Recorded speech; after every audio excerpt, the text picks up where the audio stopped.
All right, good morning, everyone, and welcome to the Capital Planning CIP Committee. We are here starting at about approximately 8:30, just a few minutes past 8:30, and we will plan to be here till roughly around 12:30, maybe 1 o'clock at the latest, to try and get through the number of items that we have this morning. I do want to say that right out of the gate that the approval of minutes, I do have those minutes. I will actually, when we take a break, I'll actually go grab those, and we'll have those. We'll move them later on in the agenda this morning. So I want to certainly welcome everyone to this effort. I'd like to start off this morning by having George talk a little bit about the finances, the state of the current finances, and what we can be looking to and what we can expect in terms of what our goal is this morning in terms of how much we think we can fit into the program and what we should be looking to try and limit. All right, George. Okay, so there's usually about 3 to 5 places you folks are taking the CIP stuff from, at least according to what you did last year. Obviously, free cash is one of them. So let's talk about the general fund free cash. According to what I've got now and according to what we're doing for the regular budget this year, you'd have 249,000, you can call it 250, 249,926 of regular free cash to be used for this particular purpose. Then you have the water and the sewer. And for the CIP, in this case for water, you'd have $640,000 worth of their free cash to use for this particular item. There's a little bit more, but I put it right up to what you were looking for on this page. So that, I mean, assuming you're going to do it all, there's 640 there to do it. For the sewerage, for CIP, you were doing $50,000, and there is $50,000 of their free cash, the sewer's free cash, okay? Each one of these has its own free cash, okay, every year, if you know that. All right. Yep. The ambulance receipts, again, I'm going with what's on the sheet, but there should be enough. There should be $539,000 in there, and that's assuming that you're going to use all, you know, you were putting all of it in. But they have 539, having taken out all the other things that we're doing for the budget. The what's the other? Oh, there is $450,000 for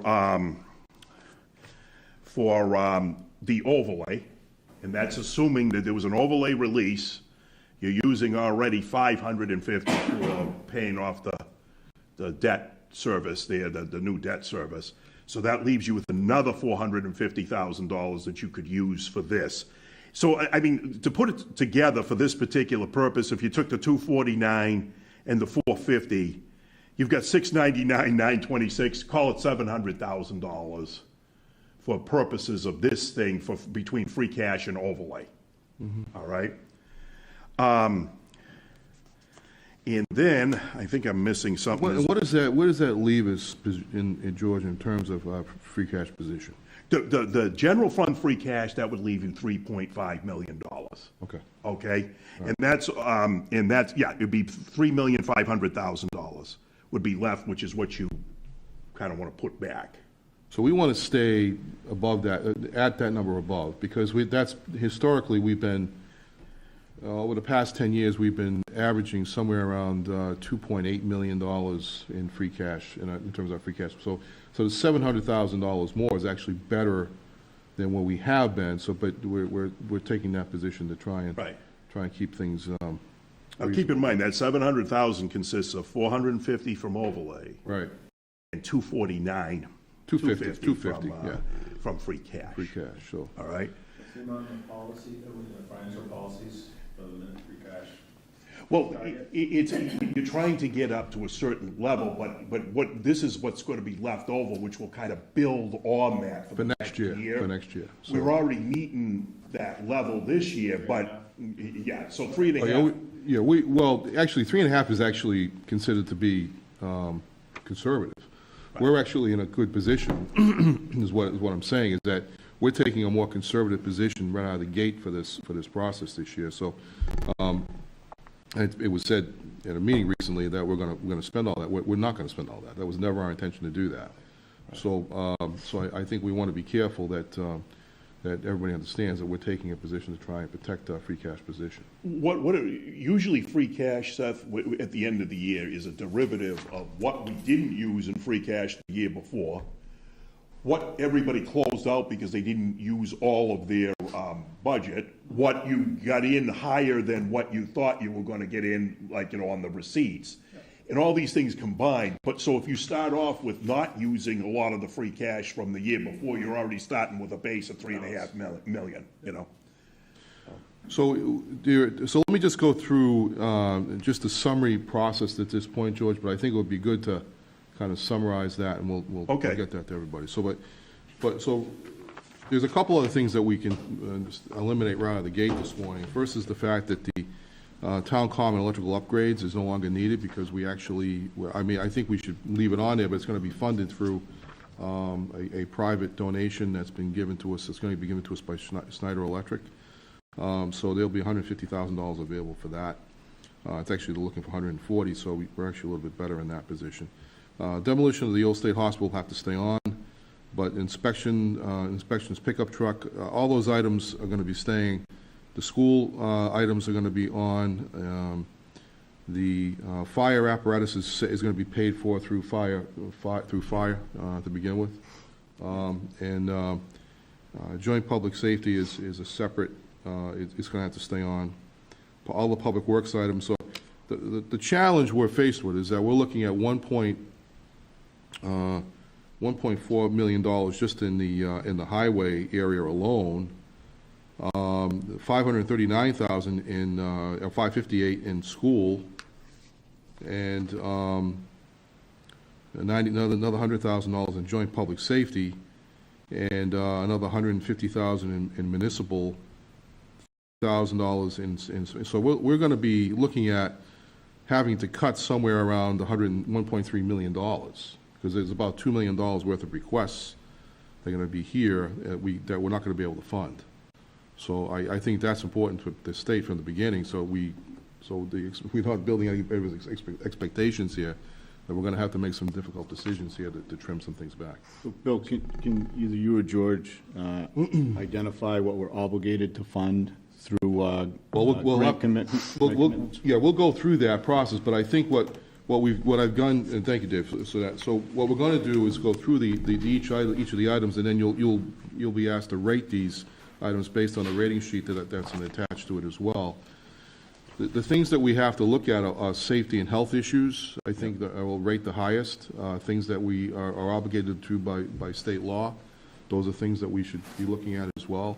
So those are the things that will probably take up the highest level of consideration. Anything else on that, just by virtue of replacement, are things that we should look at, but we can't. But if we can squeeze them in, we will. But we'll look at that and consider those things as we go forward. All right, Seth? So I just want to clarify that the sources that George just went through a minute ago total about $2 million. That $2 million, we have to get the 3.1 down to $2 million. Yeah. Got it? Right. Yeah. So we got to cut about $1.1 million actually. I might also add, I mean, and this is not like me trying to tell you this. You should. I don't even know where do I even vote on this? You don't vote on it. But if you were doing the fire, right? Obviously, all their stuff is going to come from the ambulance. Right. So that 539 would be funded from the ambulance, assuming you were doing all of them. Right. Exactly. And then the water, that 640 would be funded from the water. Right. And then the 50 for the sewer would be funded from the sewer, and then we have the rest would be split up from the other pieces. Right. So roughly you're right, Seth, we still have to cut 1.1 million roughly out of the request that we're looking to get. And the only other final piece would be the roads, you know how you usually take some from the meals tax. I've lowered that to 131 this year because we fell short last year by that amount or whatever, and it's been running short the last couple of years. Right. Okay. So So we want to actually, so we're going to trim that by 131. Oh, no, it would be 131 that you could use from it, so it was I think you did 250 the year before, so whatever the difference, minus, 250 minus, Okay. whatever to make it 131. All right, so you're going to have less in the roads amount Yep. this year, Chris. All right? Sorry about that. It is what it is. Yep. but, yeah. All right, so let's go through it. So first on the agenda is elections and registrars. Bob? Good morning. Good morning. So this is a very simple one. It's only 35,000, not $1,000,005. But it's the third year in the process for me on these. The current election equipment was purchased before I was here, so it's at least 15 years old. They have a useful life of about 15 to 20 years. But we're being told that because they're into the new cycle with new equipment, they're not going to be supporting the old equipment. Just this past election, while we were testing, one of the machines malfunctioned and it had to be repaired before the election. It worked fine during the election, but we're just getting to the point where they're not going to have parts to repair these older equipment. So there's two companies that make the equipment. They're essentially around the same price. So for 6 units, it would be around 31,000 after trade-in and all that. I put in for 35 because there's some not testing, but evaluation that you could use to print results quicker and those kind of things. But for the hardware itself, the 6 units would be 31,000 right now. May be able to go another year or so, but the problem with the equipment, you need to have the Board of Selectmen vote to use new equipment. That has to be done 120 days before it can be used.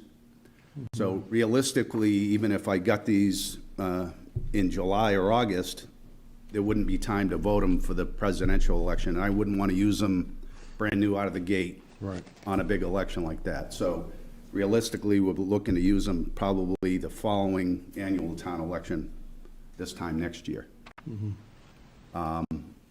So just seeing how they operate and the little hiccups we're seeing more and more. We're requiring more maintenance than we have when I first got here. So, they've been good equipment, they're reliable. The company has been supportive, but they're telling us already, you got to move this as soon as you can move it. So. Bob, you mentioned, I think you said 3 years into it. Is that this is your third year requesting this? Yes. Okay. Yeah. Yep. Is this something that can be done over like a 2 or 3 year? It cannot. period? You cannot use the old equipment and the new equipment at the same time because they have to be programmed, and they wouldn't program costs, especially if you only have 2 choices. If you choose the competitor to what you already have, that the other vendor is not going to be really cooperative, I would say. So. And it would have to go out to an RFP process because of the number, but I got an initial quote, and both are around the same dollar figure. Okay. Other questions from the committee? All right. Okay. All right. Thanks, Bob. All right, good luck, have fun. Thank you. Just so everybody has a clear understanding of what's expected of them, the committee members are asked to look at, to make notes on the rating sheet. You can either do your rating now, or you can wait till later on. The rating is from 1 through 5, and then you could also, but you can go back and make your ratings later on, or you can do them now. It's up to you. So I'll leave that up to each individual member to see how they want to proceed with that. All right. 5 being the most. 5 being most critical, and most supportive, 1 being the least. Okay? All right, assessing. Come on up, Lana. Aaron?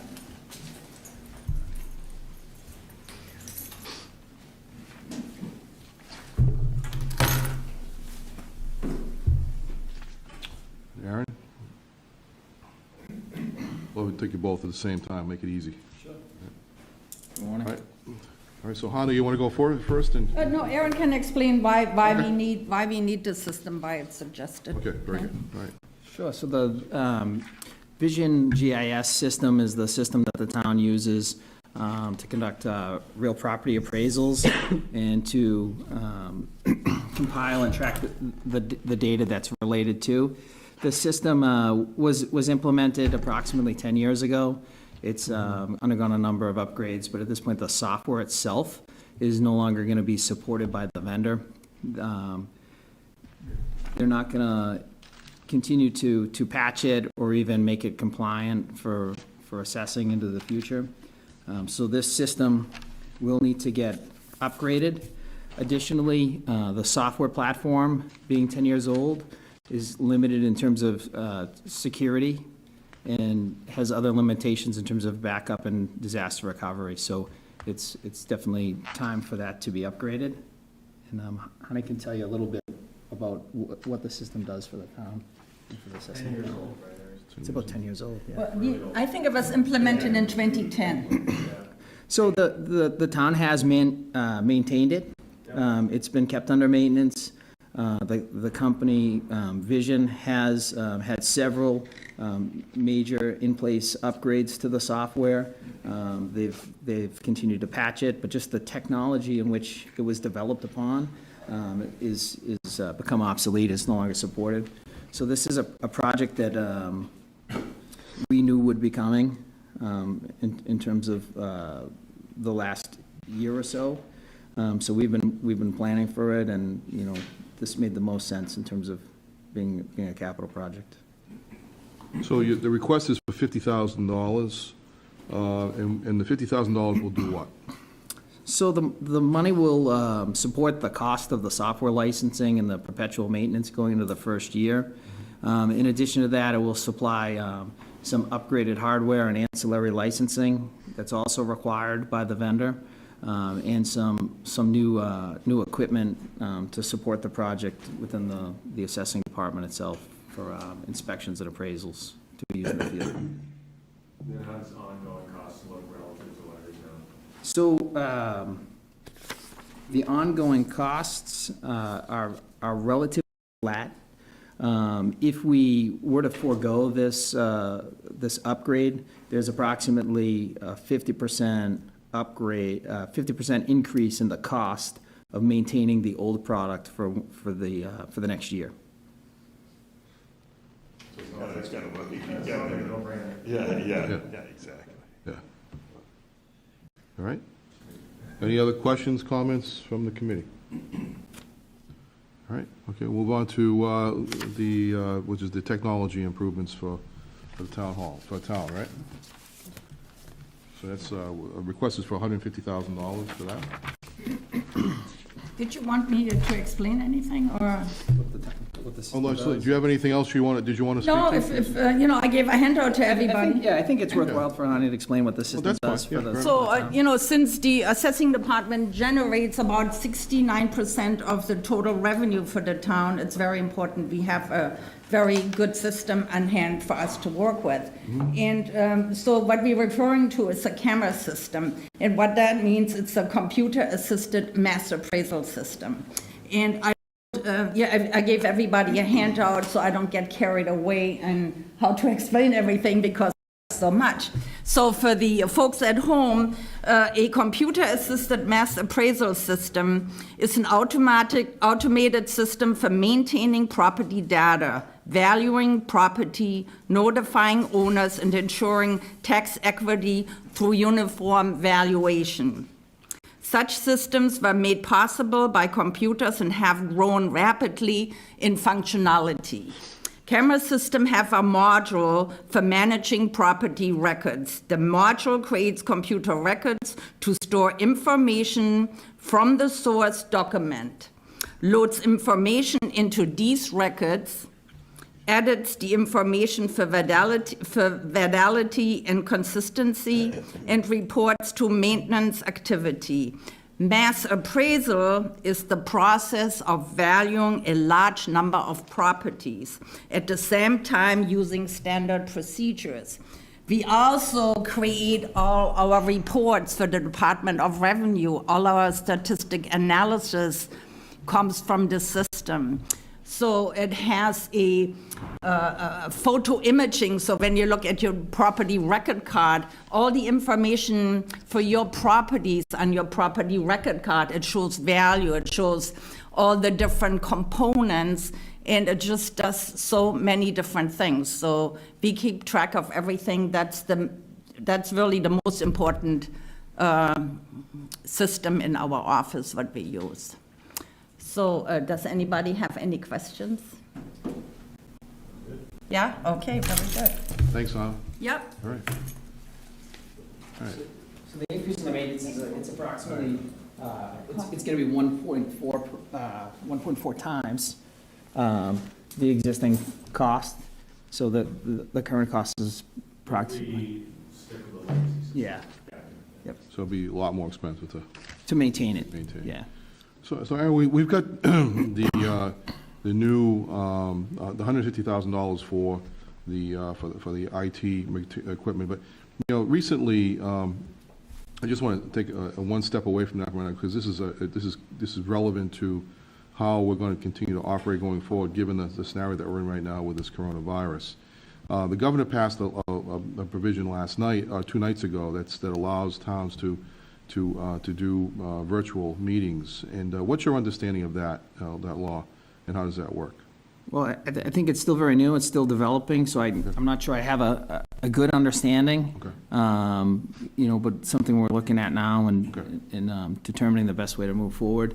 Yep. When this room was built here in collaboration with Foxboro Cable Access, there was consideration given to that. The interactive whiteboard and projector system here has an onboard collaboration system, Okay.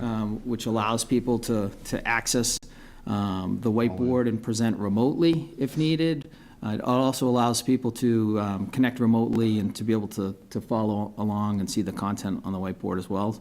Okay. So along with, you know, the efforts of Foxboro Cable Access, I think we do have some things in place to do that. But I think the issue that we're trying to determine is what's the requirement for first allowing for the town to do this. We're trying to get this clarification, but we're trying to determine whether or not the town first has to accept the law, which I think was something that we have not done here in Foxborough up until now. Yeah. And then 2 is the fact that once it's accepted, my understanding is that there has to be some way of identifying who's voting and who's making comments on different items that come forward. So we want to try and look at that, but if you would look into that, and what vehicles are available to us, either through Skype or through Zoom or any one of those 2 items, because I think we want to make sure that this is something that's going to happen rapidly. So we're going to have to know what our capabilities are fairly quickly. So I just want to. Something we're looking at over the next several days. Hopefully great. trying to use some of the time with the schools being out Right. to work with staff and have some of these conversations. Right, I just wanted to get that out of the way first, so. All right, so why don't you go ahead and talk about, So this request is for $150,000. 1 second here, I have the wrong.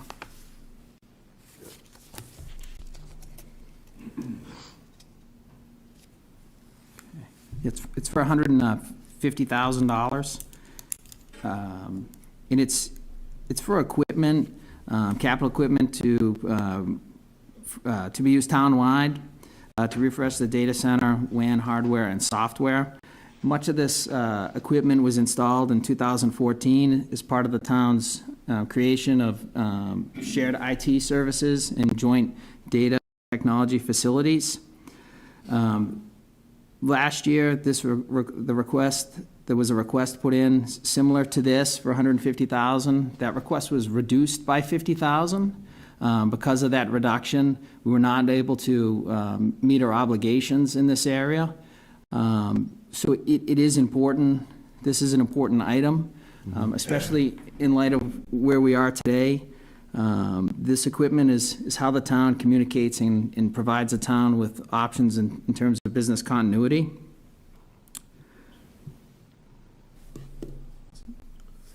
Does anybody have any questions? So we spent, last year was 150, it was reduced to 100. Yeah, the original request was 150. This committee reduced that amount and recommended to fund 100,000, Which was funded last year. which was funded. So the original 150 last year have mitigated or eliminated this request for an incremental It, 150? it would not have.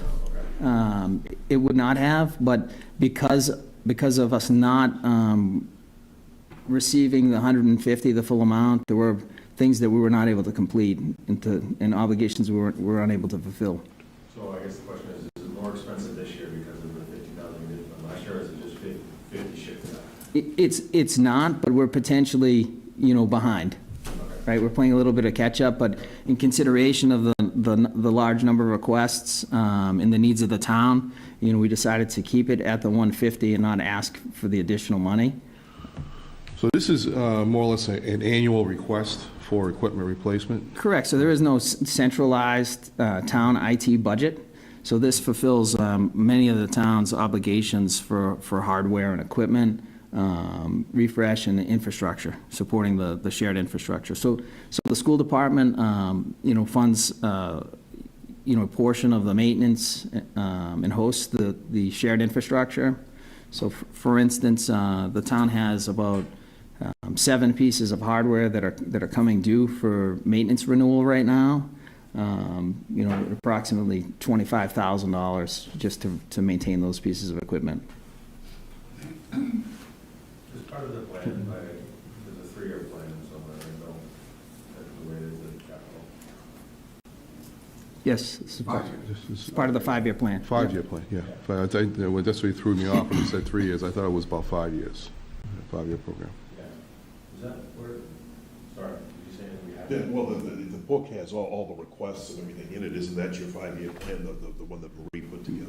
Well, no, I think they're referring to, you're referring to the 5-year plan for IT, correct, specifically? Specifically, yeah.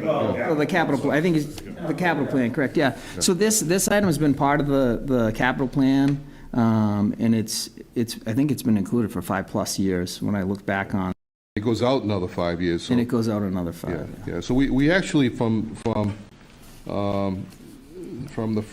17 through 20, we actually funded $100,000.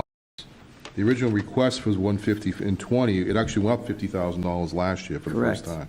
And then we reduced it back to $100,000.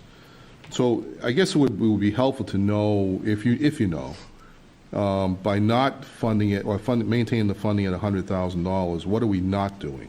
Well, so one of the projects that we've been unable to complete is an upgrade to the townwide's email system.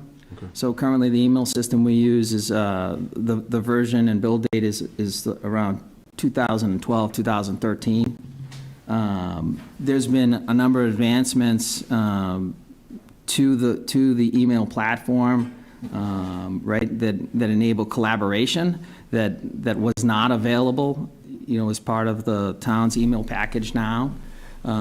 It's a significant upgrade. Again, much like the appraisal system, the technology has become obsolete. We're running into compatibility issues with new technology as we work to prepare, right, and mitigate threats of cybersecurity and computer viruses and data losses. It becomes difficult because the manufacturers and the software providers stop providing patches.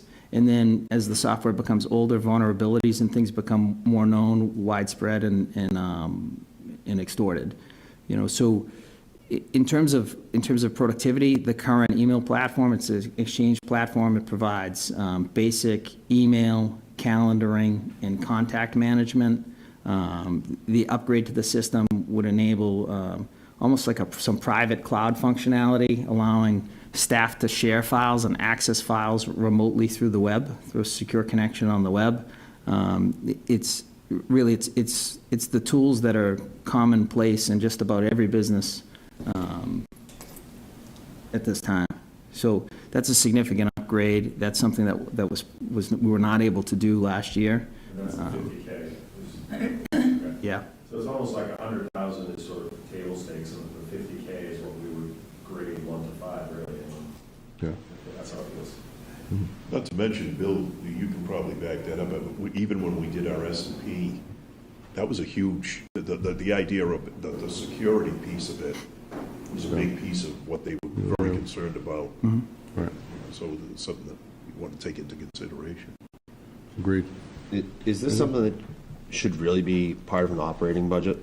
I actually, I'm looking, I was just thinking about that, Chris, is the fact that since it's something that we do every single year, we probably should be thinking about that as an operating budget. So the capital request is every year, but for instance, this, the installation of this email system was funded through a capital plan in 2015. So the item itself is, the items themselves have a 5+ year life cycle on them. So they're not annual, so it would be very difficult to account for that in the regular budget. So some of the maintenance items, again, we're making sure that all of these items are, durable equipment with a 5+ year life cycle. So we might, Bill? I think, because it's going to be the same question that's going to come up on the school side of it, the reality is that the reason this has to be a CIP thing is to Aaron's point, we're buying new equipment that has a longer term life. And even though the individual items in some cases, like laptops and stuff, individually don't have that price, the reality is you're buying them in bulk. So under the state law, I believe that it would require it to go into the CIP, in general in the process, and under our own bylaw, it would require us to go into that process. And just to add one thing to what Aaron said, so that stuff is clear on it. It's his thing just on the town side is very similar to the school side, where it's just a recurring thing to keep things up to date and not get behind. Because the second we get behind, example, if you fund his thing on the town side for $75,000 a year for 5 years, you're going to have a massive backlog of old stuff and have failing issues as you go along. So it's been a process on the school side for probably 15 years now that the town has funded this so that they don't have to have a massive buildup at some point. Thank you, Bill. So I'm just going to ask that when you do speak, you need to come to mic so people can hear it. All right. So thank you. Those points well taken. But I think maybe it may make sense for us to take a further look at this particular line item, though, and break it down a little bit further so people have a better understanding of that for this committee's purpose, so they know what they're voting on in terms of what the items actually represent in many ways. So as Bill said, we've implemented kind of a 5-year refresh strategy, and that has grown over the last several years, looking at equipment durability and reliability as an indicator of when things need to be replaced beyond the 5 years, if we can continue to service them and get parts. The amount of equipment that this request maintains, too, has grown significantly. The town's use of technology has excelled quite a bit in the last 5 years. I imagine will continue to do so. And given today's climate, right, the needs are constantly changing, and everything often comes back to looking at how can we use technology to help provide opportunities and to maybe close some of the gaps that we have. Again, so although this isn't, the town doesn't operate or doesn't have a shared IT budget, right? This budget often supports other purchases and things that are made in other town departments, right, in terms of the refresh cycle. So when things are purchased, through a department budget, they often become part of this plan in terms of capital refresh. Okay. All right. Any other questions from the committee? All right. Thanks, Aaron. Inspections.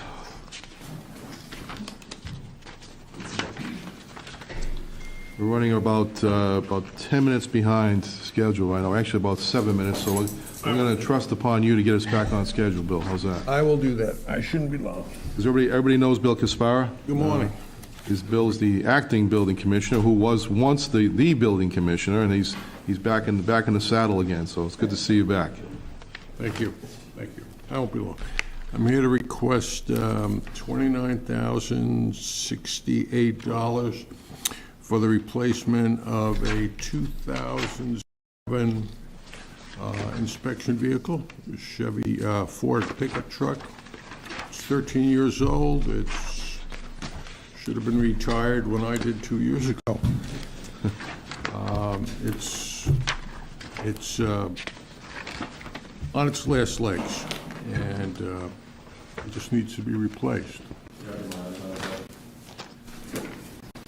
Okay.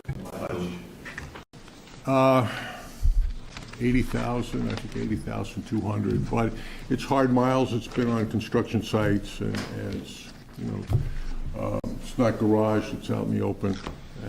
This year, we've spent $2,700 just to keep it afloat. So it's good money after bad that we don't have. Are there any other major any improvements or maintenance issues that are forthcoming on it that you know of? No, we just got it back from the garage. It had a manifold replaced, which was a significant amount of money. So it's time. Okay. It's one of 2 vehicles that are in the fleet, so it's used on a daily basis. It's unreliable. It's 13 years old. It's time.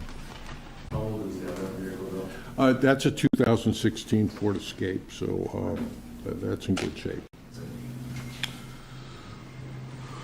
Okay, well, we actually have the estimate from Colonial Municipal Group. That's the group that actually does the municipal buying. Right. And the estimate is $429,068.25, which is exactly what the request is. Yeah, and the vehicle would be a Chevy Silverado 1500, so it's a bare bones Chevy pickup truck. Okay. We're not asking for the sky here, just a service vehicle. Any, The work, what work is it? I mean, I'm just, because I know Chevy has any size or something. I call the size thing. Does it do work, the truck? it doesn't do any plowing or anything like that. No, we don't plow it. We just Strictly use it for- transportation. Yeah, we just use it for inspections. We do need the 4-wheel drive when we have inclement weather, but we don't plow or anything with that. And Can you use the smaller one, the Chevy size? You're not going to see that much of a savings when you go to a smaller truck. Right. It's pretty much in the same ballpark. We don't take the vehicles home. We keep them here. they're all kept on site. Yeah. In the parking lot. And it could be, I don't know, if it's 4 or 5 grand. No, they're pretty much the same. See, these budgets, these municipal purchases, Seth, are usually pretty low to begin with. Right. We get the, That's a low price for a full price. yeah.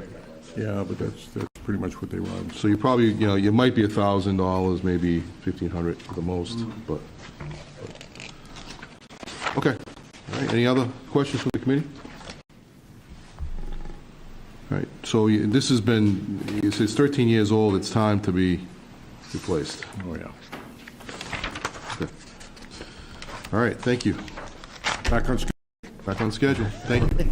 Okay. We're like a 1 minute off, how's that? So, try to stay on schedule here. So, municipal buildings, Thank you. Tony. Thanks, Bill.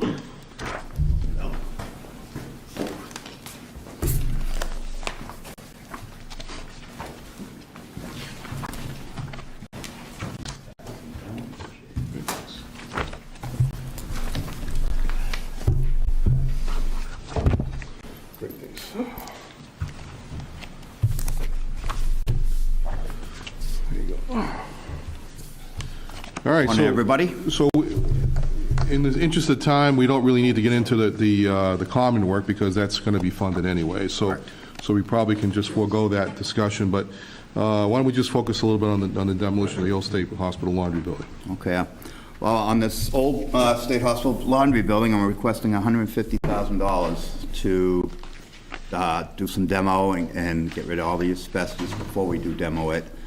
It's just becoming a nuisance, every couple of days, we got to go back over there and keep patching holes because the kids keep working their way into the building, and it's just, to me, it's a safety issue, liability issue.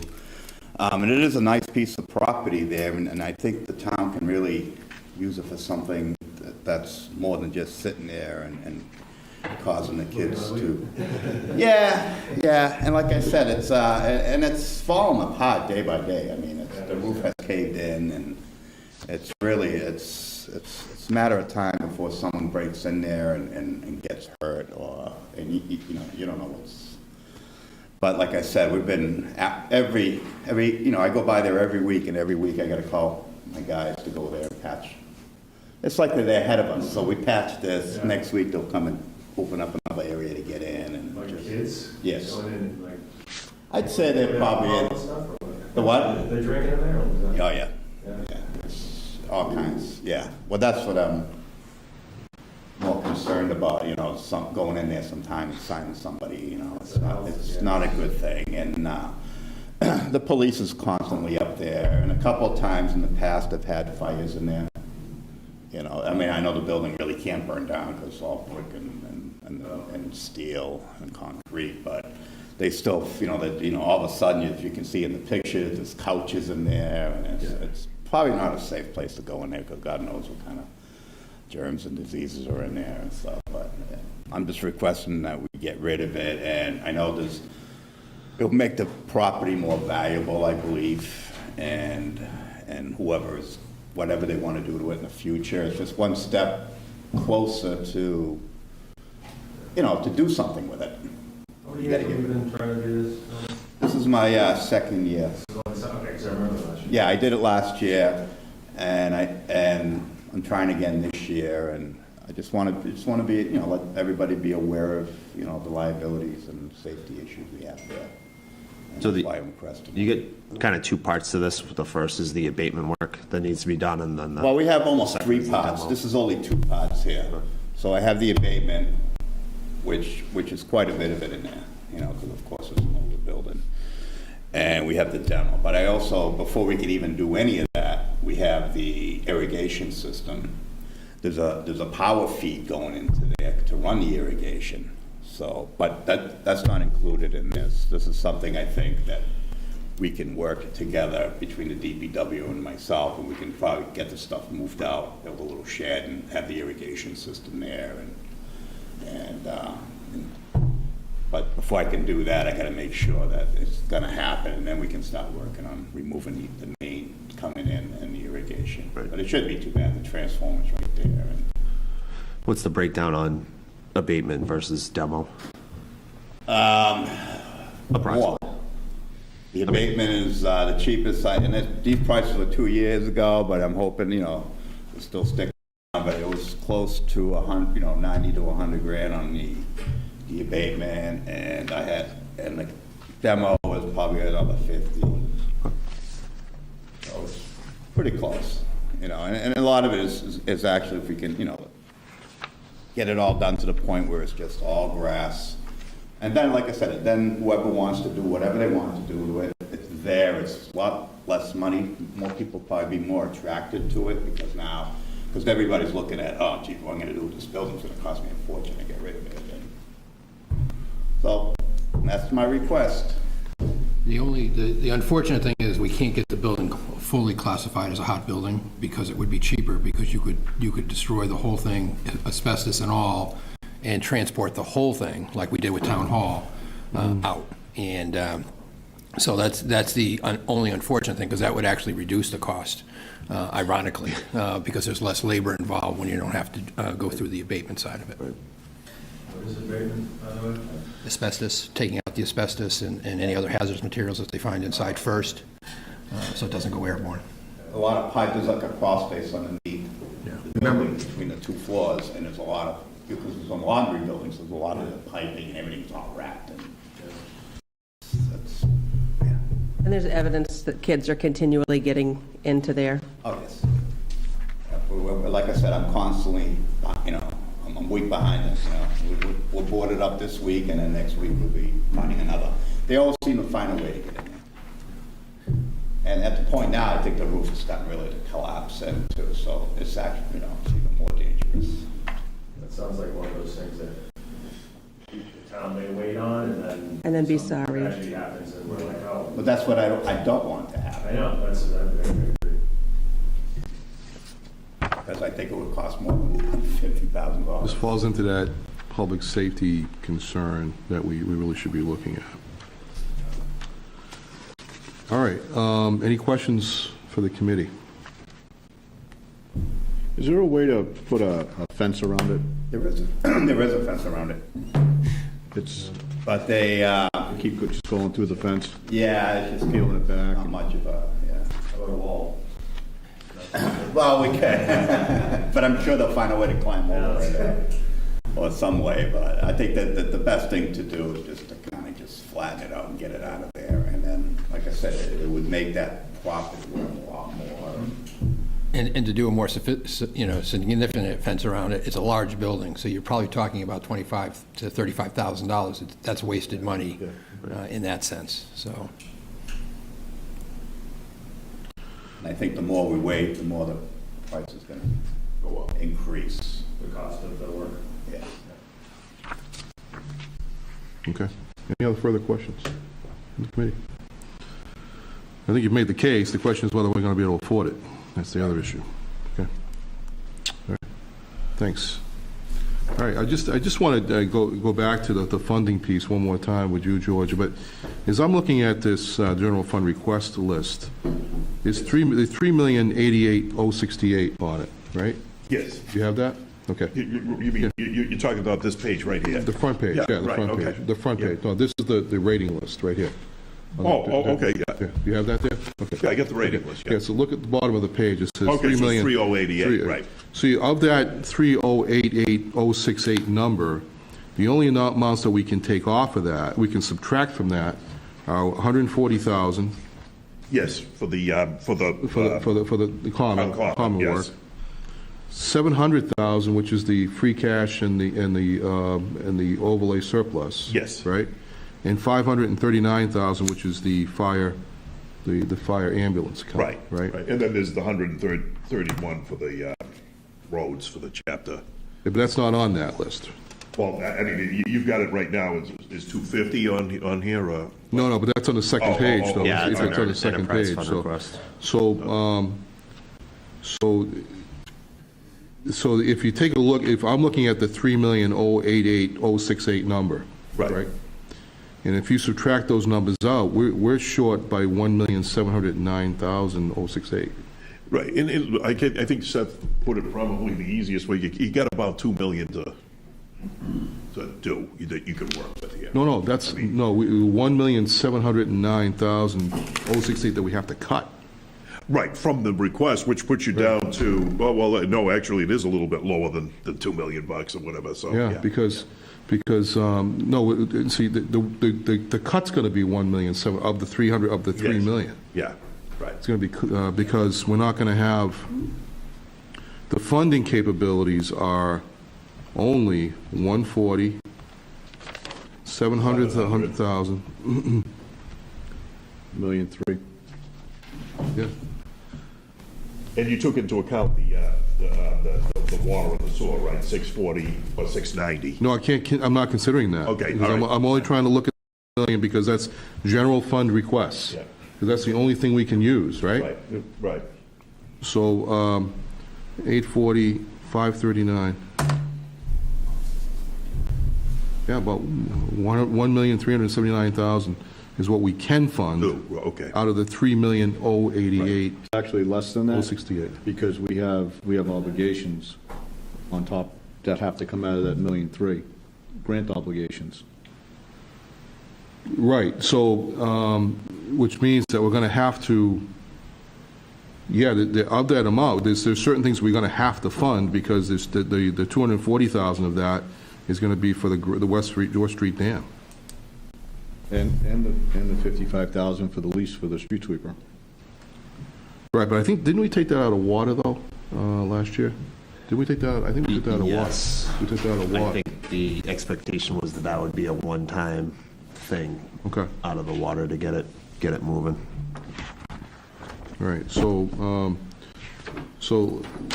I'm just trying to look at this realistically, folks, that, we've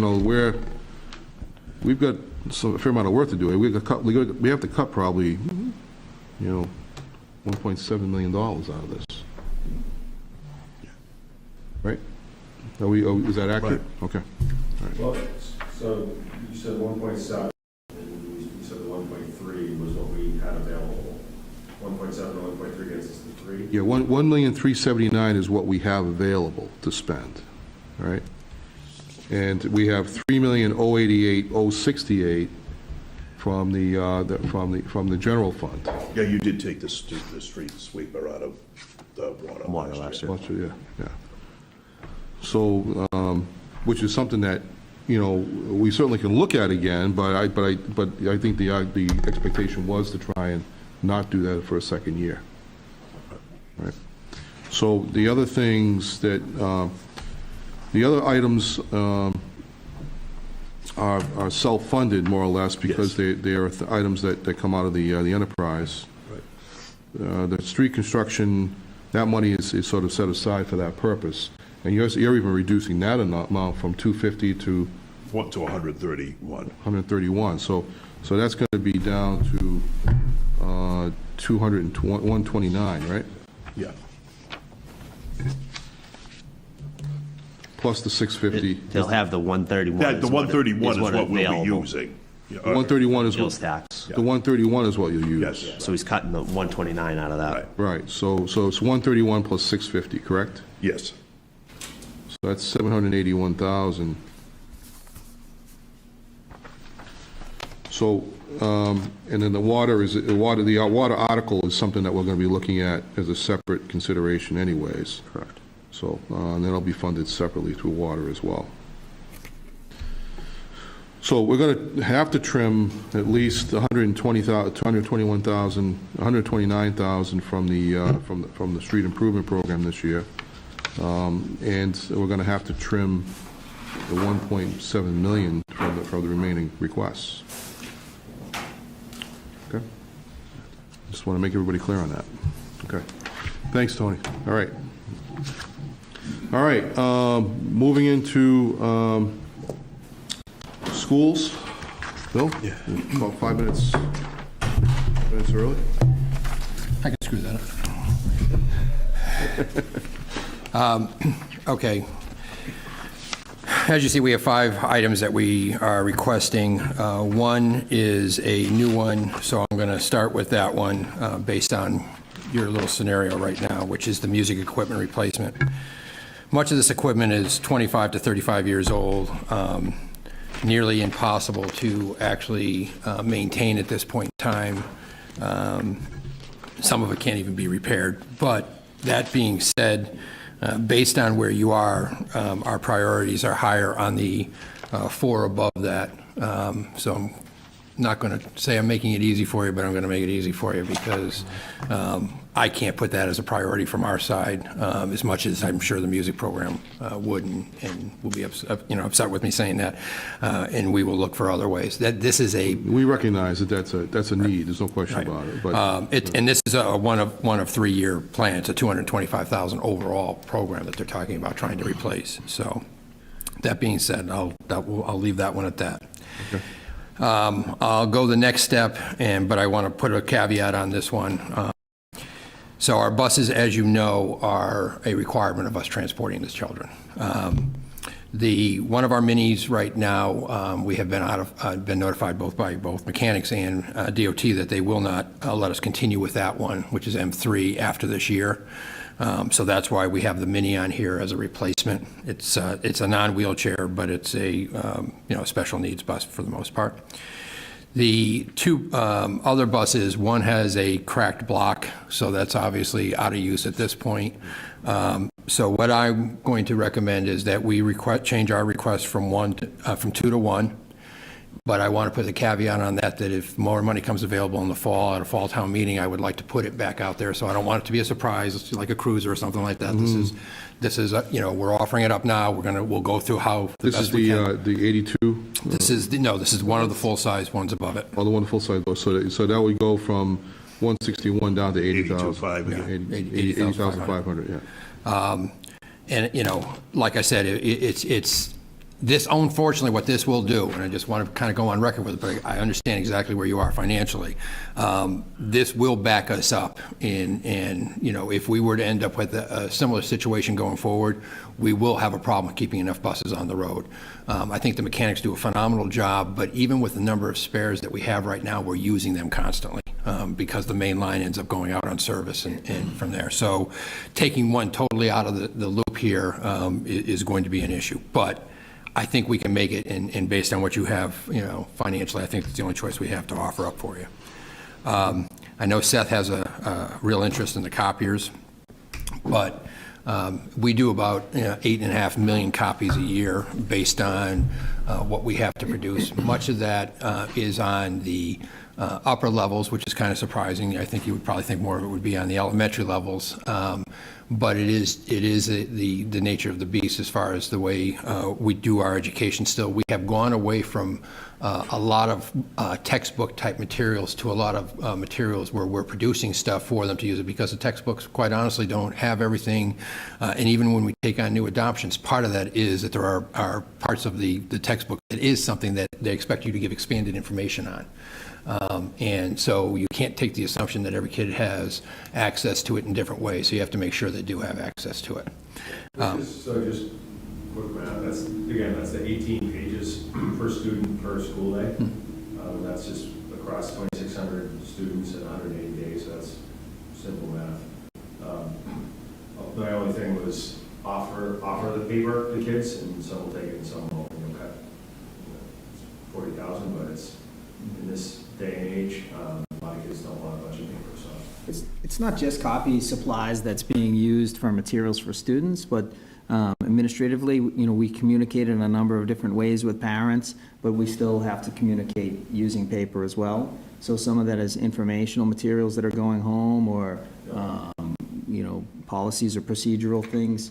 I know we've shared in the past, you know, these are the same copy fleets that print the town meeting warrants, you know, for AdCom meetings and other meetings at town hall as well. So there is, it's not just 18 pages per student. Yeah, and I won't belabor it all. Thing is, right now we know that there's a population that still doesn't have the technology, and so we're covering everyone the same way. With a lot of people who don't want all the clutter and paper. I get all kinds of paper stuff that I don't want. So it's just something to keep in mind as we go forward. So that's the 4 items. The top item for us always has been for probably 15, 16 years now, which is the computer software hardware networks. As you know, we were the backbone of the town system and still are. So our request isn't just for classroom computers. In matter of fact, it's one of the things that's gotten worse, as Aaron pointed out on the town side. You know, we purchased years ago, probably 7 and 8 years ago, most of our whiteboard, you know, within our classrooms, most of the projectors are at the point where they're burning out now. It's costing us more for those old bulbs, which were $500 a piece, than it does to, you know, start replacing the projectors. Yeah. Where a new projector, a new bulb is what, $69 to $99, you know, for the new bulbs. Yeah. So the problem is that we have what's outfitting our classrooms, which is our PCs, you know, and in most classrooms there's only a few PCs, which is just to give access for somebody who doesn't have something that they're bringing with them. And the interactive whiteboards, the SoundCats, the camera systems. I mean, we have a number of things just in a classroom. Then you turn around and you've got the building level stuff that has to be in there, the switch gear, again, which has limited life, the APs as far as the wireless systems, which again are now, most of them are 6 years old. They've kind of come to the end of their life expectancy and technology expectancy, because now, when we first put them in, the concept of most of our wireless was that each one of us would have a single wireless device. The reality is everybody's coming in with 2 wireless devices, using our wireless device, and these APs basically have to handle that much traffic that's coming through them.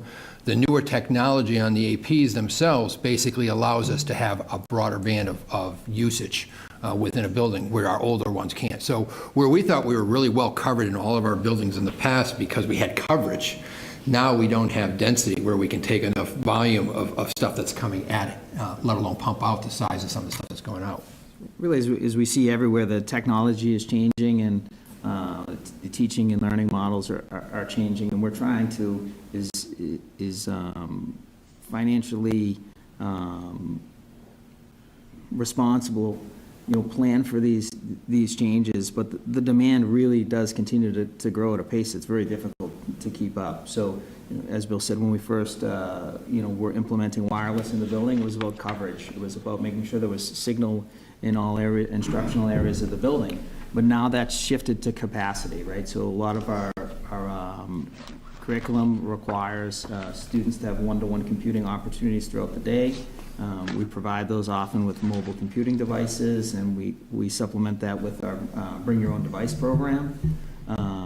So in a classroom, as Bill said, that typically maybe would have had 3-4 devices in it, we're now seeing, anywhere from 25 to 65 devices in that one classroom, right? So it's no longer a matter of can you get an access point or wireless signal, but does that access point have the capacity to provide service to 60, 100, 200 clients, right? So the initial strategy was, access points would serve sometimes 2 to 3 classroom or instructional areas.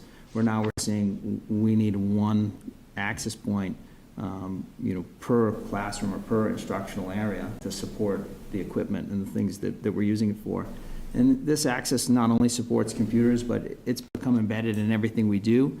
I spend a lot of time working with Tony, a lot more time than I've ever spent working with maintenance folks in the past, but we see technology growth in every segment of our operations, right? So our HVAC systems are technology embedded, our lighting systems, technology embedded. Security systems, hard access cameras, right? All of these things, technology embedded.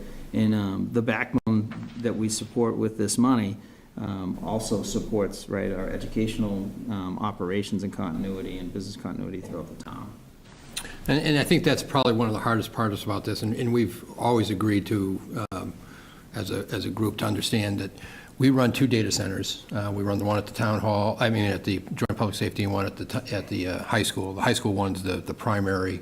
But when we say we run a data center, and if you're familiar with it, and I would encourage you all to take a look at it sometime because it's very different than you might think. But the racking system in there, the amount of storage that we are able to keep for all parts of the town, the requirements for our huge UPS systems and maintaining those to keep that running, because even though we have backup generators and stuff like that, we can't have a blip. So we have literally a UPS system that can run that whole office for about an hour, I think, in total time. We wouldn't want to, but obviously it can cover us for the few minutes when everything is clicking against it.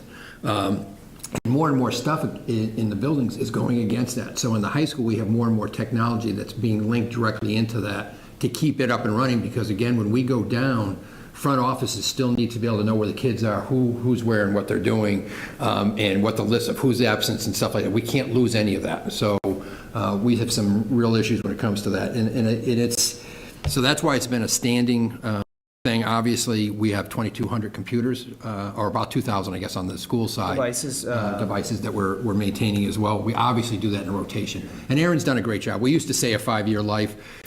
He's done everything to stretch these things to 6 and 7 years, upgrading memory, doing different things that get us those extra years. But because there's no way that the old cycle, when we had 1,000 computers, and we were getting 180,000 a year to do this, and we didn't have those data centers the way we have it, there's no way this 200,000 can supplement all that. So we do the best we can, and I think Aaron's team does a great job across the town, not just for schools, stretching equipment as long as we possibly can, and more so than you would probably do in a business environment.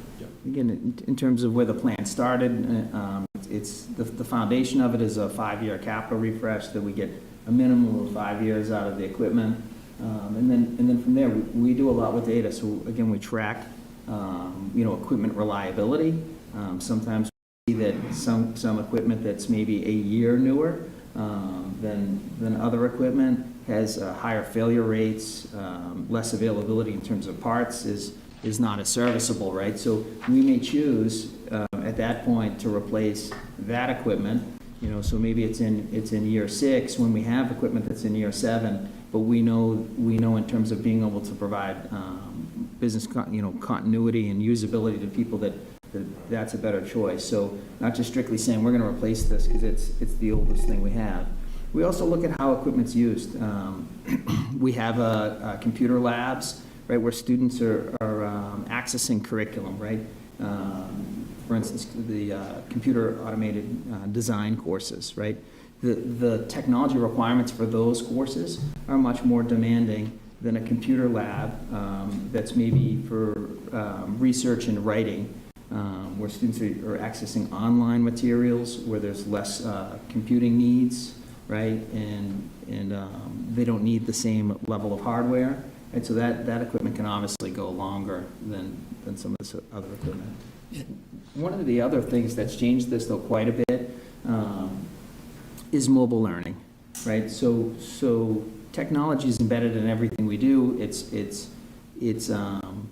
always been part of our students' lives, right? They don't know what life is like without technology, right? So being so embedded in their lives, it's obviously also embedded in their learning. And with mobile computing, right, we're now talking about computers that are moving around, Yes. right? Things that are smaller, right? So they're much more difficult to service. In terms of and more expensive. In terms of acquisition, in terms of batteries, right? Needing to worry about refreshing and having the appropriate equipment to charge batteries, right? So the service of this equipment is much more complex, and we've been able to do a pretty good job at it, as Bill mentioned, without this budget growing. But at the same time, I think we'd be remiss to say that we're being, again, very fiscally conservative and responsible and trying to be good partners here in the amount we ask for, because we could easily use considerably more money to do these things, but trying to do it in a way that we're planning out and we're making sure that the equipment we purchase is driven by the need of our curriculum. And I'd add just one last caveat. Obviously, at the end of the year, when we look at any potential budget savings we've had, now this year's a very tight year because we obviously have we've notified everybody of our issue with our out-of-district tuitions. But in a typical year, if we had a little of extra money at the end of the year, one of the first things we do is go back to technology and say, is there something that's mission critical that we haven't been able to accomplish? And how much do you need to do that? And we see if we have the funding to do it at that point in time. And over the last few years, we've been able to do a number of different things to supplement this budget, if you will, just knowing that if we didn't, this gets worse.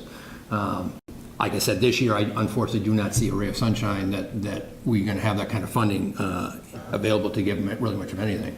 But, I just want to put that out there, that it's not, this is by no means covering everything that we try to do and maintain. What is the run rate on the upgrades and replacement line? It's over 200,000 this year. What do we do now? It's 190, I think. Was approved and. Yeah. Okay. Questions from the committee? No? Thank you. Thank you. Good luck. Thanks. So I just, I went back and started looking at this, and this is, we'll get to Chris's request on a lot of requests on the public works side, but just looking at breaking this down into realistic terms, if I go back and I take a look at what's been done so far, and you look at the election, the registrar thing, I don't know if that's going to rise to the level of mission critical at this point, but certainly it's something we have to look at, but I'm not sure it's going to make the list. But if I were to take that one off and then look at the first two on the assessing side, I mean, and the IT side, we probably should be looking to fund that based upon what's been said so far. The vehicle probably needs to be replaced, 13 years old. I don't want to get into a safety issue where that could be a problem. It's 13 years old, it's starting to fail. So that's 20, and that's a relatively small amount to begin with. If we were to look at the demolition of the old state hospital, which sounds like a public safety issue that we should be looking at, as a consideration. And frankly, so when I think about the scoring, Yeah. I think about, I didn't score yet because I was Yeah. thinking scoring each item relative to each other, but if I was just scoring it on its own merit, Yeah. they're all, They're all pretty I haven't high. heard a thing. Yeah, haven't heard anything. So, but I'm just looking at it from a practical perspective, okay? So if I take a look at all the ones that seem mission critical at this point, things that we really should be funding, including the dam, because we have a grant for $700,000 to do, and another, and taking the money for the sweeper, all right? If I'm not even addressing any of those other things, which I know Chris needs, but if I look at it from the perspective of, can I push them off a little bit? That still comes up to $1,077,068, and we have $840,000 to spend. So, the question's going to be, is there another way to fund those, George? Because because we're short $237,000 essentially at this point. So, and that's still cutting out a lot of stuff off this list. Well, the question is, are there other areas that we can look at for funding for that? Well, let me say this, okay, and this is what everybody has to keep in the back of their mind. Mm-hmm. When we talk about our free cash, we obviously have a decent free cash, okay, to work with, and we still have more. There's a high priority in the town to make sure that free cash comes in at a certain level every year. Right. To maintain, let's say, your own self-imposed policies, not yours, but I mean the town's The town as a whole. policies on that. So having done what we've done, we've brought some stuff down to make this year work, okay? So we're trying desperately to get that number back up, because that was, by the way, one of the main issues for S&P, well, how come suddenly you went from here down to here? And we pretty much have told them we want to be, well, we're rebuilding it again. Right. So I guess having said that, we're caught between a rock and a hard place. There's things that need to be done, and then there's this ability to maintain that level that you want to get to. So I guess off the top of my head, if we were to say, and I'm not going to brush it off, I think it's the committee has to figure it out, but could we take another 2 from the free cash? Yeah, and that would take us down to 3.250. 3.3. Yeah, 3.3, or I figured 250, 3.25, okay? Yeah. And put that away, and then you've got what are you short about, 250, didn't you say something like that? Yeah, we're about 237,000. Okay, so let's call it 250 then, and that would be putting back 3.25, okay? Right. Again, But other areas we can look at beyond the free cash or overlay surplus, or, and the fact is that we haven't even considered as part of the budget process, state aid. well, remember, the state aid that's already built in as it stands right now. Now, right now, we're up on state aid by about 150 grand, okay? Again, they're moving slower than molasses running uphill. I mean, we should have had a second, third, fourth thing, something like that by now, but it ain't anywhere. And I'm sure some of it's this corona thing, okay? Right. So we're not seeming to get anywhere with it. And I mean, really, if you look for the past 10 years, we've only been making about, on an average, $100,000 to $150,000 more anyway. Now, that's not to say it wouldn't come up and then we could reduce something, say, oh, there's this extra here. But it's, right now, I mean, I'd stick pretty much on the state.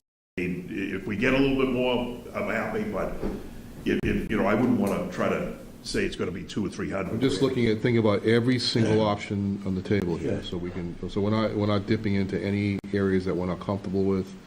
And does anybody on the committee have any other thoughts here? Because as I look at that 1.7 $1,077,000. Those are really items that are important. Then we, I know, Bill, do you have any, do you want, sorry about that.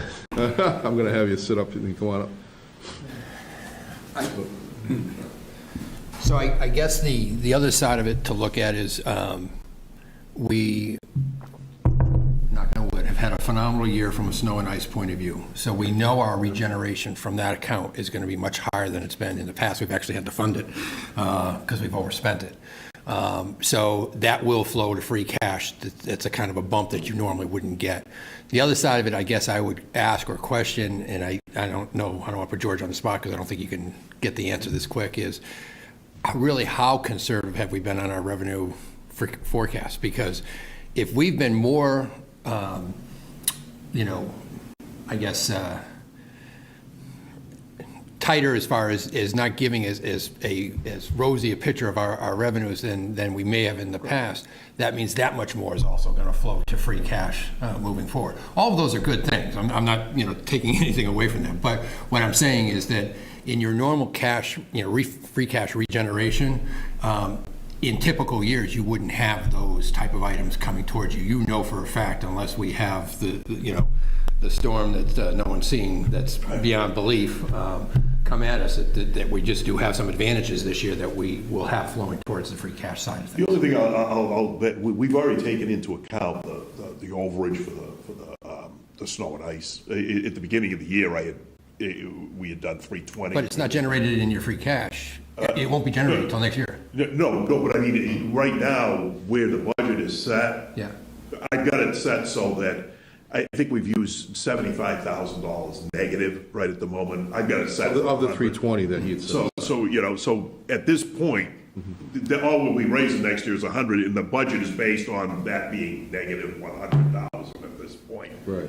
Now, as you mentioned on the. Let me just explain that, because most people don't know what that means. Okay. So what happens is that we set aside an additional amount of money each year in anticipation of the fact that we will overspend we overspend the snow account. Right. So what happens is that you then have to raise that in next year's budget. Right. So we have built that into next year's spending plan, FY21, the amount of $320,000. Which has been reduced Right. up to now, down to 100. Right. So I think what you're suggesting is that we are in a position that we're not going to need all of that at this point. Right. So the amount of money that's available right now is roughly about $200,000, right? The amount available? The amount that we built in for next year that we're not going to spend is about $200,000. Right, but I've already reduced it down to 100,000. Oh, you have? Okay. So I've already taken that into account. So as the year went on, it started off at 320, and then it came down, and it came down. And Okay. then, as of like a couple of weeks ago, I think it was like you'd spent maybe 75. So Yeah. in the event that there was another icy morning or something, I left 25 more in there. Yeah. So it might come down by 25. But I think I'm missing something, George. This year's budget, FY20, Right. has the 325 in it. No, you're doing it for next year. The one that we're working on now is what you're doing it on. And we've okay? spent most of our budget, though, even snow and ice, right? Right. We've spent most. It's gone. Because it was spent earlier in the year. Don't forget, we had several storms at the beginning of the year. Right. We haven't had much since then, Right. but we spent, we had a lot of sanding and salting events this year, which cost So us. 2020, there's no savings percent for. No, you are effectively, right now, in the hole for this year, 75,000. Right. Okay? Which will be raised next year on the 2021 budget that we're 2021, doing. right. I put it to 100 in case there's, you see what I'm saying? Right, yep. Instead, it was 320, but now it's down to like 100. Now, to your point about the conservative estimate, that's where you've got a little bit of something to play. Now, obviously, we've got this Corona thing. I don't know what that's going to do to, what the stadium's going to be doing for the next 3 or 4 months or whatever. Yeah. But We've had a couple we were, cancellations already, as so. Bill said, I think we were tight, and we did a nice tight hold on that. Yeah. So again, I guess what I would tell you is, if we needed that extra 250, from my perspective, all right, so it's that much more we're not putting back in, but then if we're right and it does come up a little bit, the estimates, it isn't gonna, I don't think the 250 is gonna make the difference, okay? So we could put a little bit less back and give yourself a little breathing room. So here's the concern, and I can feel Dave's concern as I'm listening to him, because is the fact, we don't know that answer. And we don't. No, you're right. So I guess my point is that Right. we may not want to do $250,000, we may want to hold on $250,000 spending right now And and revisit it after our free cash position is taken in. Yeah, I mean, I'd be I wouldn't real wanna- hesitant yeah. to dip into free cash at this point in time, just because we don't know Correct. what's gonna happen. You Yeah. know, we get a lot of revenue from the meals tax. Yeah.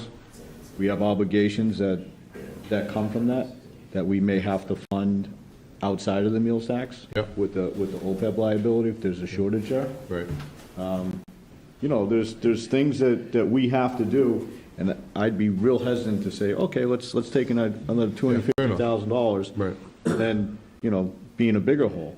Yeah. You know, just remember, we got to where we got to today because we've been conservative, when we've been Yep. putting money away, adhering to our Yep. financial policies. Right. And not to sound like I keep going one way, then bent like a seesaw, but in regard to what Dave just said about let's go back to the Corona thing. I mean, I've been going to lunch around here for the last, obviously, for months now. Yeah.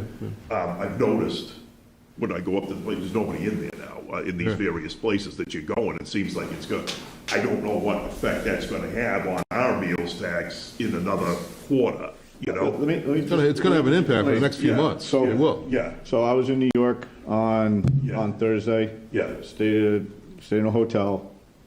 There was 5 people in the hotel. Wow. Okay, so now the hotel motel, that's another piece. of So our- you got that going on.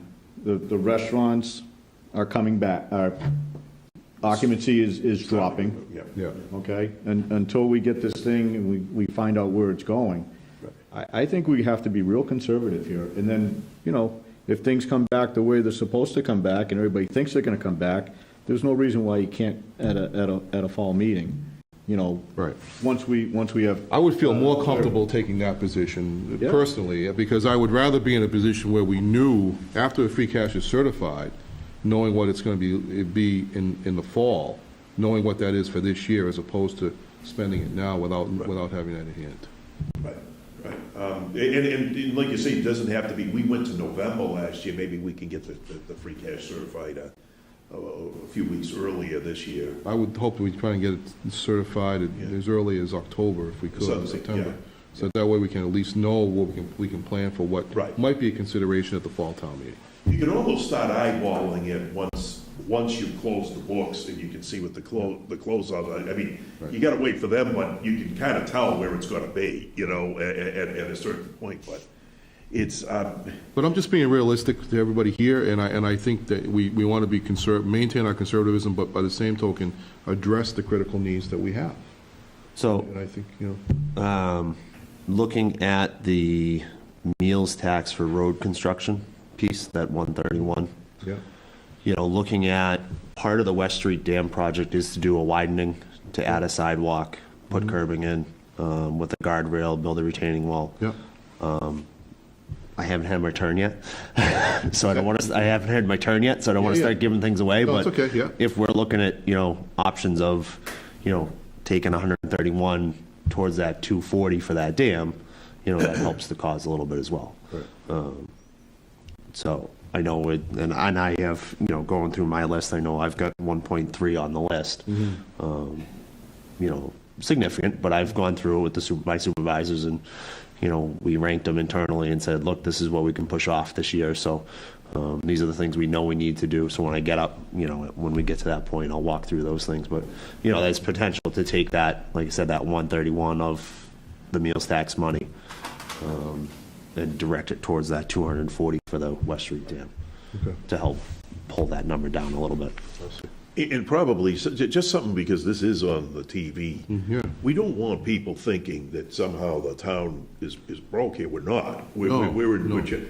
The reason the town has been able to do the things that it's done is Because we have been conservative. right, everybody's been doing this for a long time, and they're just trying to, move ahead, so I don't want to stop. Yeah, we're not in any danger. Exactly. I don't think anybody, I want to be 100% clear about that we're not in any danger whatsoever. This is a case of a measure of conservatism that we're taking, that we have consistently taken, and we want to maintain that same position. So I think what we're trying to get to is address the things that really need to get done, and also at the same time, maintain our fiscal position that it doesn't get in any danger.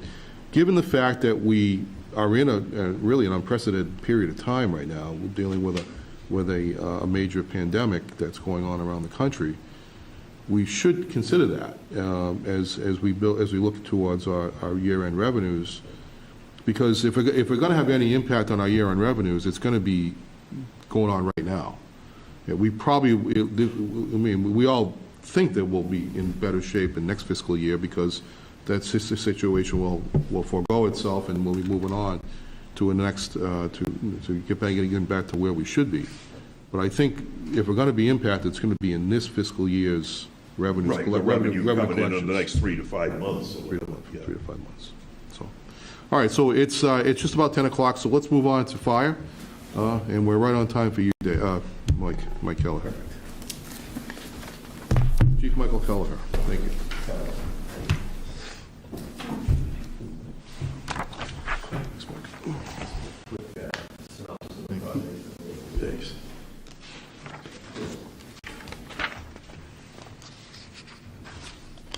So before Mike jumps into this, funding for the $558,25,000, fires, 530. 539. That is or is not part of the, It would be funded with the ambulance. Ambulance fund, so that it would not be coming out of general fund revenues. Okay. Incidentally, Chief, not to just to make sure that there isn't, you guys call things different. Your ambulance thing is called emergency management, and it's got like 2 million. Yes. bucks. Okay. Yeah, emergency medical services. Yeah, emergency medical. I kept saying, "Where's the ambulance?" I'm looking for ambulance. I can't. And I'm looking straight at this. So I've got it pretty well down to what you can have by today. So Perfect. Great.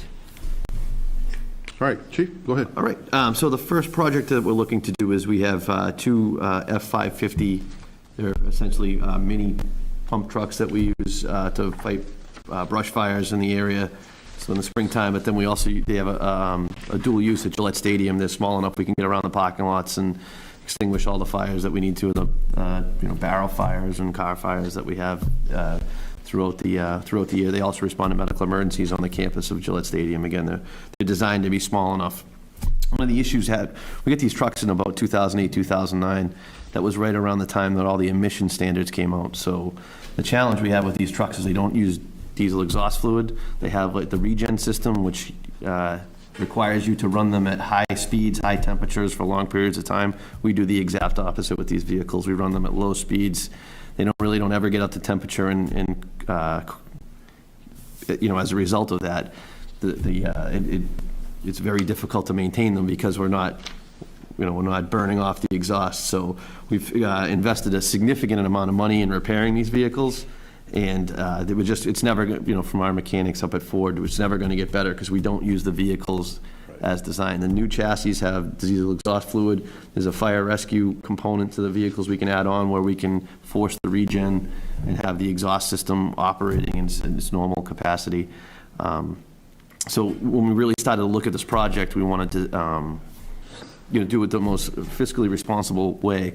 So really, if we were going to buy two new vehicles today, it would be about $600,000, and we would probably build the exact same thing. So working with our mechanics, we looked at them and said, why don't we remount the boxes just and buy new chassis and just kind of refurb them? So we talked to some of our fab shops, and I think we can do that for about $230,000. So I think that's probably the most prudent thing to do, and the most fiscally responsible thing to do. So that's our proposal, is to remount them on new F-550 chassis and just to do a little rehab work. So that's the first project. Do you think you'll get another 10 or 12 years of life out of them? Yeah, I think, because one of the challenges we have is we have to balance when we do this. So we'd probably start right after the Patriots season and try to get one done and then the other. Brush fire season started a little early this year. I can't ever remember going to a brush fire in February, but we've had them, so it's kind of unprecedented. It's an unprecedented 2020 all around, I think. And what about the rest of the equipment on the truck? The pump equipment? The pump equipment, so when we do take the body off, we're gonna do a full service and rehab of the pump and all the fittings and everything, and make sure that it's up to par, so. That's all included in that? That's all included in that price, yeah. So the second thing that we're looking to do is get a third ambulance to add to the fleet. Last year, we had 100 times where both our ambulances were busy, and I expect that number to increase over the next couple of years. So if we ordered one today, we probably wouldn't get it till this time next year. So I'm trying to plan ahead. I also have a request in to add one additional FTE so we can start to run the third ambulance at least during the day. We can increase staffing incrementally over time. So, as our run volume increases over the next several years, we can be in a better position to meet that need. Again, sitting and really taking a fiscally conservative approach to how we, what we're purchasing for ambulances, and, we historically bought really, top of the line. We kind of dialed it back a little bit. We spent $348,000 on our last ambulance, and I think we can get it a new unit. You put some equipment that we have at the station on it to kind of get it up and running, and we could do that for about $250,000. So we're really looking at about $100,000 savings from our last ambulance, just working with our vendors. Same chassis, F550, just to, we're looking at some of the more B brand manufacturers. These units are pretty much disposable. I mean, we destroy them by the end of the 8 or 9 years. They're in pretty rough shape. They have really high mileage. It's one of the challenges we have in this area. The hospitals are 12 to 15 miles away, whether we're going to Sturdy or Norwood. So they're zipping up the highway 10 or 12 times a day. Because the ambulance and the EFT cost and the operating budget, are those contingent upon each other? Do you need one without the other? Do you need them both for the plan to work? Ultimately, we have a mechanical spare ambulance now that we keep in reserve, but the vehicles require frequent maintenance. So we need to have 2 ambulances in service. So we could theoretically use that, but like for example, our ambulance is going to Rodman Truck Center Monday for an oil leak. It'll probably be there all week. So we're going to lose that, so we'll be running the mechanical spare. So I guess. So the third ambulance is not contingent upon the incremental EMT? Oh, yeah, so, yeah, we wouldn't be able to, we wouldn't have enough staffing to run the third ambulance without that incremental EMT. We're just looking at running that during the day. That was the proposal. So with the third ambulance, you need the incremental? Yes, yeah. That's okay. Yeah, yeah. Otherwise, we'd be spread too thin, because we still have to provide a level of fire protection. Oh, okay. Seth, is the question you're asking though is getting the third ambulance as a replacement to the backup mechanical one an option too, as far as having 3 good ambulances? Yeah, I'm just trying to understand that in terms of, are we going to be running? Do we still have 2 in backup, or are we running 3 now? And So we'd be running if this all gets approved, we'll be running 3 during the day With a backup. with a backup. So the backup is this. Right now, you're running 2 with a backup. Yes, This would be a third for a backup. that's correct. so you couldn't do the third without the incremental? That's correct. Yes.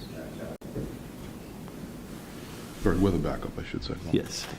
So, and again, we really were thoughtful on how we were, our proposal and how to best fit it into the budget, obviously.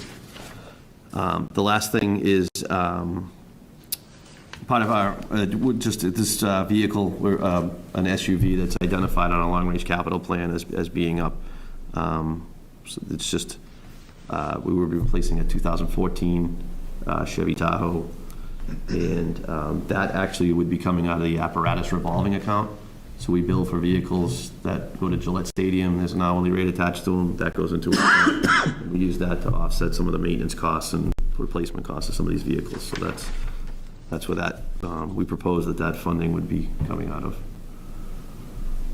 Apparatus. Yes, apparatus revolving. What funds that, Chief, for everybody's benefit? So we send the different vehicles from the fire department to the stadium for events, part of the contract. And the town has this, with the stadium, part of the payment taxes with the tickets and everything. Part of that agreement is that they pay an hour, I think it's $25 an hour for certain vehicles to be up there from the fire department. Okay. How much do you have available in that account?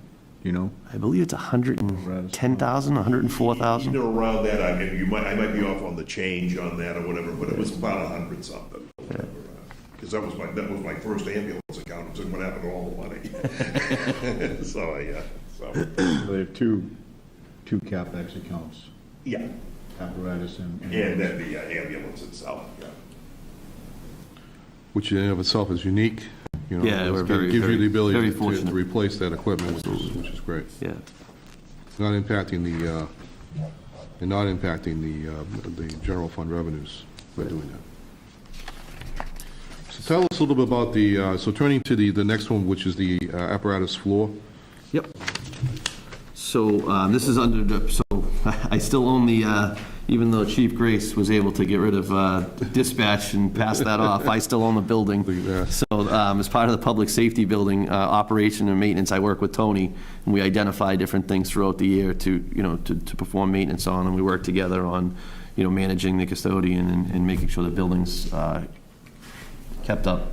One of the things we identified was having the floor, the apparatus floor. It's a significant area where we store all the vehicles. That was supposed to be sealed with an epoxy when the building was built, and it was value engineered out as they went through the building process. And since then, the floor started to deteriorate in some areas. We have spalling of the concrete. It's created kind of holes in the apparatus floor. I've enclosed some pictures if you have in your handout. But so talking with Tony, he recommended that we put in to fix the floor and then seal it. That's the industry standard now. Plainville, Rentham, Sharon, Mansfield, and Walpole have all built new fire departments. All of them have an epoxied floor. It's slip resistant, it's oil resistant, so the oil doesn't penetrate into the concrete. And it prevents the spalling that happens as water gets in and expands, it pops the floor. So we have a proposal, I think we got a price from Boston Flooring for $98,000 to do the entire apparatus floor. If we wanted to, we could cut out, they're gonna do the maintenance shop too. They said that would be about $30,000 if they came back, but since they're gonna be there and doing it, that they would do it for $16,800. So that's a total of $98,000. But we could save $16,800 if we omitted the maintenance shop. But Tony felt that this was necessary. It was identified in a fire department study we had done recently that was one of the things we could do to enhance the safety of the fire service, make it a non-slip flooring. And, the members of the advisory committee that I met with came out and saw the floor, and they all agreed that it was kind of a no-brainer. It was one of those, it's gonna need repair at some point.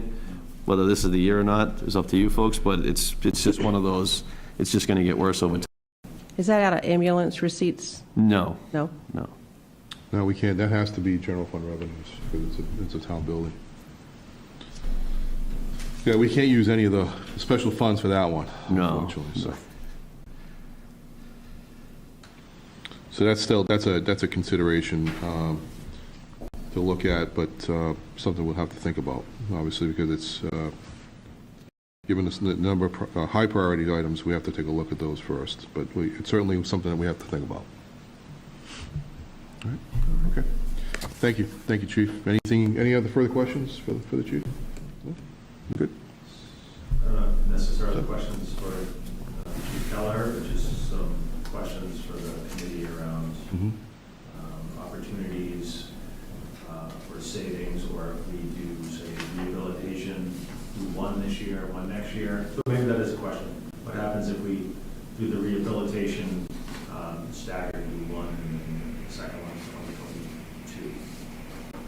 Yeah, we could certainly do that.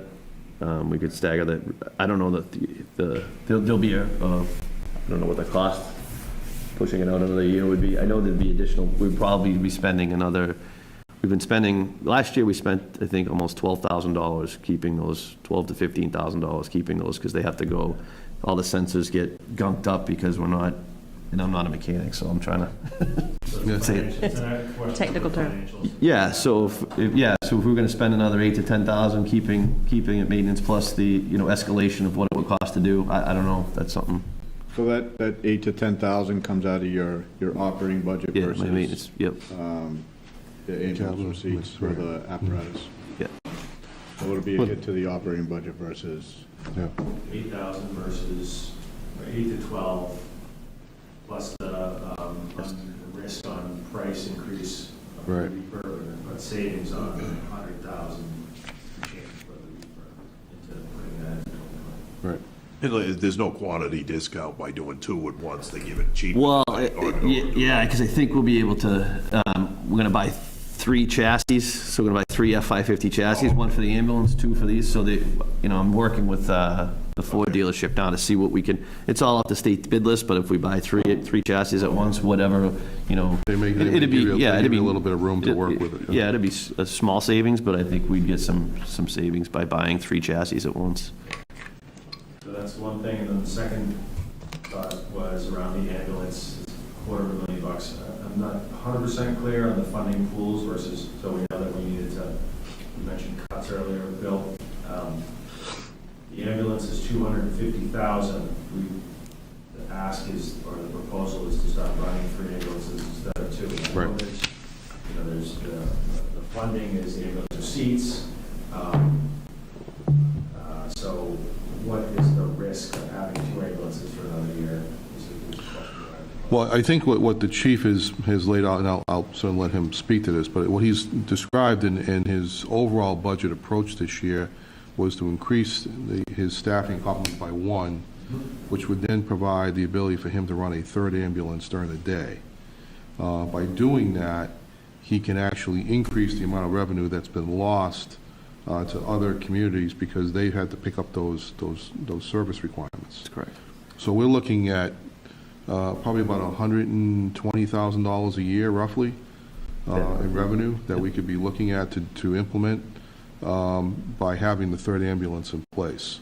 Plus, So that money would go back into the ambulance fund. that's correct. So there's 120, so just if you think about it from a balance sheet perspective, for 2021, 120,000 of revenue on this side. On this side, you have the cost of the EMT plus the cost of the ambulance. So Right. it's an investment in revenue generating, but do we have the resources this year to do that? And that's the question.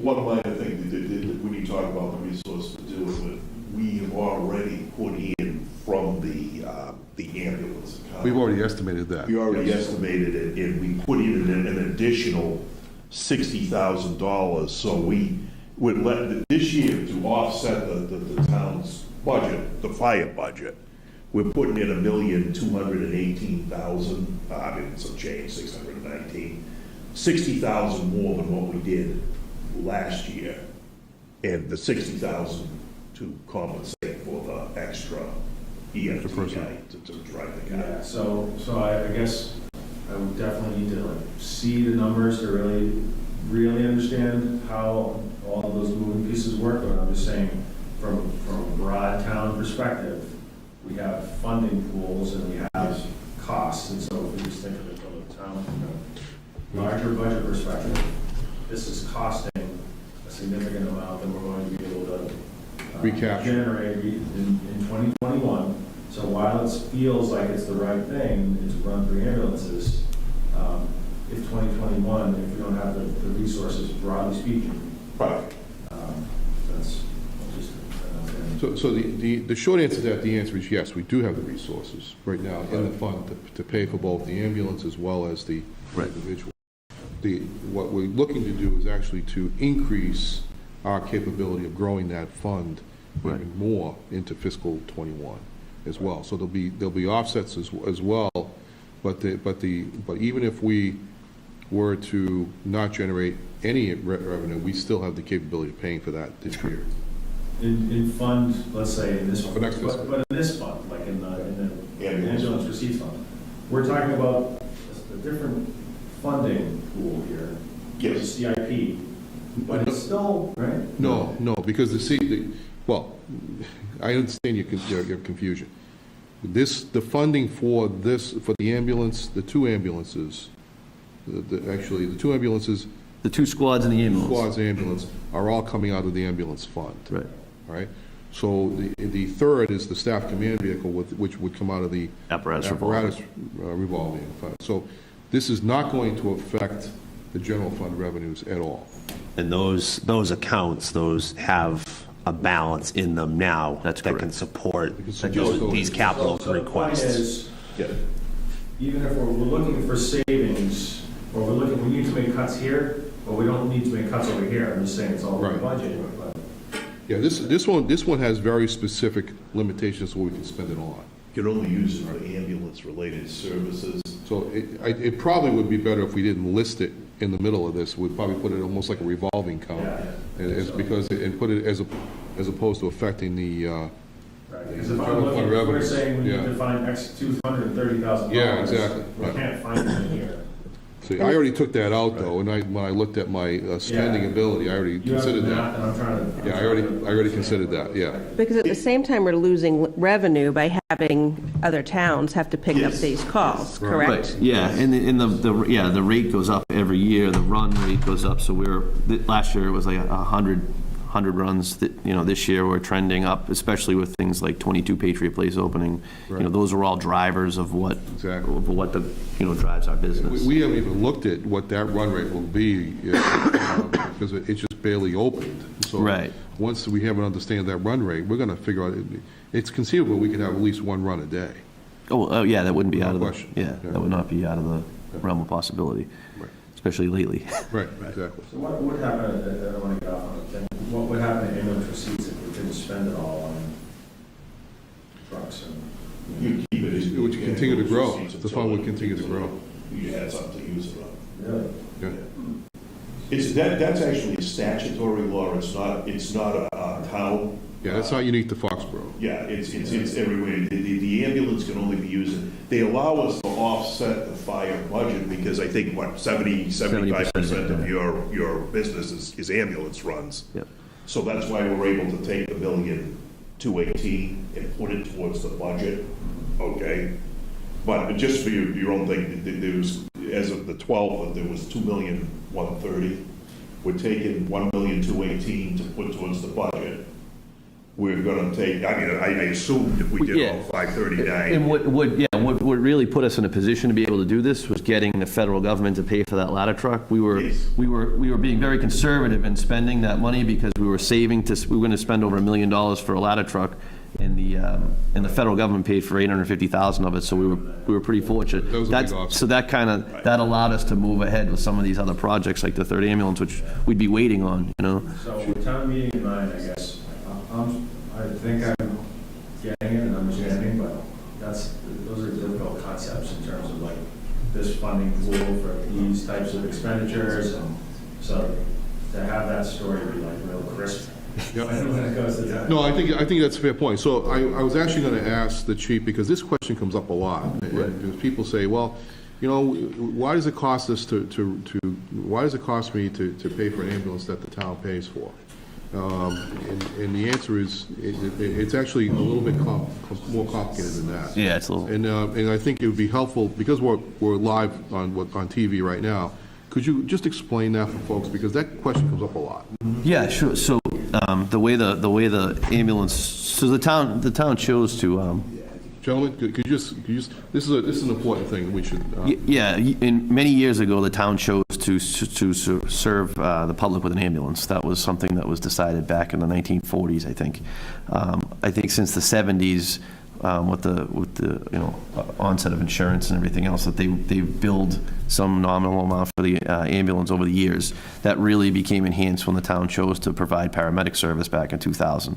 So there's rates that are allowed to be collected based on Medicare standards set by the federal government, and, that's what we use to augment and use that money to invest into the fire department to provide ambulance service. So, as that grown over the years, and as the service has really increased again through the availability of paramedics for the town, billing that has grown. So, and all that money gets reinvested back in, so essentially, yeah. So, we get about $300,000 in expenses. 100,000 of that 300,000 comes from the ambulance, and about $850,000 of our $3 million salary line comes from ambulance receipts. So really, the total investment from the town, tax-wise, I know it's all the town's money, but just if you really look at it, we fund about a third of our operation. All general fund revenues. That's correct, because yes. Yeah. That's probably the best way to describe it. Yeah, absolutely. It's general fund revenues plus the supplemental money that comes from ambulance receipts that helps keep that program running at a high level. And that's on an annual basis. And then when it comes to sitting at this table, and I think you're absolutely correct, if we should probably break it off and have that listed separately, because so on an annual basis, about a third of the operating budget is supplemented by the ambulance. But then annually, all of our capital is funded by either that or, some of the smaller vehicles on the list. Yeah, the apparatus revolving. So again, when it comes time to make a choice of a school bus or a front end loader and a fire truck, you really don't have to make that option, you can, because. And something, Chief, there's something you just said, and it's very subtle, so I don't know whether somebody at home would have caught that, but if a third of your operating budget, in this case, it's going to be $1.2 million, is funded by the ambulance account, that frees up for the rest of the budget $1.2 million that we're not raising. Yeah, because, That we can use for other things. yeah, philosophically, you can look at it multiple ways. Is it, some people view it as a double tax, but if you think of healthcare more as, from a business perspective, those Mass General, Norwood Hospital, you have health insurance. Most people have health insurance or Medicare, and they fund these types of things. Over half the people that use the ambulance don't live here; they're not taxpayers. Right. So it's kind of another caveat. We have a lot of interstate highway. We have a lot of doctors' offices and different things that bring people to town. It's like a tourism type. It is almost like a tourism thing. So it's not all on the back of the taxpayers. So The other comment that we get a lot is, if we get that funding put in, why can't residents of Foxboro have a reduced rate? So explain how that works. Yeah, so we have a contract with Medicare, and that's with the federal government, so we can't arbitrarily charge and not charge certain people. That would amount to Medicare fraud, essentially. Right. So there are things that we're able to do with our citizens who have private insurance, as far as their co-pays. So we waive the co-pays for taxpayers and residents. We're able to do that. Okay. So there are offsets that we do for our taxpayers within the confines of the law and Medicare. Yeah, but as far as we can't have two separate rates. We're not to do certain things within the confines of that. The rate is the rate that's set by Medicare, and we have to use. Yep, and then what we're trying to do is it's complex, and we could talk about it for most of the day, and I still don't fully comprehend the whole picture. But as far as how we set our rates is we're trying to recoup what it costs to run the quality of service we have. Right. So, and it's what's reasonable. Our rates are cleared by Medicare. So we're not charging.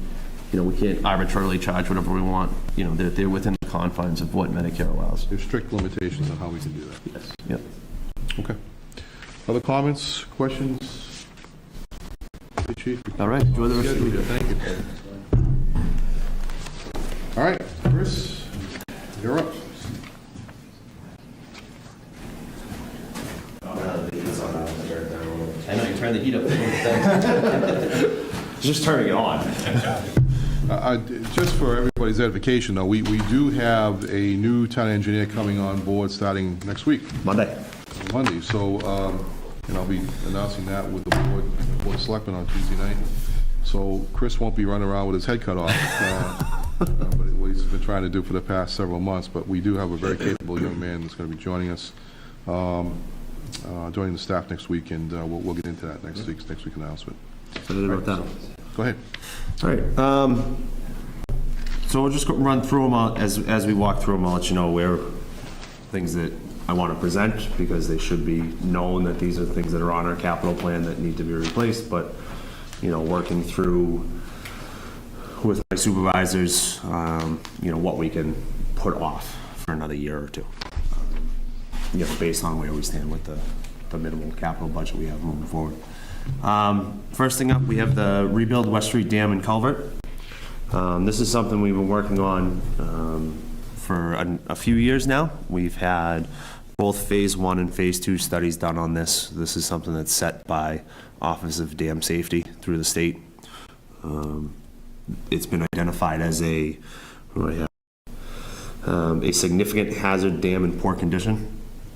And when it gets to that point, they look for you to rebuild it.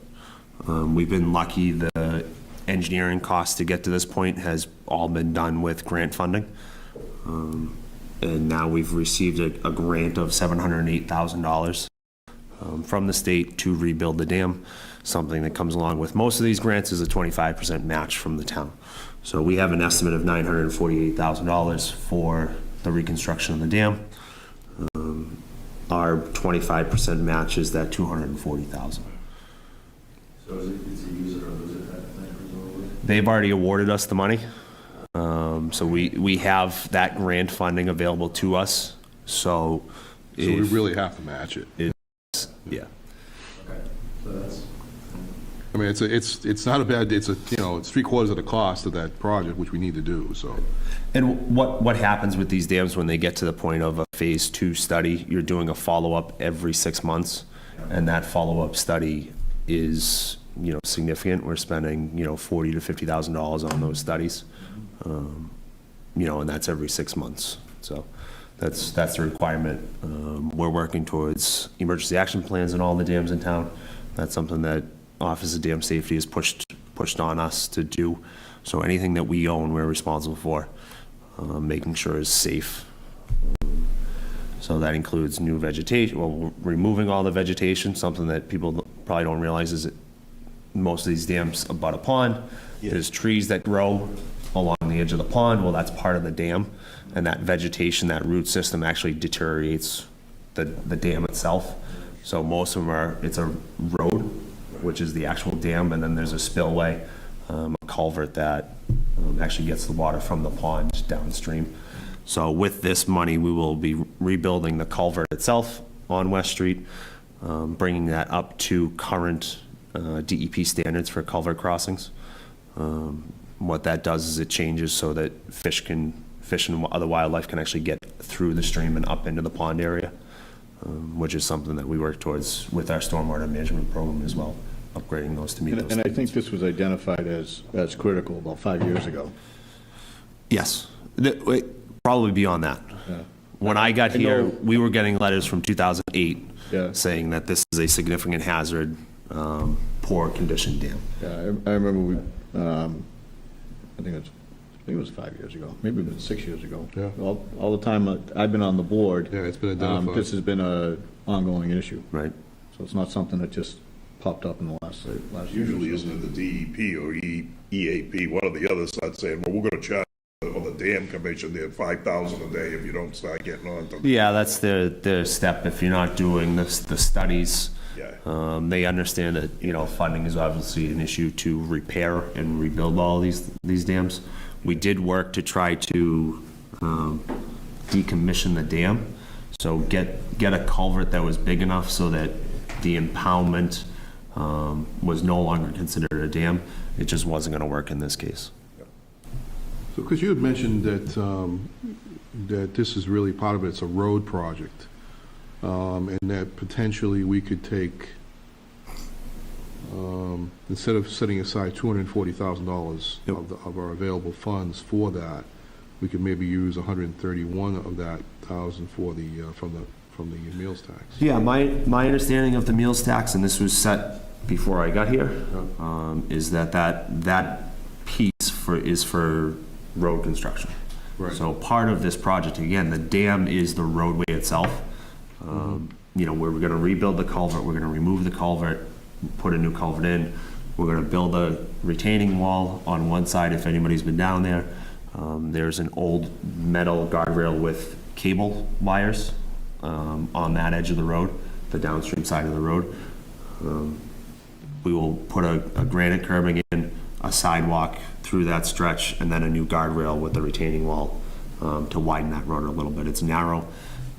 Normandy Farms is up there, the campground, so you have all sorts of trailers and campers that are going up and down that road. So as we were looking at, we're gonna be spending, so much money to rebuild the dam itself, the roadway. Let's widen out a little bit through that stretch. There's about a 300-foot run that we'll be working on. So the curbing, the sidewalk, the retaining wall, all of it is part of this project. But I think, in my opinion, that it's road construction. So we're rebuilding the roadway itself in that stretch. So how that would work is that you'd effectively then only have $650,000 for the Chapter 90 money to do this, right? Right. So that 650 would be the rest of the road construction in town, paving, any sidewalk work. Would be for everything else. Okay, so we would effectively take that and move that over to,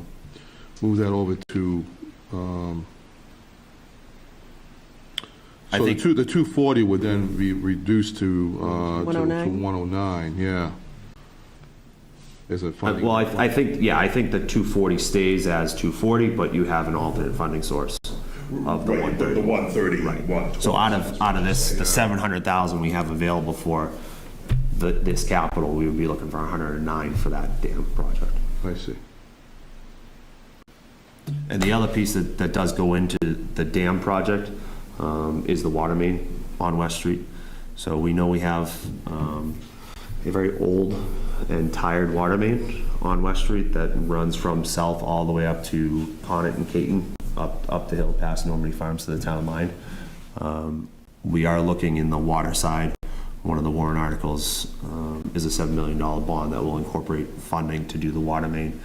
We have to do the water main under the dam now, because once that's rebuilt, we're not gonna be able to go back there. So we're looking, as part of the water enterprise, to do the water main as well, not only under the dam, but the extents of West Street. Okay, And just because we're on TV, I am keeping an eye on the Plainville Miramichi project to make sure that we're not closing West Street at the same time that is closed. They are anticipating they're gonna be done sometime late spring. We're looking to go out to bid for this project after all the permits are set and signed. We'll be out to bid in the spring with construction late summer, early fall. The culvert piece, we have a restriction on. We have to do it during dry weather season. So that really is late July, August, and early September is the time frame when we can dam up the pond, dry it out, do that work.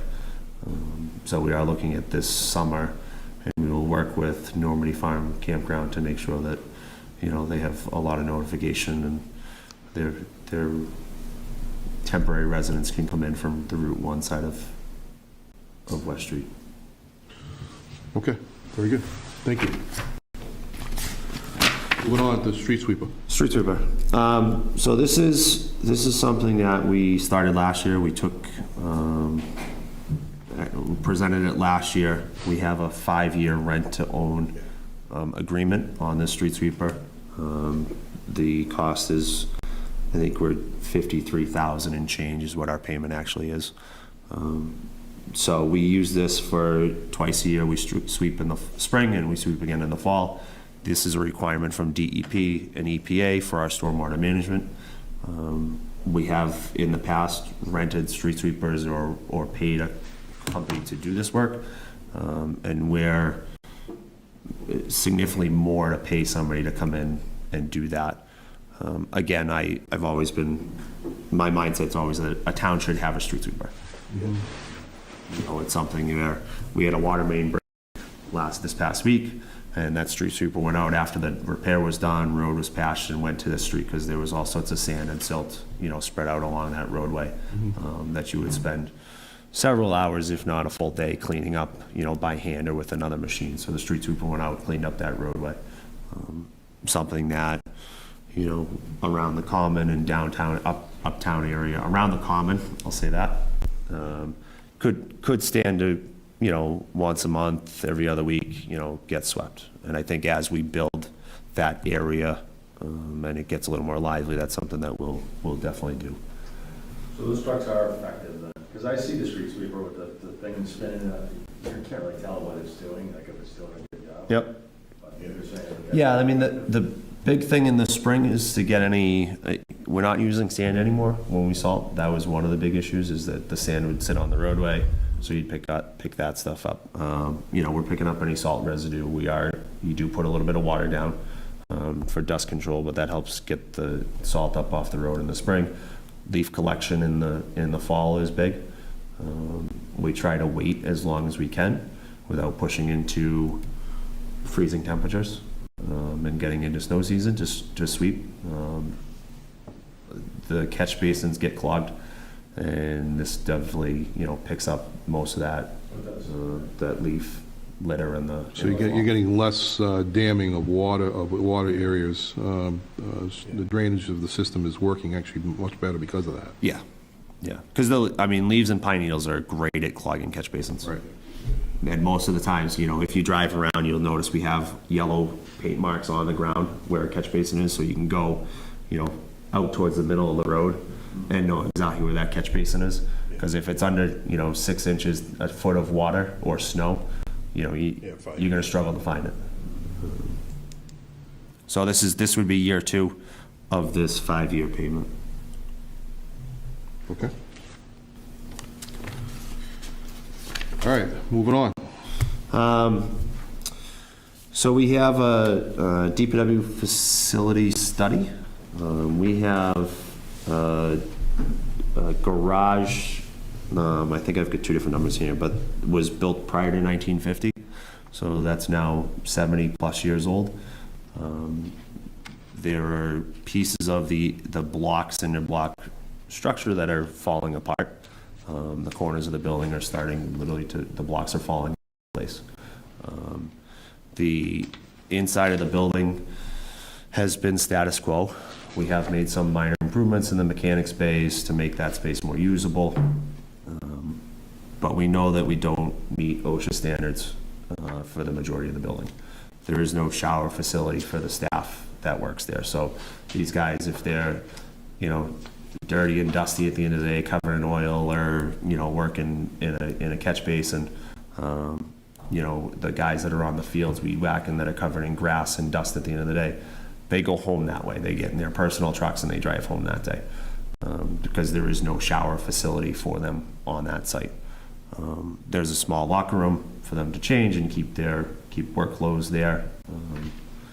The kitchen facility is a plastic table with 4 microwaves on some countertops that they've found somewhere along the way. And this is where most of them eat lunch. Snowstorms, we bring food back there during snowstorms, and that's, they're living in this space. So this is something that, it's been on my mind for a few years to get somebody in there to see what that building needs. Look at all of the operations that we run out of there, how many pieces of equipment we have that function out of that space, and put a study together that says this is how we can refurbish this building. It's a solid building, and it needs some work on the exterior. My understanding is it never received actually a coat of paint. It got primer at some point in time, but they never painted the block of the building, which is probably why it's starting to deteriorate the way that it is now. Bill Uchtner, while you're here, would you mind coming up for just a second for this? So this is, Bill is obviously plays 2 roles as chairman of the building committee as well. So Bill, this is probably the last major facility that hasn't been renovated, right? Other than the Taylor School? Taylor School and this, would be the last 2. Okay, last 2. So we've not spent any, we've spent some money on it. We built some storage capacity at the facility, but really not on money on the building itself. We built the additional administration building, and we built the storage, salt and sand storage facility, and then we also built the additional storage capacity in the Correct. back. Yep. But that's been done in the past 5 years. Yep. But we've not done anything, we've not spent any real money on the building itself. Right. Right. In reality, we haven't spent any money on the site. Yeah. You know, you understand this also is our bus yard. Right. So the paving, I mean, the guys have been great as far as trying to patch different areas and stuff, but Yeah.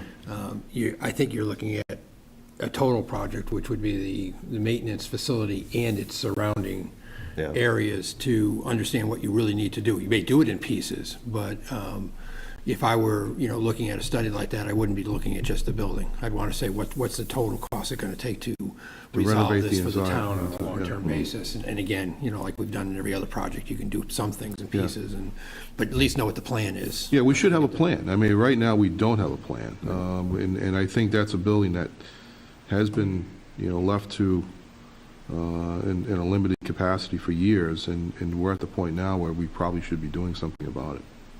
Well, I think all of our buildings, one of the things we've explained to the town, and I grant you, we can't do, you know, probably Council on Aging and this building and another, and the Taylor building, you know, in the next couple of years, funding-wise, but what we've said to the town is we would develop a plan over time that says, you know, what's it going to take and what's the timeline going to be. I think we've done pretty well, obviously, against that when you look at all the facilities that we updated, but this is one more piece to that, so. Yeah, we need to have, I mean, one of the things that we spend a lot of time is doing a strategic analysis of all our facilities, and this is one of them that we haven't spent a lot of money on that, nor would we spend money on, you know, of course, senior center and community facilities. But I think in the Taylor School is the last one. Yeah, and I would say this building is more like the joint public safety. This is a 24/7 building, Right. especially during crisis periods. Yeah. Obviously, it runs a regular day during the normal year, but snow and ice and stuff, it's 24/7, Exactly. has to be operational. I know we've done minor things like the generator, I think, was recently put in there just to give them some capabilities they wouldn't have had previously. But again, you know, there's a lot of things when you look at a building like this, how much of it can you reuse and how much, you know, do you have to do something different with, so. Yeah, and it's a lot, some of it's a space requirement. You know, we know that we have storage, but it's cold storage. You know, functionally from the mechanics, you know, they are limited on space. You know, they work in that one bay, and typically there's a bus, there's a police car, and then there's, you know, their lifts are limited.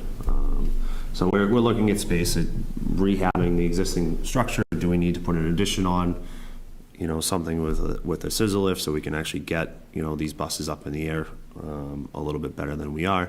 It is time to get looked at. And I think Bill's right, looking at the facility, the site as a whole. Site as a whole, right. You know, we added the salt shed where we did, we added the facility, cold storage where we did, you know, kind of on the outskirts of the property, but it's really looking at the fuel pumps, which are on my list, you know, the bus lot, you know, what is the best use of that site functionally? I mean, the good news in all of this discussion, though, is that we actually have a site. It's not something we have to look for.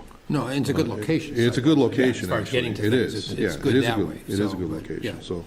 And I mean, that's the challenge for a lot of communities. I mean, Chris and I are both familiar with what they had to do in Norwood, which was extraordinary. They had virtually no space, and so they had to build most of the facility as being self-contained. That's something that makes it much more expensive, as well as the fact that you're able to, we have very little room for actually storing materials. We have the ability to do all of that on our site because it's pretty well laid out.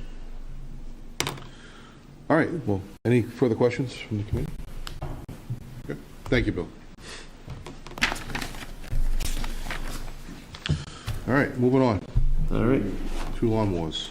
So 2 lawnmowers, this is one, you know, Tree and Park, they're out on these fields. They have over 200 acres of fields, green space that they're maintaining. Not only fields, but the common and other green spaces around town, around town hall and other buildings. We will cut this one in half as a request. We have two lawnmowers that we were looking to replace. One's a 1998 and the other's a 2008. Speaking with Dave Laliberty, we're able to, if we need to get by with one of the two, we can get by with a replacement on one. So I think we can cut this from the 35 down to 16. Okay. 16. Okay.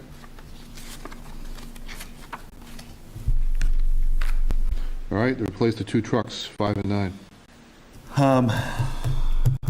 So we have, truck 5 was a 1998 International. That is no longer in the town. That is something that got auctioned off 2 years ago now, and just never got replaced. The other one is truck number 9, which is a 2000 International. We use it for plowing, we use it for asphalt, we use it for hauling material around town when we have asphalt grindings. Any material that we dig out of the ground usually goes in that truck. Something about the trucks, we have kind of 3 different categories of equipment in town. We have smaller trucks, we have 1-ton dump trucks, SUVs, pickup trucks. Lifespan of those are typically 10 to 12 years if we're pushing it. Almost all of those are all the 1-tons and pickups have plows on them. They're used during snowstorms. They're getting hit with salt. They're daily trucks. They're getting driven every day around town. We then step up the size of the truck. It's a 6-wheel dump truck. It has 5 to 7 yards of capacity in the bed of the truck itself. Those are trucks, again, they're not everyday use trucks. They all have plows on them. They all have sanders on them. They are part of our operation in winter as well as the rest of the year. We try to get 12 to 15 years out of those trucks, depending on the winters. We have done things like replace bodies on them, adding slide-in sanders, stainless steel sanders, so they're not as susceptible to the salt as a regular metal body. And then we have the larger equipment, the heavy equipment, backhoes, front-end loaders, that we try to get 20 years out of before and that's 20 years. We've stretched some of them to 25, and then we start spending some significant money on them to keep them up and running. So these two trucks, truck number 5 and truck number 9, are both that wheel dump with a 5 to 7 yard body on it. So this is something, talk to the mechanic. We can, if we had to get away with one, we could get away with one replacement on this one this year. So that's something, request-wise, we can cut down to 190 from the 380.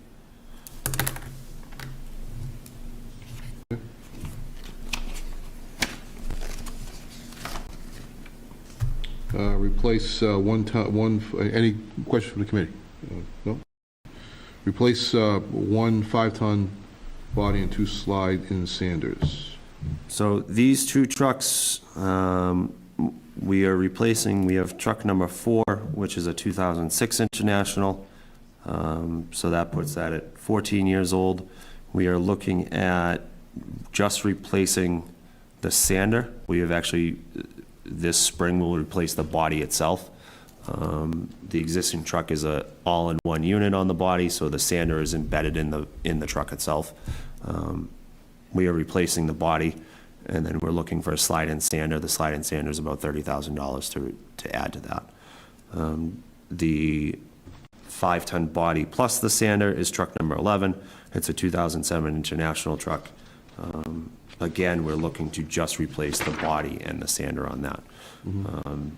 Again, knowing what our budget restraints are, we can push off truck number 11, which is a body plus the sander, and reduce this down to a $30,000 cost for one slide-in sander for truck number 4. Okay. So we go from the 90 down to 30 as a request. All right. Questions? Good. To replace one 18-inch, 18-inch or 18? 18-inch cold planer. Cold planer, yeah. So this is an attachment that goes on a skid steer. We use it for when we're doing repairs on roadways, if we're filling potholes and we have spots that are deteriorated a significant stretch of road, we'll actually go in and grind out that piece of the roadway. We use it on sidewalks. If we have to overlay if a trench is settled, we'll use it to cut the edges of that trench so that we can blend new asphalt in. This is something we can push off. So, again, I want to present the items as these are things that are on the capital list. We do need them. But knowing where we are, we can remove the list for this year. Okay. And the two-way radio system. The two-way radio system. So the DPW has a radio system that is no longer supported. We are no longer able to get radios to add to the existing system. So any new trucks that we have come in do not get a radio.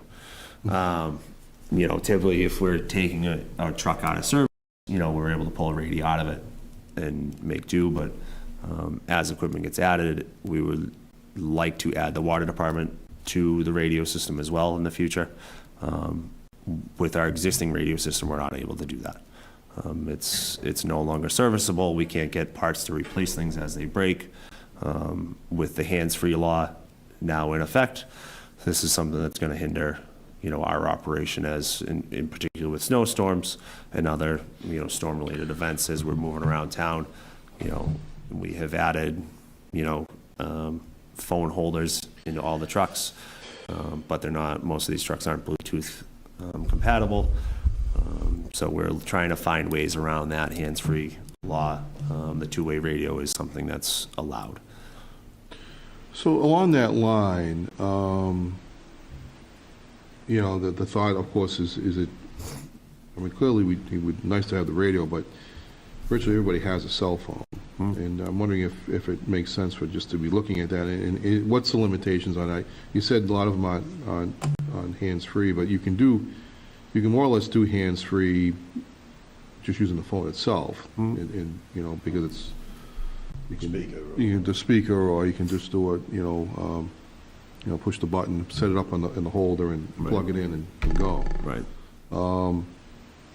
Is that the better way to go, given the circumstances? It's $185,000. That's a big number. It is. It's significant. Possibly like a bring your own device credit program, or Well, we could, we'd almost be better off to buy cell phones for everybody and just say, look, so, I don't know, if you have any. That's what the chief is trying to do Yeah. this year, isn't it? Yeah. By no means an expert in radios, but Yeah. it may not be better off buying everybody cell phones. Well, I'm just throwing out ideas here, obviously. In terms but, of the radios, there's a cost to maintaining the equipment, but there's no monthly reoccurring expenses. That's true.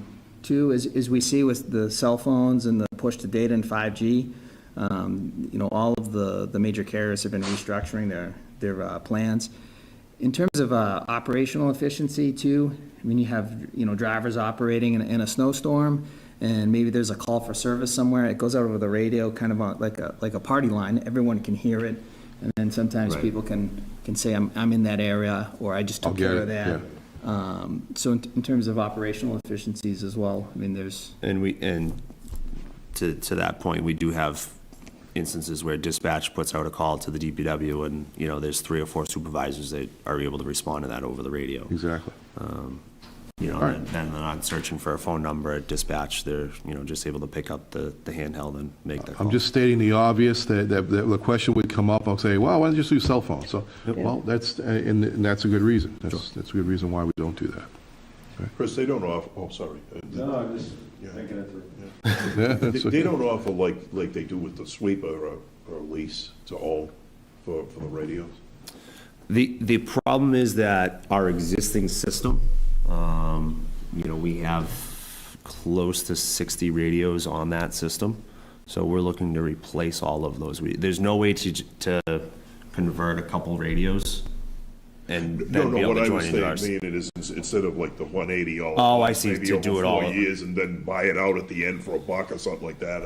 Could you pay for it, like you do a lease purchase agreement, like you say, it's over Yeah. 6 years? Yeah, just buy the whole 30 grand a thing, year, but or then do it over 5 or Yeah. something like do it in that. 5 years. It's something that could be looked at.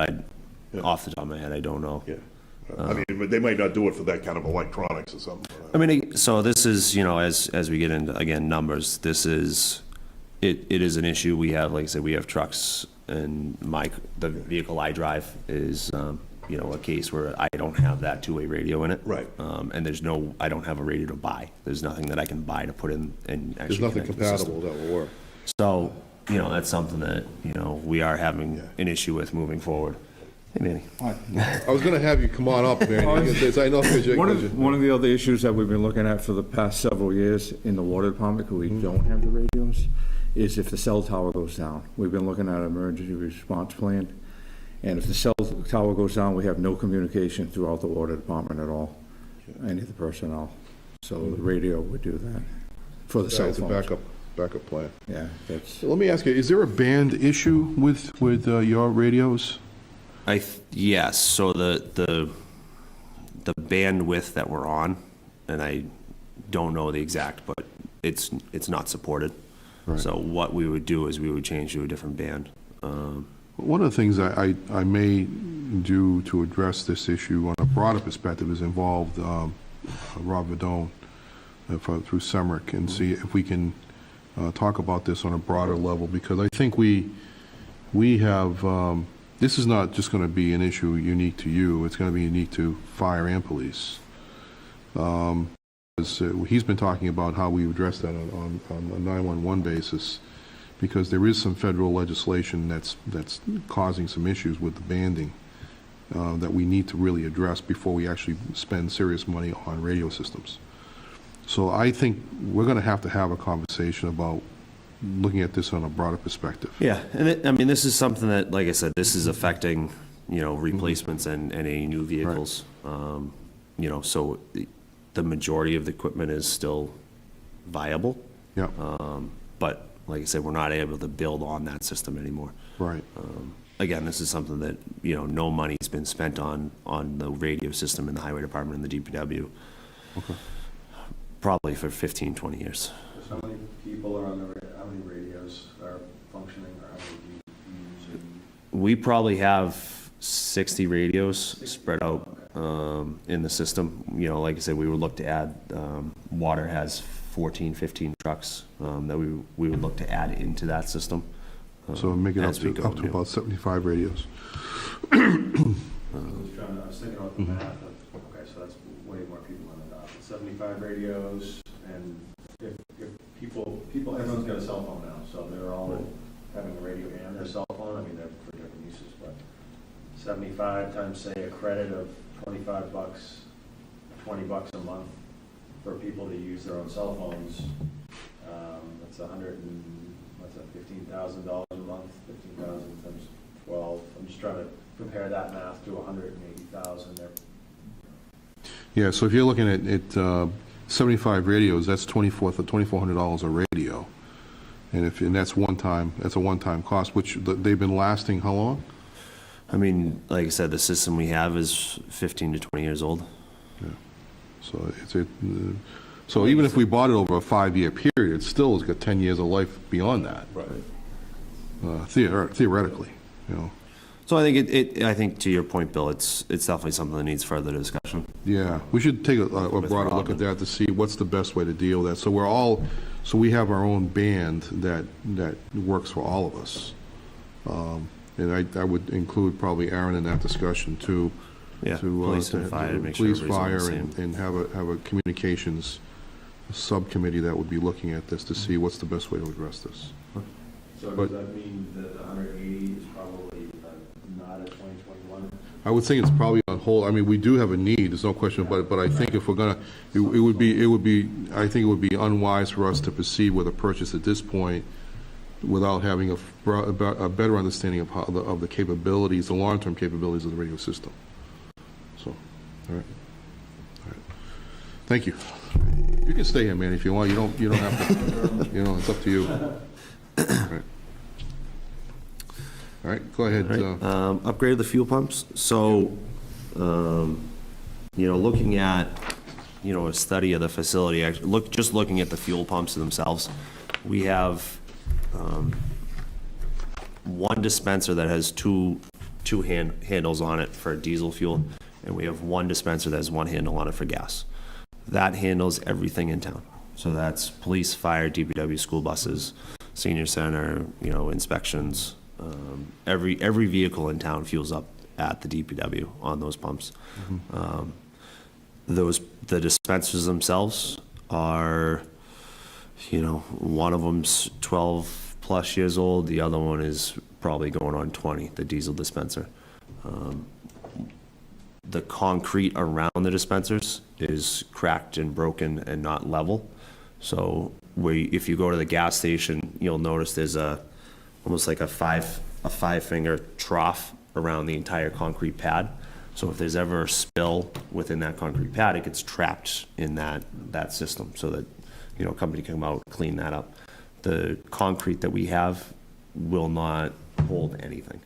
It'll run right off. It has, I don't know if it was It's ever. not fully paved around that area either, which is another problem. Right. I don't know if it was ever level, but it is certainly not level now.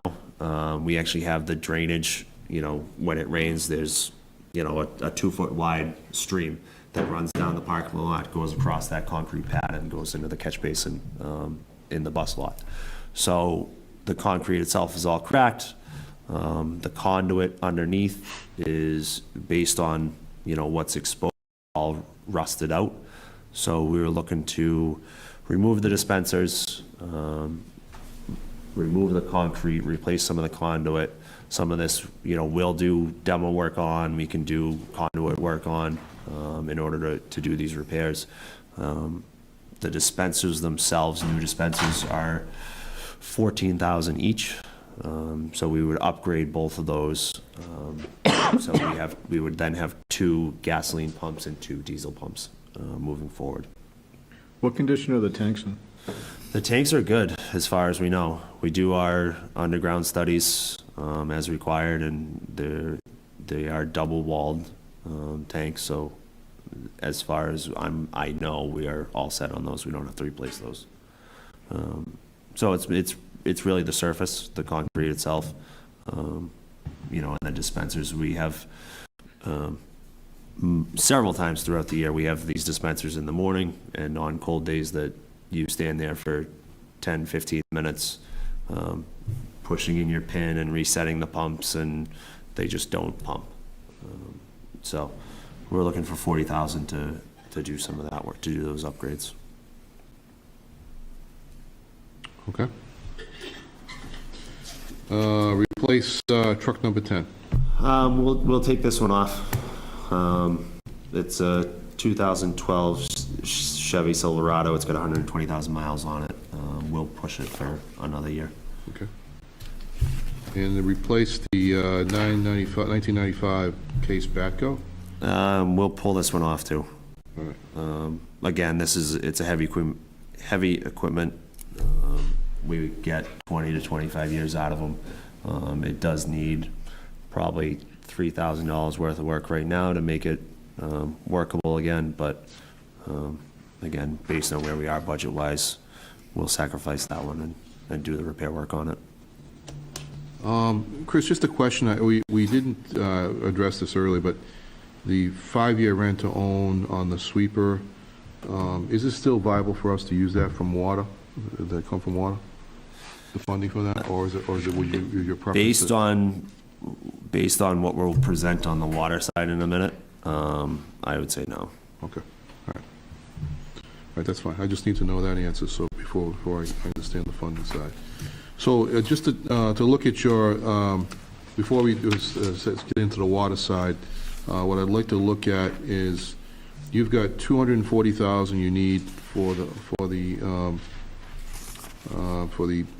West Street Dam. for the dam, 55,000 for the sweeper, 40,000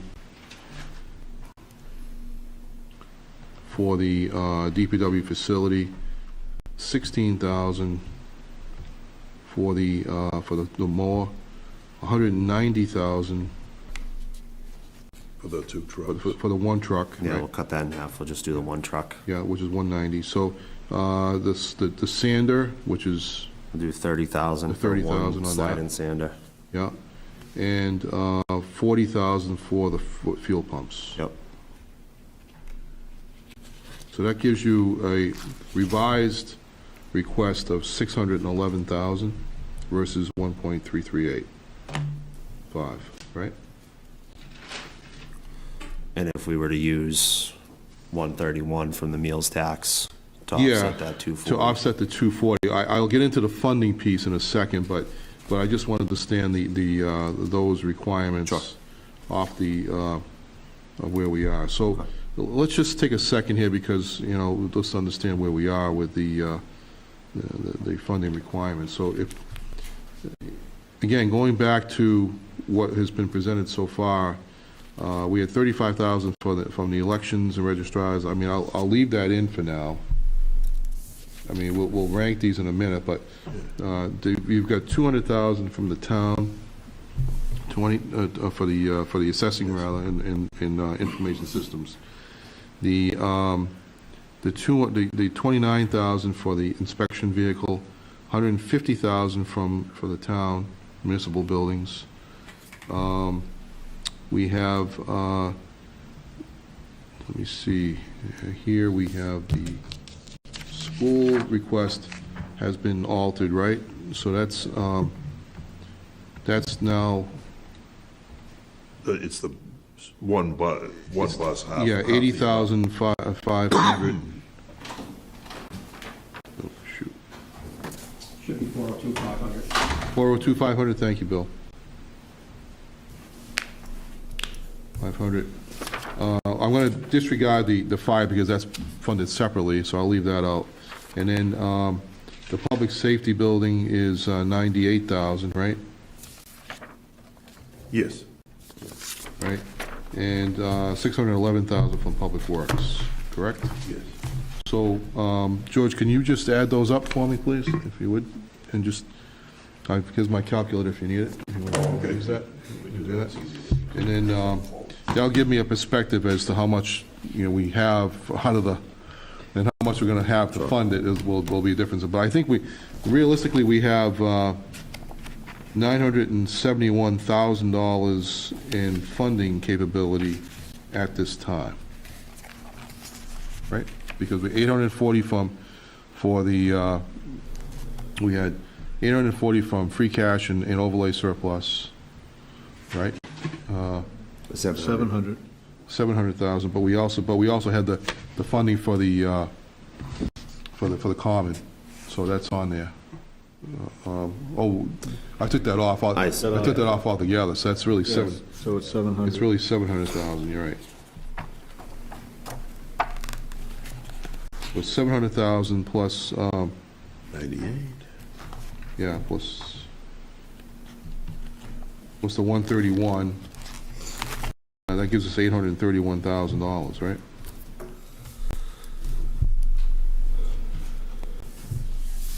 So it's 1,525,568.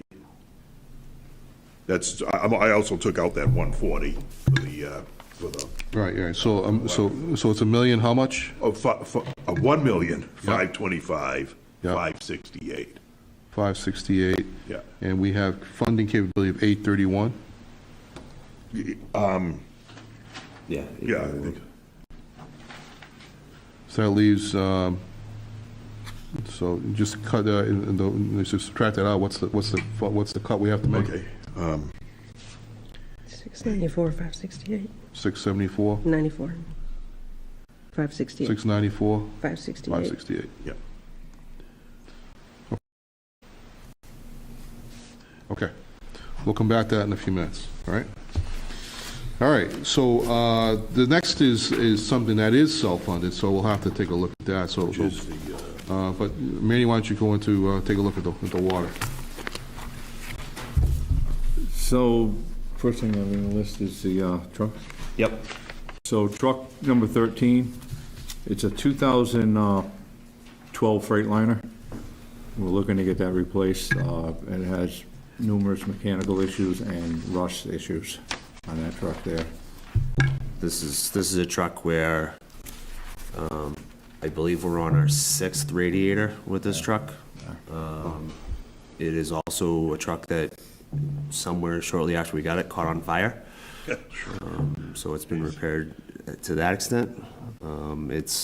It is something that every time it seems to go out, it's a larger six-wheel dump truck. We do use it for plowing, we use it for digs. It tends to be a day-to-day use truck that we are just spending way too much money on to keep it in the fleet. So we're looking. With that history, you should probably change the number. Probably. Yeah. So we're looking to replace that. We're looking at like an F550 with an extended bed, a large body, something that we can continue to use on those digs to replace in kind, just not with a Freightliner. Okay. And the two trucks, and including plow and liftgate? Yes, those two are just standard F-150 trucks. They're two-wheel drive trucks. They don't have the capability of having plows on them. One's a 2007, the other's a 2008. They both have over 100,000 miles on them. Does it make sense for us to do that, though, to make them four-wheel drive and put plows on? Yes. So what would it cost to do that? How much more would it be to do that? They were running about, what, 60? They're proposing four-wheel drives. Oh, you're proposing? Yeah. The existing trucks are two-wheel drive. Existing trucks are two-wheel drives. And so you are including those, so you're They're going to making. be replaced with utility body trucks that we can store tools in. Okay. They're going to be four-wheel drive, and they're also going to Okay, be. fair enough. Yeah, they're that's gonna what I have thought, plows yeah, I on was them. like, yeah. The two-wheel drives are pretty much useless. They have significant rust issues also, and they have higher mileage on them. Okay. Fords were notorious for rusting, especially from that period. Right. So what we've been doing, we've actually been changing, and all the trucks we've been getting have been Chevys over the last couple of years. So the equipment mechanic supervisor, has issues with the Ford trucks, not only serviceability, but, the lifespan of them. So we've shifted to Chevys on all those vehicles. Right, and we only have one truck that has a liftgate right now out of the whole fleet. So the liftgate actually, obviously helps with injuries and transporting fire hydrants or whatever else we need to use them for. And just for clarification, we have, I think, all but one water department staff does plow for us in the winters. So there are 2 or 3 that are dedicated to the treatment plants and the lift stations and the other well sites. The rest of them are on routes, on roads. So that's why, for clarification, these trucks are coming with plows, because they do plow for us. And it's a small upgrade. The cost of the plow for these size trucks is, $9,000, $10,000. And getting the truck outfitted with that is pretty minimal. So, these guys, as much as people don't like plowing, they're all willing to do it for us. So they're all part of that snow and ice team. Great. Vehicle storage unit? So as we move towards completion of our third treatment plant down on Pumping Station Road, we're looking at the facility and the site as a whole. We have one small garage now that functions as a garage, as well as office space and a lunchroom for the staff.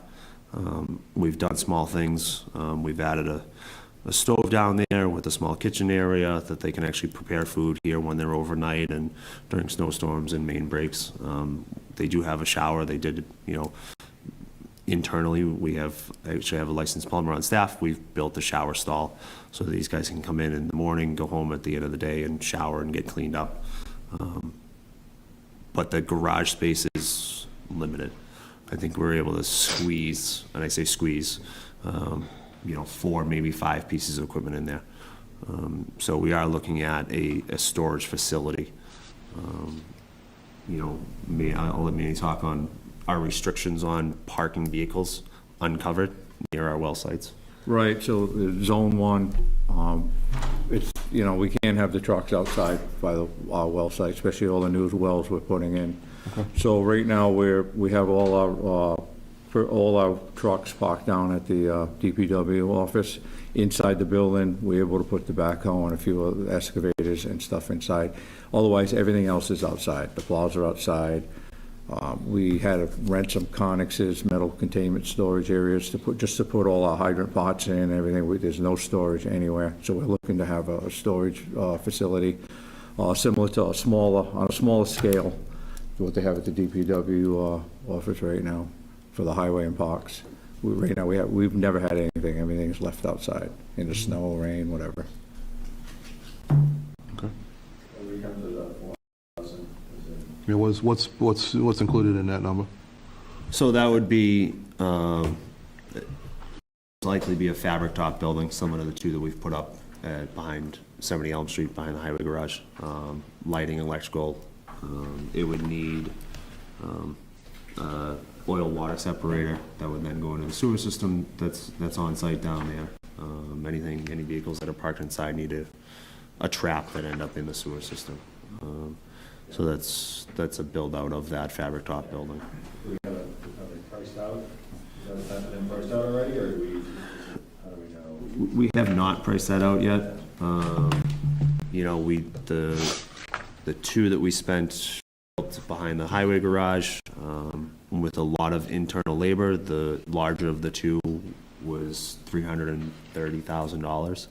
And then the electrical work on top of that. So that was just the frame and the fabric top itself. So this is something that we are looking at our rate study now to see if it actually fits. I want to present it. It is something we need to move forward with within our rate study. I'll be honest, it's not going to make the cut. But again, going through the process, making sure that we're presenting that this is a need. I don't want to catch anybody off guard. You know, a year from now, it is something that we do need to move forward with. But some of the other larger items that we have, the warrant article that we have, we'll talk about that in a minute. That's going to affect the water rate. And I don't want to push the water rate above 6%, and then the water and sewer commissioners won't push it above 6%. So something like that, 400,000 in that capital is something that's going to get bumped.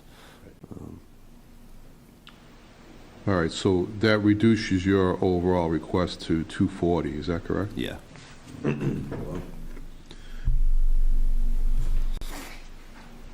right. So I just want to make that note, George. Yep. SCADA system? So the SCADA system's on the sewer side. So this would be funded out of the sewer enterprise. Over the last 2 years, we've been getting capital money to build out that system. So this is something where we can see and operate the sewer system on the lift stations remotely. It also helps us with all of our tracking of what our flows are. So this would finish off that larger project. I think we spent we have 180,000 from previous fiscal years, so this would close us out on all of that work. So if we include that, your overall request is going to be $290,000, correct? Yes, Well, but one's from water, one's from sewer. Yeah, exactly. All right, so the water request is 240, the sewer request Is not 50. But the total enterprise fund request is 290. Correct, but they're two separate enterprise funds. Understood, yeah. We got it like that. Just for anyway, clarity, so, yeah, just for clarification. Okay. All right, road reconstruction, chapter 90. So we've taken the 250 off, and I mean, it'll be there, but we're going to use it for, we'll reduce it down to 131, but we'll use it primarily for the other project. So we're really at 650 for that request. Yep. Right. Chris, on that one, didn't we get something that's already told us what the Chapter 90 is for next year, or is that still coming? I was looking for it this morning to see what that exact number I was. think that was for this fiscal year, right? So we had, okay. they appropriated an additional $64,988 to the town of Right, Foxboro right. for current fiscal year. Yeah.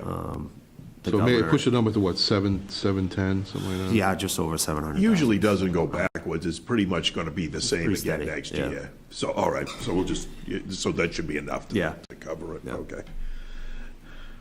So Just go ahead. just to talk about the Chapter 90 and the roadway construction. This is a year we've been doing a lot of miles over the last 5-6 years. We've made some major improvements, Beach Street, Mechanic Street, a lot of the subdivisions that hadn't been touched probably since they were built. We've been working through the majority of the roads in town. This current year, we've actually moved forward. We did a ADA self-assessment on all of the sidewalks in town. So we have a list, and we've put a plan together that shows to be compliant with ADA, we are earmarking $75,000 a year towards sidewalk improvements. What that does is it lets us do sidewalks and forces our hand to do sidewalks, but it keeps us out of trouble with ADA. As long as we're spending that money each year and moving forward with that plan, we can't get fined, we stay out of trouble. As well as improving the sidewalks in town, which I think is a benefit for everybody.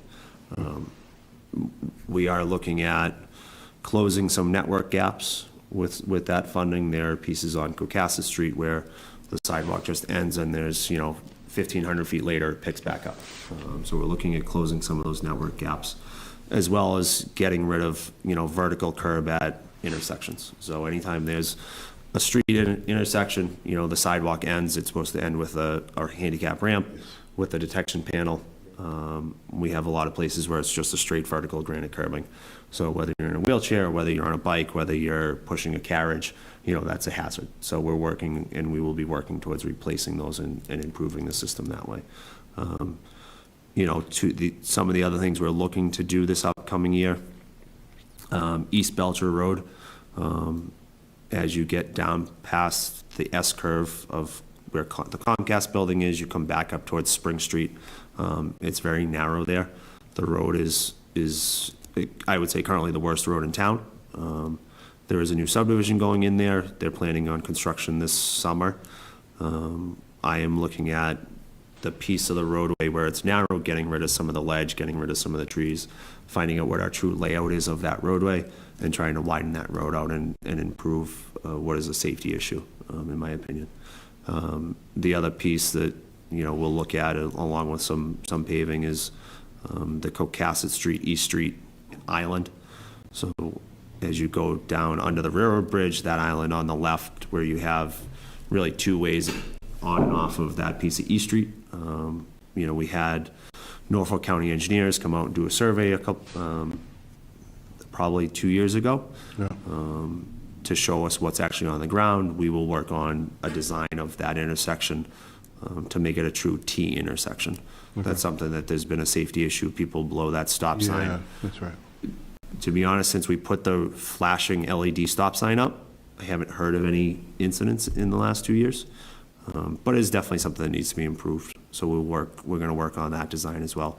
Whether we get to construction this year or not, I'm not sure, but we will work on that design as well.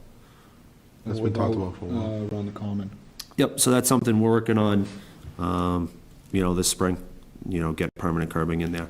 That's something we'll buy the supplies, and the highway staff will actually do all the curb setting on that.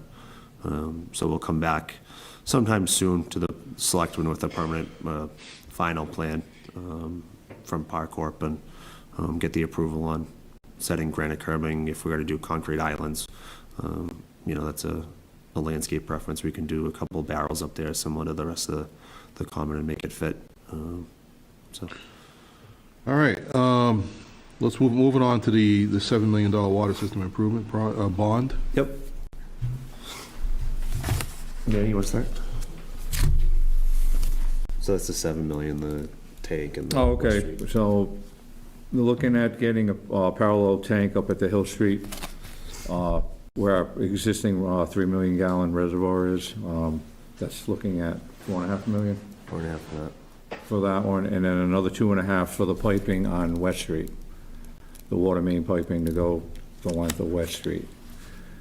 Going further than the bridge plan that Chris was talking about earlier. So we have, right now in the system, we have 2 pressure districts. We have one on Route 1, which we consider our high pressure district. So the tank that sits next to the stadium feeds the pressure for that system.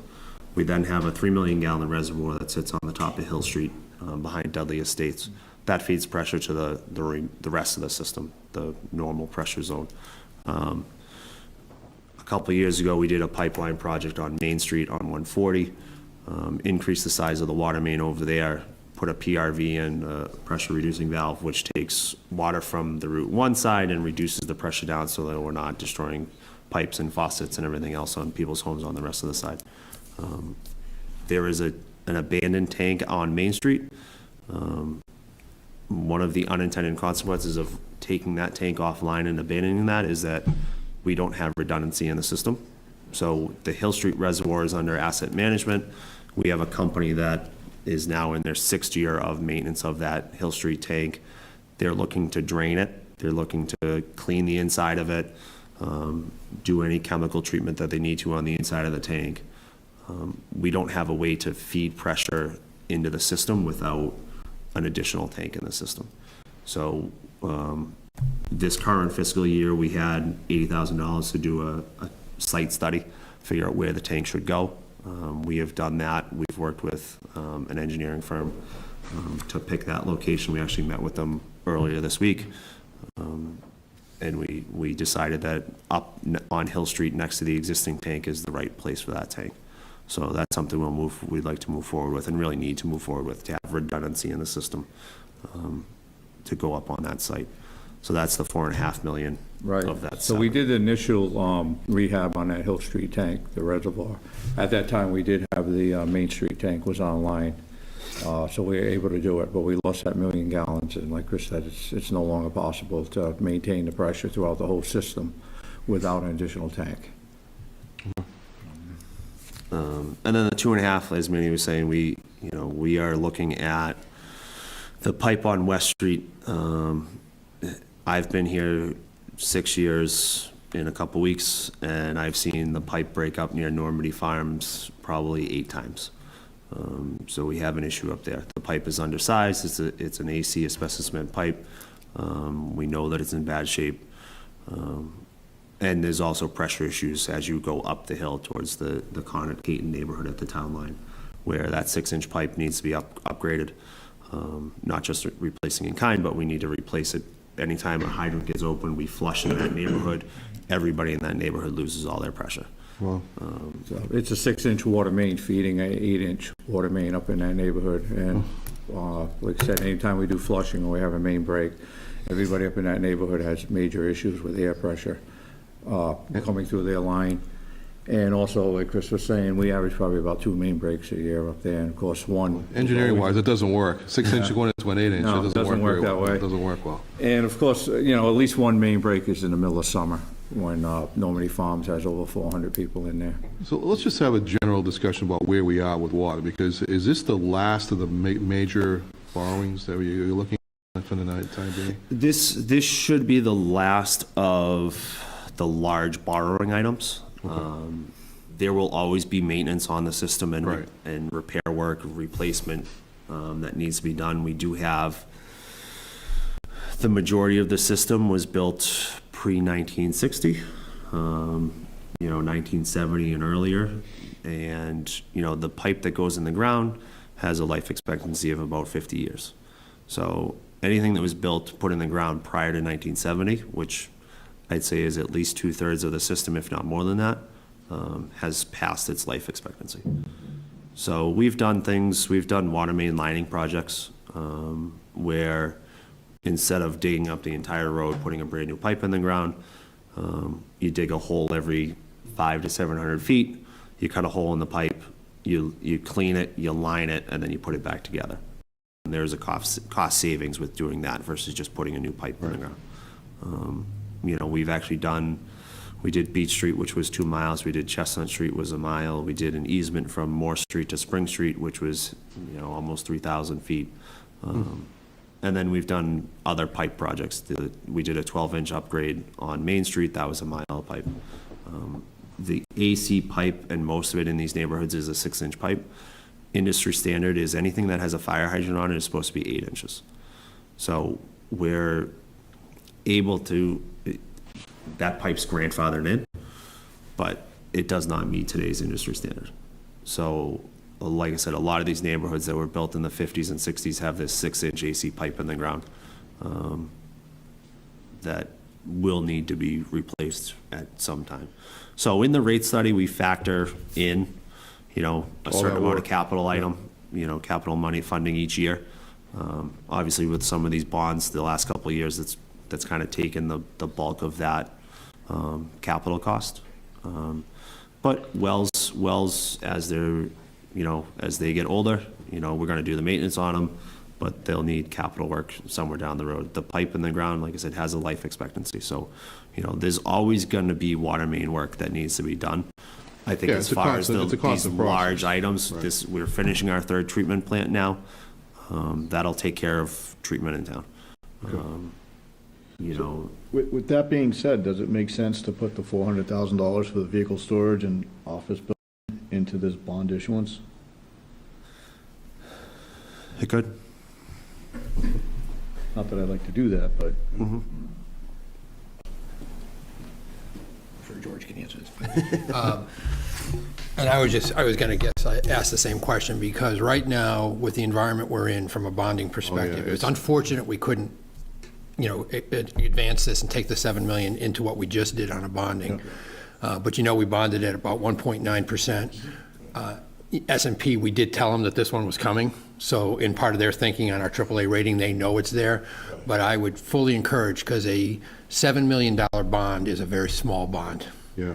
If there is anything else that we're looking at doing, A, to take the rate, but B, it's going to cost you, what's the number? What did we just pay in bonding for this last one? 1.9, I mean, the yield, I mean, so it's. No, but what was our bonding What's our cost to to do it? bond it? What's to pull the documents together? To put the documents, I think it's up around 50, 60,000, but it's built into the bond anyway. So it's going to cost you that no matter what. Right. Yeah, Right. In doing this, so. but it just takes all the future pressure Right. Yeah. off of the ratepayer to do the capital. Well, If it's a and not only that, capital but we had estimated that cost was going to be about 3.5%, and we came in at 1.9, so. So our cost of money we're on this driving is so that down. low, from an interest point of view, that it's almost like you're doing an operating budget type of scenario. So I would strongly recommend, if there is anything in any department, that it would be lumped together, and do that with this low interest rate environment and save the town money for a long run, but also address some of these issues that might be a problem for us in the next couple of years. Thanks, Bill. So I was actually going to mention that, we really should be looking at that as an issue right now, because it's so cheap to borrow money right now. The cost of money is so cheap.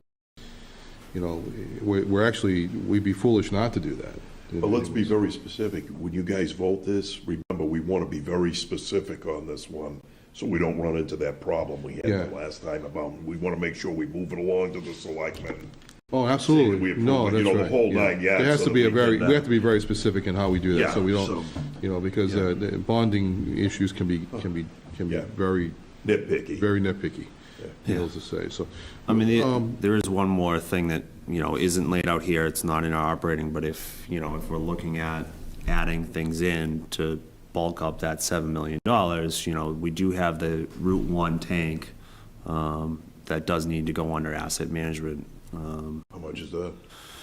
Well, again, so it's a 15-year contract with them.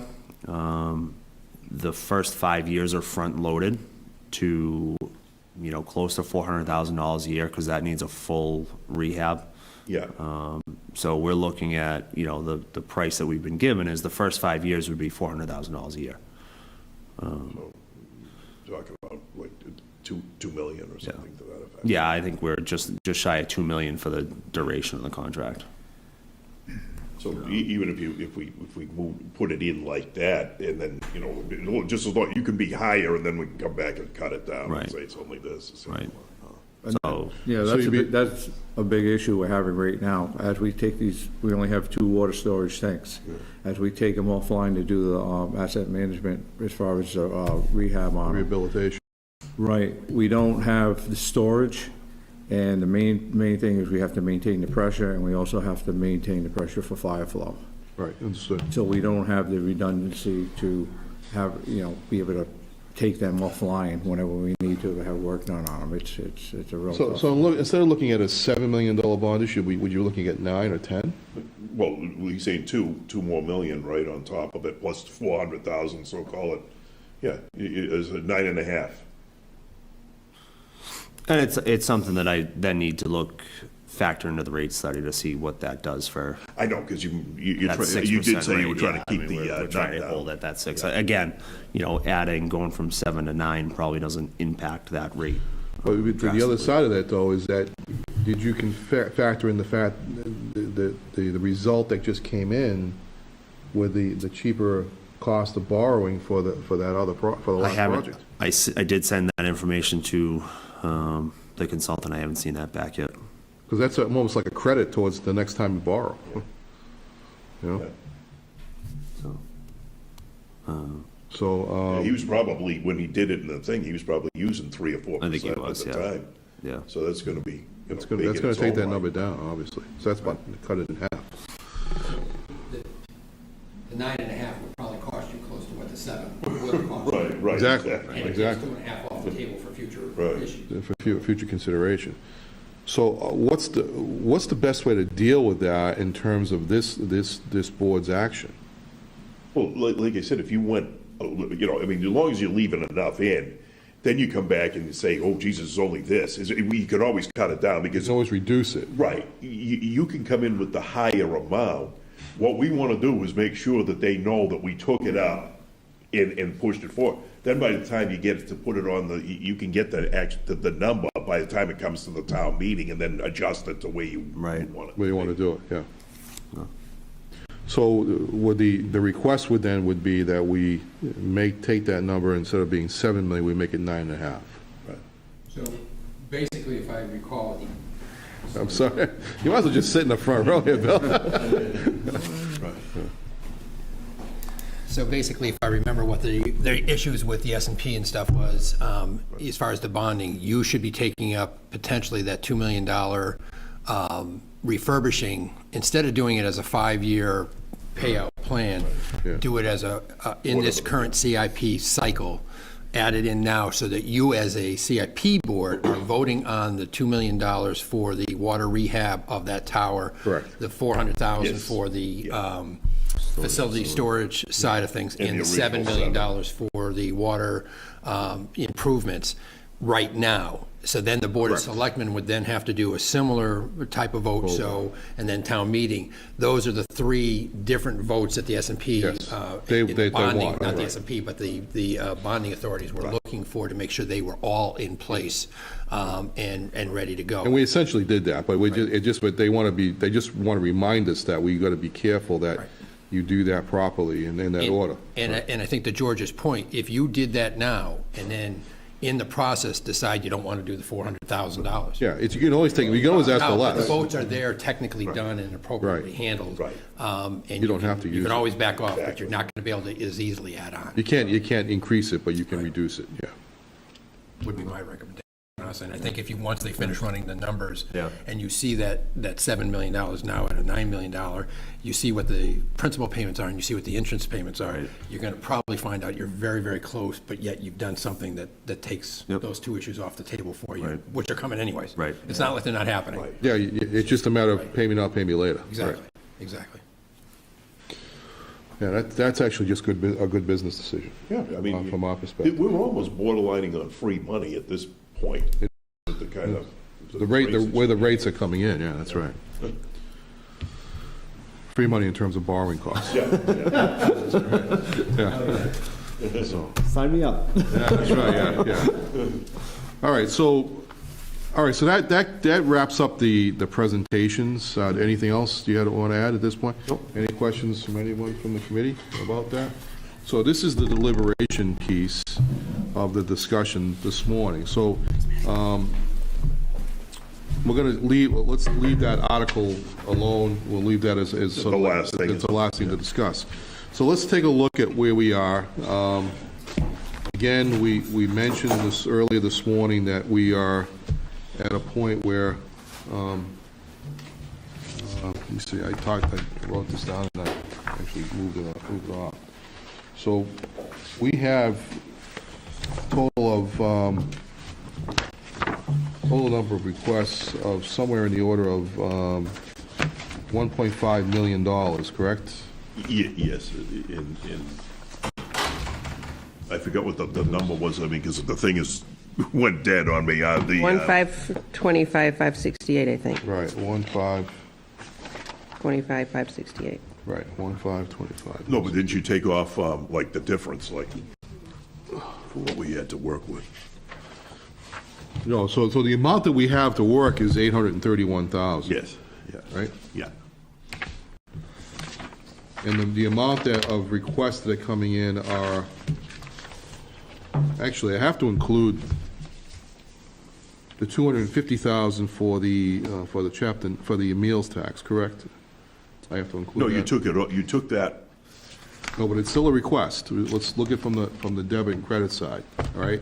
So the debit side, on the credits, the debit side, we still have to include that $250,000 request in the overall number, correct? Because I think in the overall CIP requests, yes. Yeah, that's right. The funding for the capital, or the But we don't have to general fund fund it. piece. Well, we don't have to fund it. We have to fund it, but we have to fund it, but we do it in a different, and on the debit side, we have to look at that, see what we got to work with. So 250,000, we'll say the 650 is already self-funded, we're gonna include that as a number. right, Because that's funded exactly. through Chapter 90. Right. Right. So we're gonna include that, but the 250 is the meals tax money, which we have to leave that in there for the time being. All right, so I'm gonna say that from the, let's try and make this as easy as possible, so even though it's complicated. So you had, Amy, you had said the number was 1,000,005. 25, 568. 568 of projects, plus the 250. Because, now, we don't have to fund it, but that's the amount that we, so it's 1,775,000, right? 568. Yeah. And we have 831,000. Okay.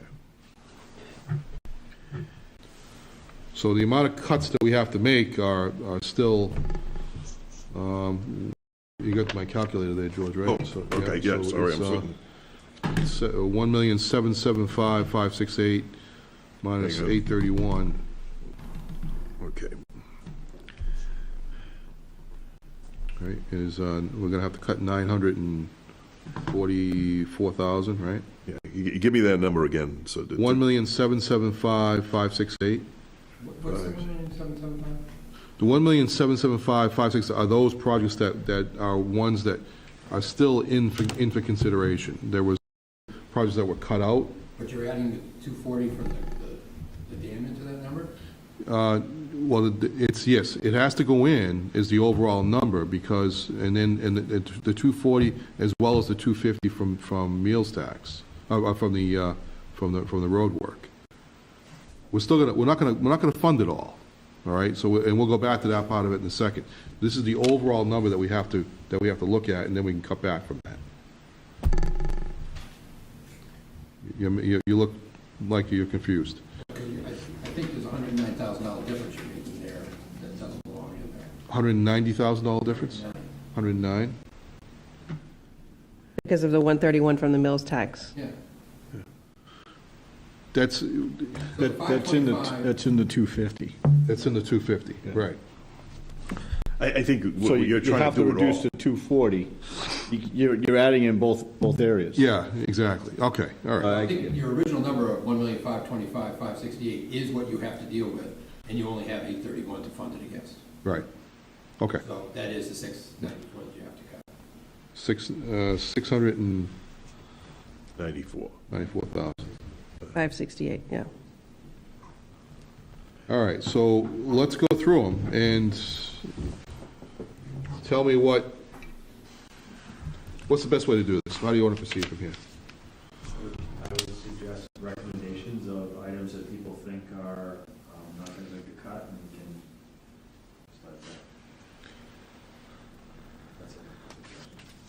what we have done in the past is we've gone through and rated each one of these things, and then come back with a rating, and then here's what the rating is, and then talk about it. But if we've cut some things already by a half or 2/3 on those to rate them, how are you going to really kind of filter that out? Yeah, so what I'm going to just go through is tell you what is what I think is still on the list and what's not, okay? So the 35,000 for the voting machines, I think we're going to have to wait on that. I mean, that's something that, it's not critical. It's something that we have to look at some point, but it's not something it hasn't reached mission critical at this point.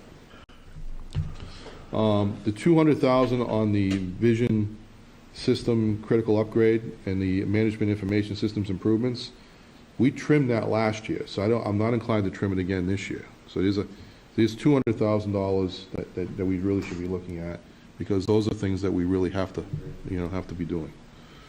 The 29,068, I'm concerned that that's a vehicle and I know the condition of this vehicle, we really should be looking to replace it. So I'll leave that on the list. The 150 is the demolition of the old State Hospital laundry building. Now, this is something that I think we all agree needs to be done, but is it something we can wait to maybe the fall to reconsider it? Because we're looking at the point where maybe we have a better understanding of our free cash position, we can maybe take a look at it at that time. Because you can do that I mean, it's not like a construction project, you're taking it down. So Yeah, exactly. you could probably So put on rip it fall down. town meeting is what I you're saying? would say we put it on hold for now. All right, so that takes the 694 down to 544. Right? Am I right? 068. All right, that's minus the 150 at this point, okay? The $200,000 computer software printer upgrades and replacements, we've done it every year, I don't know why we wouldn't do it now. The 80,500 is already a cut, is a cut in half of the bus replacement, so that's another consideration to leave that in. The 82,500 is a minibus that has to be replaced, right, Bill? And the 40,000 copiers for copiers is something that we're already been committed to for every year since I can remember. That's it, I mean, when we change behaviors, we can change that number, but if we're gonna do what we're doing now, then. Yeah, it is what it is. So at some point, we have to look at different ways in which we're going to do business on that point. But right now, we're not in a position to do that. All the fire items are off the table, so because they're on their own. Because they're being funded on their own, right? Public. The 98,000 for the epoxy seal, I think that can wait. Fall. Personally, yeah, maybe, or another, I'd say probably next year. I don't even think it's critical at this point we do it. Okay. All right, so I would, does anybody disagree with that position? All right, so we'll leave, And I think Tony's budget could potentially do the pack, yes, agreed. just to make sure it's affordable. Yeah, that's not a safety issue, right, that's not a safety issue, agreed. All right, so we'll take that one off. So that takes it down to, so that's out. The rebuild of the West Street Dam, we have to do that, right? Right. 55,000 for the street sweeper, we have to do that because we're already committed to it. Then the question is, the remaining items, the 40,000 replace the DPW facility study. I think we'd like to do that now, but I think realistically, I don't know if we can do it. Yeah. We can postpone that. The 16,000 replace the 2 lawnmowers. What else we should be doing? At least one of those? The one we're looking to, one out of the 2 is 22 years old. Okay. So if we can get 16, that'll be helpful. Okay. All right, so I'll leave that in for now. The 190 for the 2 trucks. But, yeah, that's already in half. It's That's one actually truck. one We're down to truck. 1 truck. I'm going to put a hold on that for now, because I think that's a big number, and it's something we have to think about. Replacing the 1 ton, the 5 with the slide-in Sanders, If we can do the 30,000, I think that would be really helpful to do that, so I'll leave that in for now.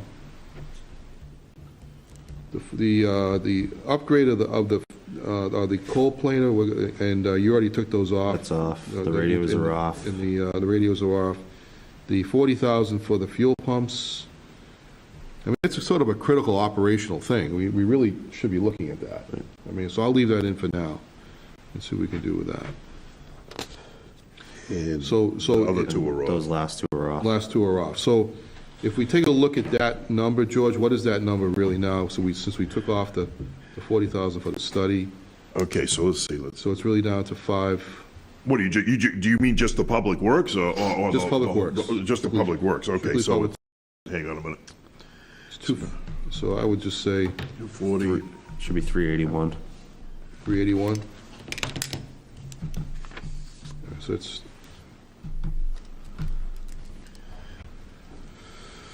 $381,000 roughly, if we took the 190 off for now.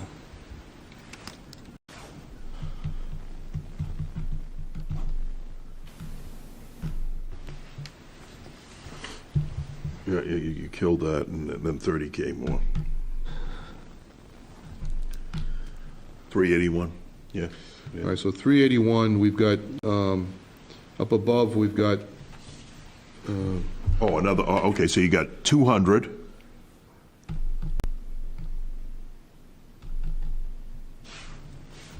You've got 29,068. You've got just the one, 402,500. okay. 402,500, which was the school items, Yeah, that's okay, all right, 402. What about the, and 381 for public works. okay, so now you're down to 1 million in, 1,125,68.00. Say it again, 1 million, 0,125,68.00. excuse me, 1,012,568. okay. And so we've got, right now, we still have 831,000 available, right? Right, oh, so you want me to subtract that off? Yep. And what's the amount of cut that we still have to make? 2 something? 181,568. To take off. You want to take off another 181.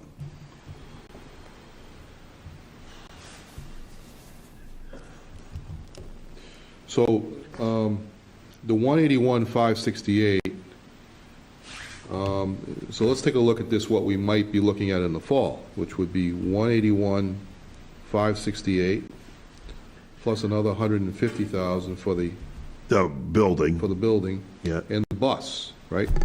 the extra bus, yeah, 80,500, right? yeah. What does that add up to be, George? Okay, so 181, 150, 568, yeah, 181,568 plus 150, 50 plus, and then what was the other bus was 80,500? 80,500. 412,068 for the fall. 068. Yeah, well, 412,068. So let's call it $413,000. Yeah.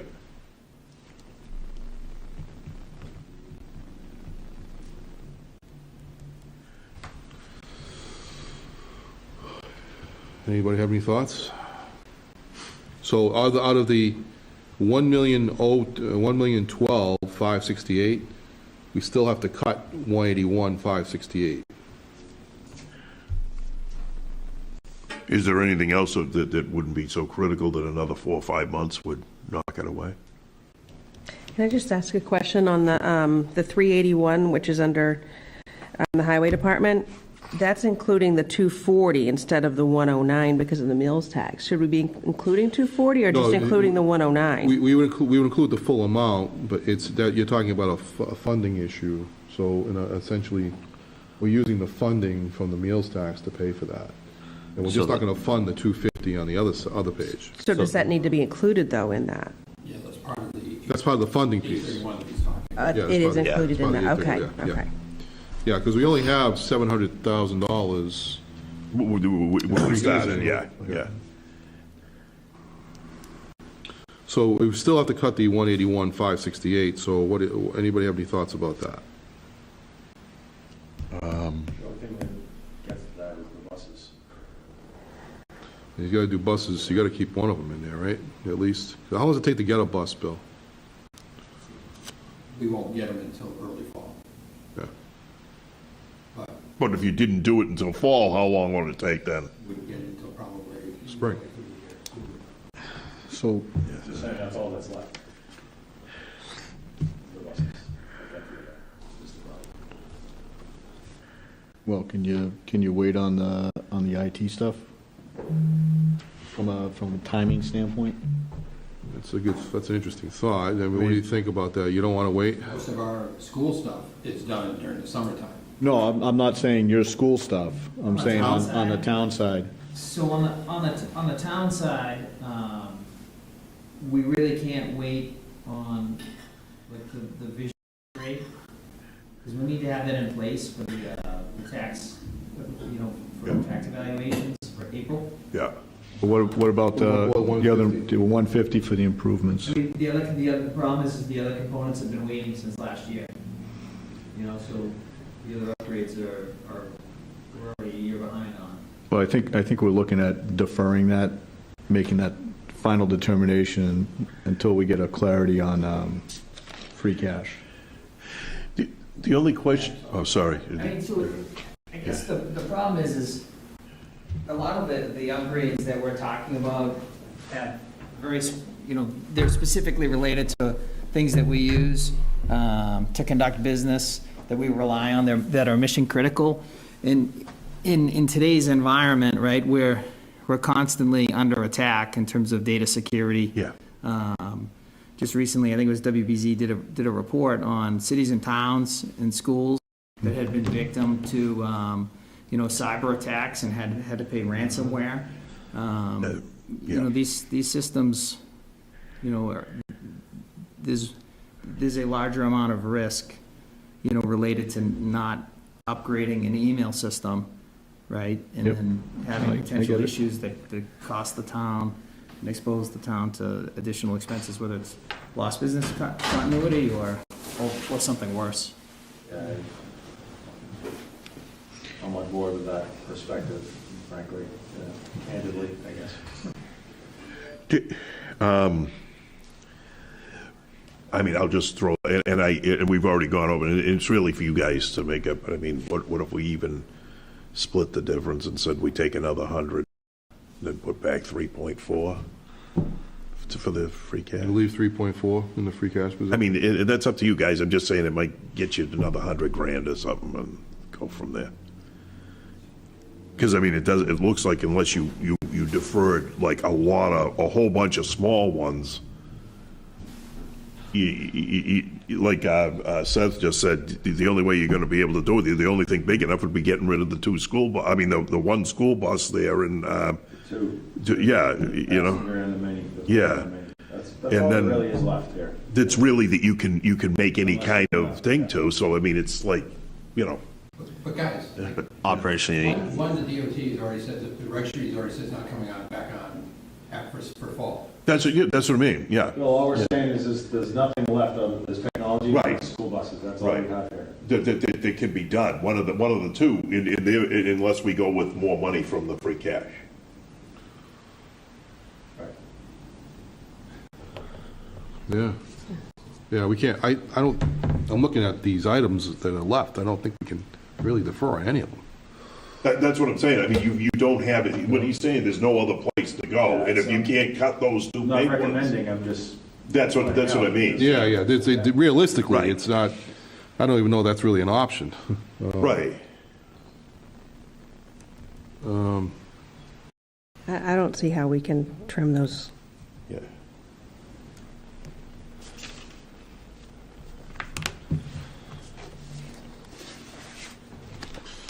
Well, I think what my thought would be is that,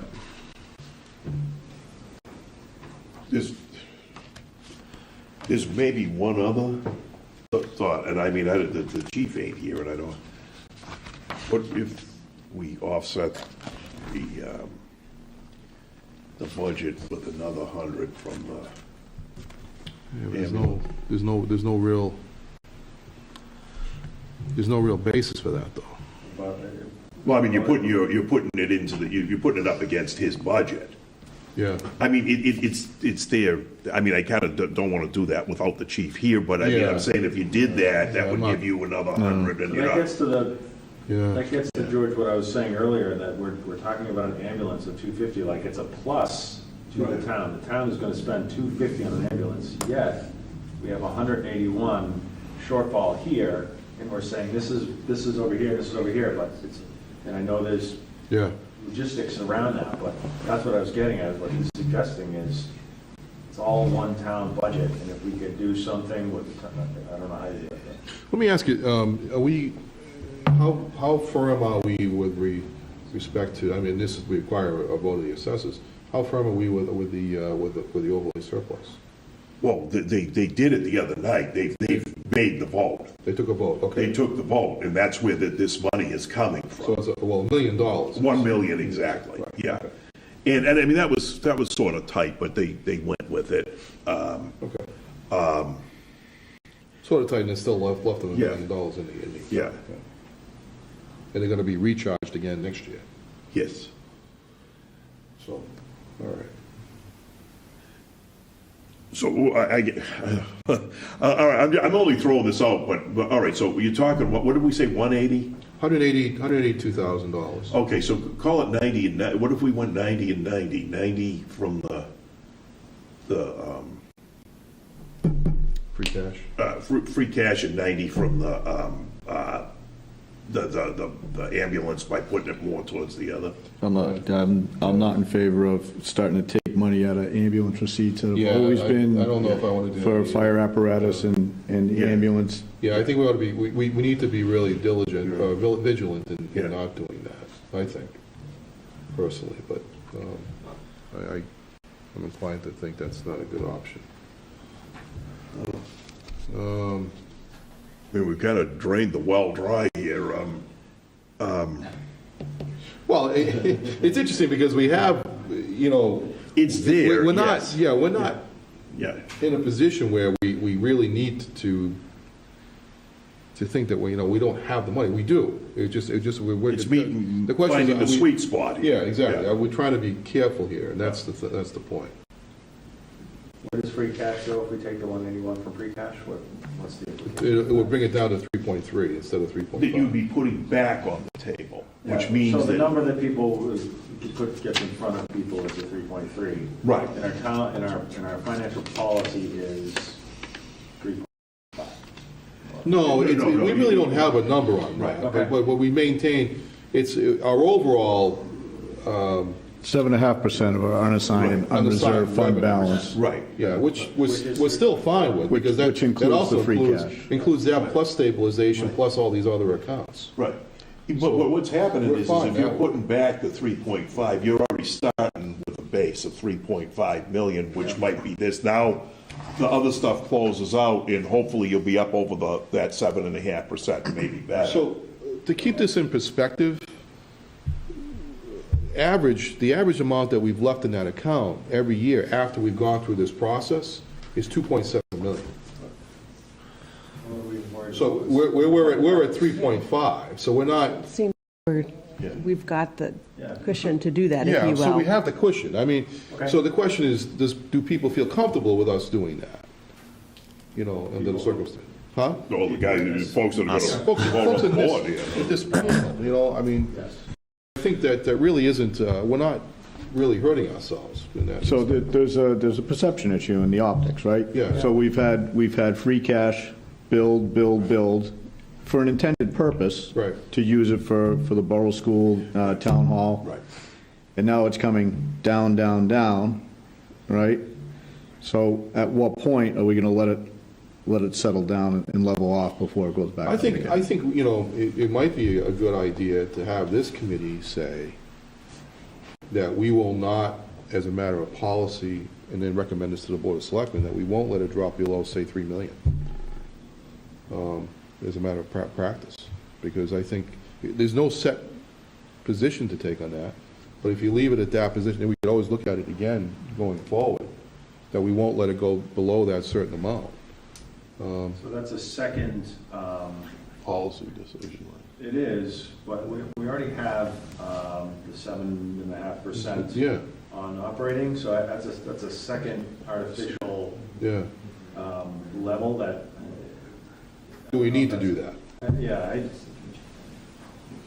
Is there any- At some point, we're gonna overly restrict us. it could create a new perception Yeah. issue by going to Is- 2.9 or something, so. It looks like Bill has a thought here. With the so- bonding, Can sir? we check the math, because Yeah. we're just doing it on the computer.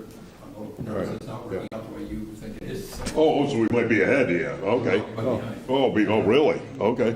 Yeah, let's just check it. Is there any, excuse me, is there any, with the bonding savings, with having the 1.9, is there a savings there that impacts any of this? Yeah, we actually considered that. That's already built in, and that's why we're where we are at the moment.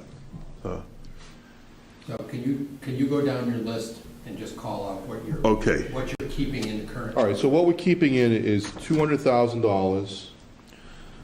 This is, that's for all the IT on the town side, including assessing and IT and management information systems. 29068. 29068.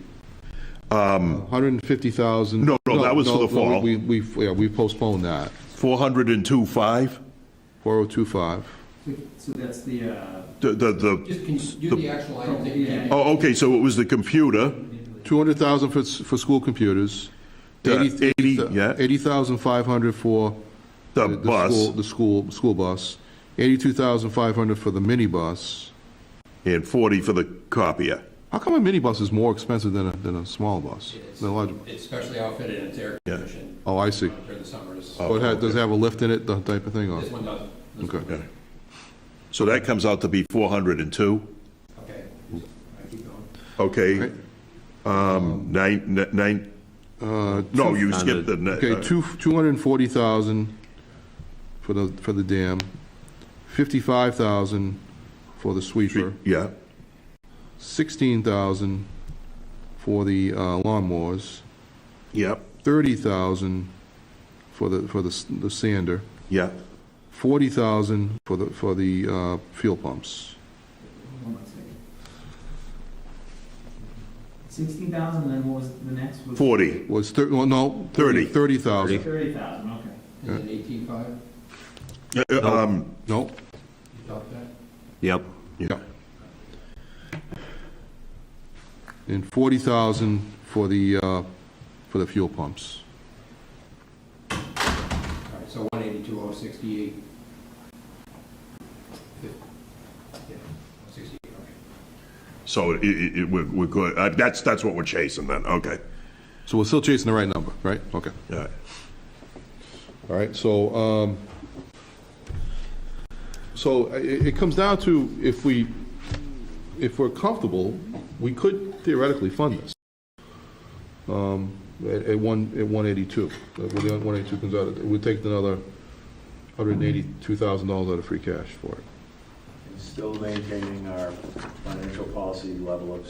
We'd still be at 3.3 million. Right, but the policy states 7.5% of operating. Yeah. Remember, Seth, what we have to remember is you don't know what that number's going to be until, as they say, until the game is over. Meaning what Right. 7.5% is what is going to be that base of the 3.3 plus whatever we took in more than what we had That's estimated. actual, what I'm saying is we're building a plan right now. And Yes. so we're planning so that our free cash is at the right level. Yes. Reasonable, at the right, Right, reasonable level. right. Correct. Okay. Now, maybe it'll come in, I mean, I'm just saying, I'm not saying that this is the case, but it might come in at 6 or whatever, I don't know, you know what I mean? That's Right. right, this is the plan we're talking about. Right, exactly, right.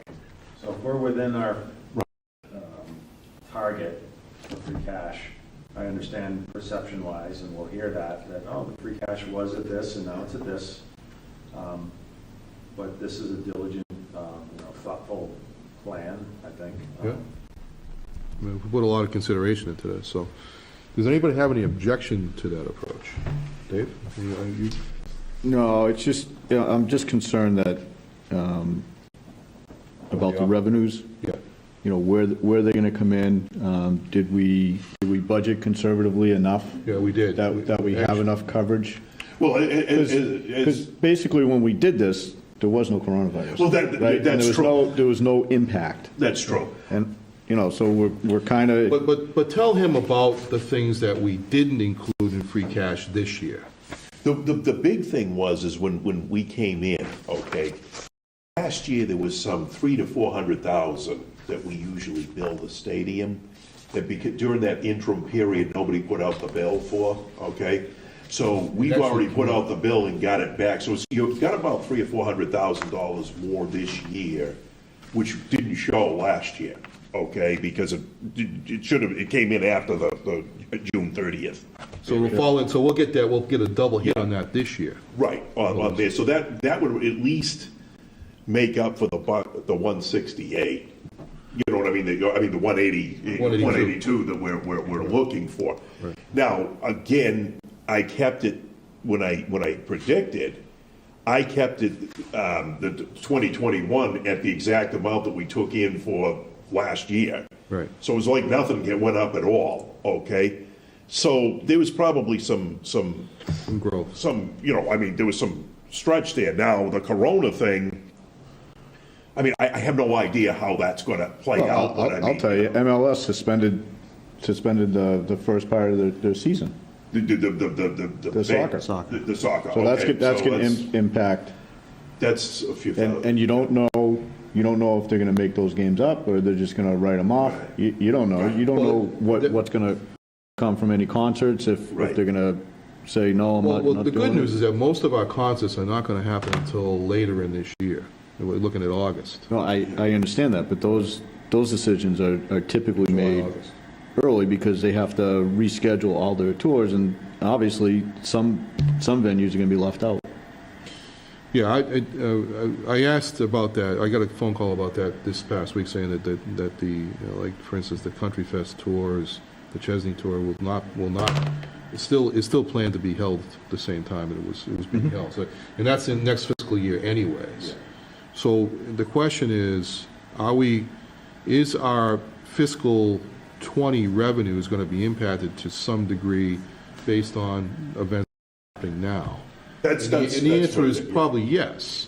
The question is to what degree. Right. So when that happens, are you going to have to supplement from free cash to pay for operating, for overages? The answer is no, because our budget's already set. The question is, how much is it going to impact our free cash for next year?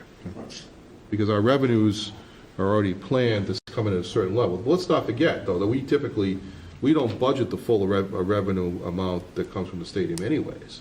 We limit that. We limit that to like whatever we're guaranteed to get, which is like 1.5 million. Honestly, I wish I could. This is one that after a number of years, so this is a real. So which brings me to my point. Is this the right time to be, pushing the limits on the free cash? Not that we're pushing the limits. I mean, there's obviously money there. But I guess the point that I was driving at was that we had spent, we came in at say, we're going to be over anyways, our estimate that came in this year, based on the way the revenue came in this year. So we're going to have some built-in, buffer there. Yeah. So I guess to your point, Dave, though, one of the questions is, how much have we typically spent from free cash to do the CIP? I think this is considerably lower than that. It is. It is. I mean, we've spent $13 million over the last 10 years out of free cash for CIP. So even with this amount, we're only going to spend out of free cash. If we bump it to $180,000, we're only going to spend $400,000 out of free cash. No, 890. No, because, no, $400,000 is, $500,000 is coming from overlay surplus. So we're gonna spend only $400,000 total.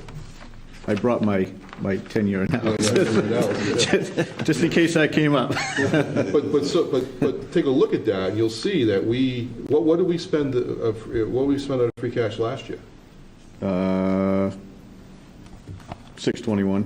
621. So we're gonna spend. 19 was $1,000,008, 18 was 4.4, 17 was 3.2, 16 was 3.8, so, I mean, yeah. We're spending a lot lower this year in taking that position. So we're looking at this as only. But then again, our $400,000. free cash balances were much higher. Because we transferred that money into stabilization. Just so you About can $4 pay million up front to on pay for the school. on the new. So that's an artificial Right. consideration under that. I think we also need to think about what it does if we push it off, if we don't fund Right. the things that we have listed and, grabbing an extra 180,000 out of free cash. If we don't do that this year, that's just going to push everything else down the road. For next year. I think to So Dave's point, if we use it, what does that leave for, 3.3. 3.3 to put, on the table. so that brings us back to FY '17. FY '17, we had 3.4. Yeah. I think to Dave's point, it's not so much that I think that we're going to cut ourselves off at the knees. There's a visual perception, and I think, people will, see, they went and spent all the money, which isn't the case. It was artificially high with the plan in mind to fund this, which brought it down when you actually did it. But the next year you'll be, looking online or something or reading it in the paper that, somehow we blew the whole wad out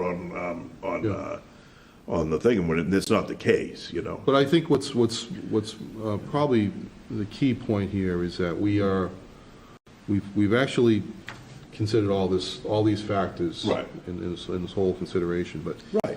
The 3.4, but still, we think the number that came in this year was artificially low to begin with, in terms of our starting point for free cash was artificially low. Yeah, it should have been up another $300,000 to $400,000. At a minimum. Yes, exactly. At a minimum. Right.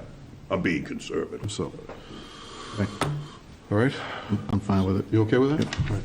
I get it. All right, so in the end, if that's the case, then let's take a formal vote here, if that's the case. So I'm going to recommend that we take votes to include, we'll go one by one, and take a final vote on the whole thing. $200,000 for the total information systems, Okay, good. $29,068 for the replacement Good. of the truck. Yeah. We're going to hold on all the municipal, we should approve the town common electrical upgrades, noting that the funding is going to come from Schmidt. Schneider Electric. Yeah. Schneider Electric, okay? So that should be approved, and we have a separate funding for that, so it can be included in the process. We approved $200,000 for the computer software printer upgrades for the schools. We've approved, I recommend we approve $80,500 for the school bus, for one school bus, $82,500 for a 30-passenger minibus, $40,000 for copiers. I'm going to go back to the fire in a second, okay? Yes. Zero for the public safety building floor. Oh, okay, not on. Zero. $240,000 for the rebuild of the West Street Dam. $55,000 for the street sweeper. $16,000 to replace the mower. $30,000 for the one-ton, the sander. $40,000, or zero for the $18,500 for the for the coal plant, and zero for the $880,000 for the radios. And going back to the, we're going to wait on the $380,000 for the buses, for the 2 trucks.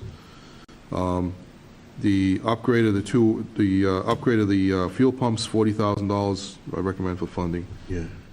And that George, you have that total for me? Does anybody have a total? Do you have a Should total? be $1,013,068. 1 million. Oh, 68.00, okay. 068. It changed $500 or so from, Yeah, there was a discrepancy on the school. okay. On the school Oh, bus. so the 80, you had The 80. school's 403 versus the 402, 500. Yeah, 403, yeah, there you go. All right. We did approve, so that's the total general fund Yes. requirement? Now you want to All do right, the let's go back fire. to the fire. We recommend the funding of the squad apparatus re-chassis.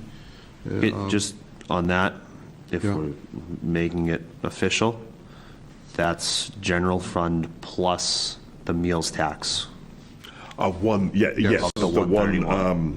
Yeah, just so, with the hell. so that's. Say general fund, but the meals tax is Is So let's 131. take that separately then. Yeah. So 1,013,068 is the official amount that to be funded Right. by the general fund. Do I have a no, motion? but it's not. And meals tax.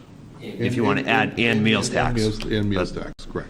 Okay, So do I have a motion to approve that? I'll make that motion. All right, motion? I'll second. All right. All those in favor say aye. Aye. Okay. All right, so let's go back to the fire. Fire squad apparatus re-chassis rehabilitation, $229,500. The ambulance, the new ambulance, $250,000. And the staff command vehicle replacement, $59,500.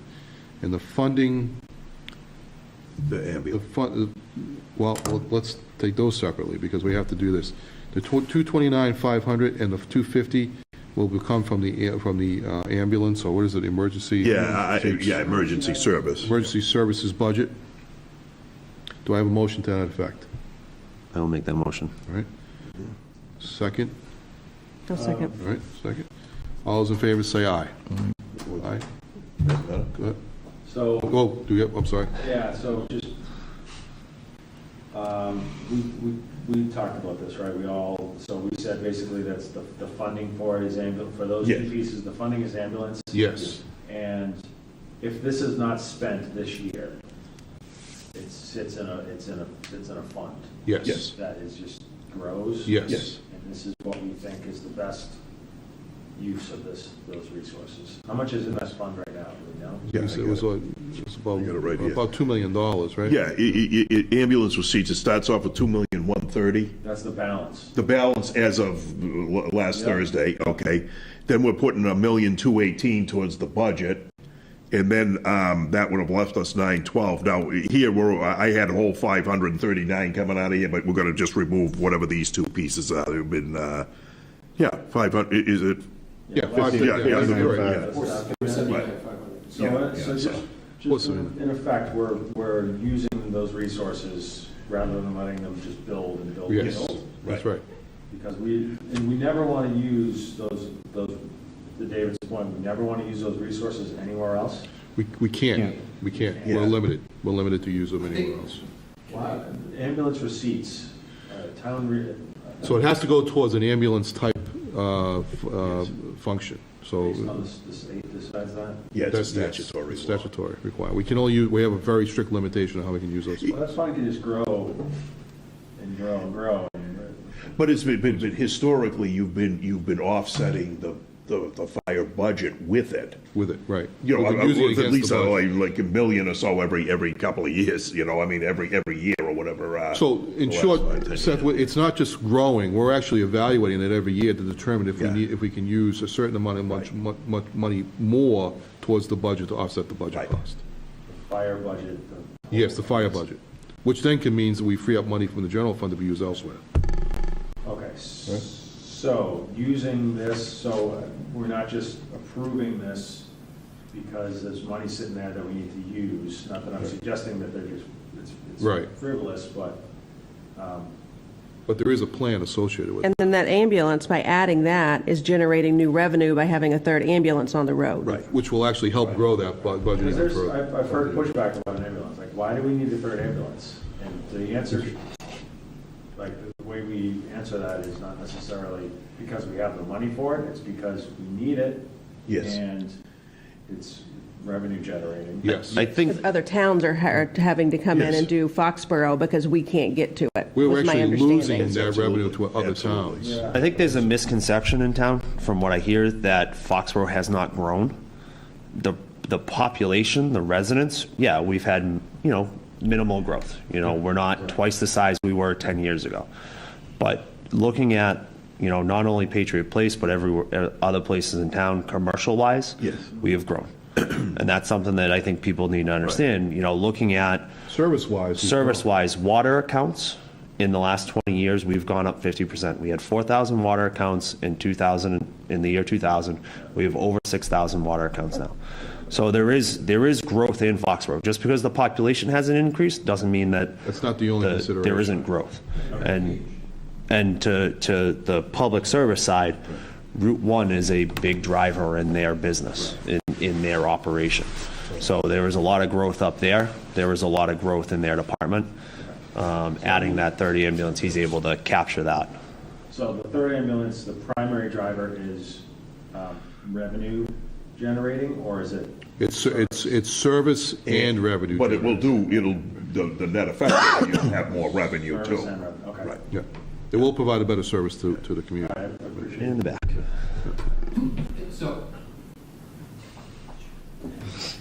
So Seth, I would say it's not revenue generating that's the driver at all. It's the fact that we can't, he just stated we couldn't service 100 calls this last year of our own residents or it happened in our own town.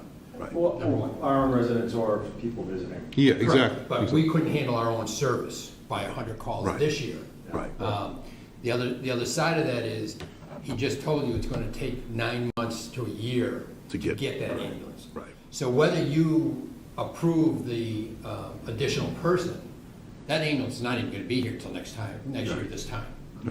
So, to a degree, that's why I was Right. kind of trying to direct them. They're two separate things in a sense that, yes, you can create more general revenue if you have another person on, but you're not gonna be able to even start doing that Right. for for a year from now. Right. But the secondary side of that is, he also said his frontline ambulances go out. This gives you a secondary ambulance that's a high-end, Right. newer quality, Right. ambulance. So I think when you do that, and the fact that in the end, it is going to be a revenue neutral, and the other side of it is, in almost all state accounts, and I'm not gonna say I understand this one for a fact, but almost all state accounts where you're charging a fee, if you don't have a plan that shows that you're using that money Right. towards that fee, you can't just create a fund that just builds and builds and builds. Forever, And right. still charge that fee.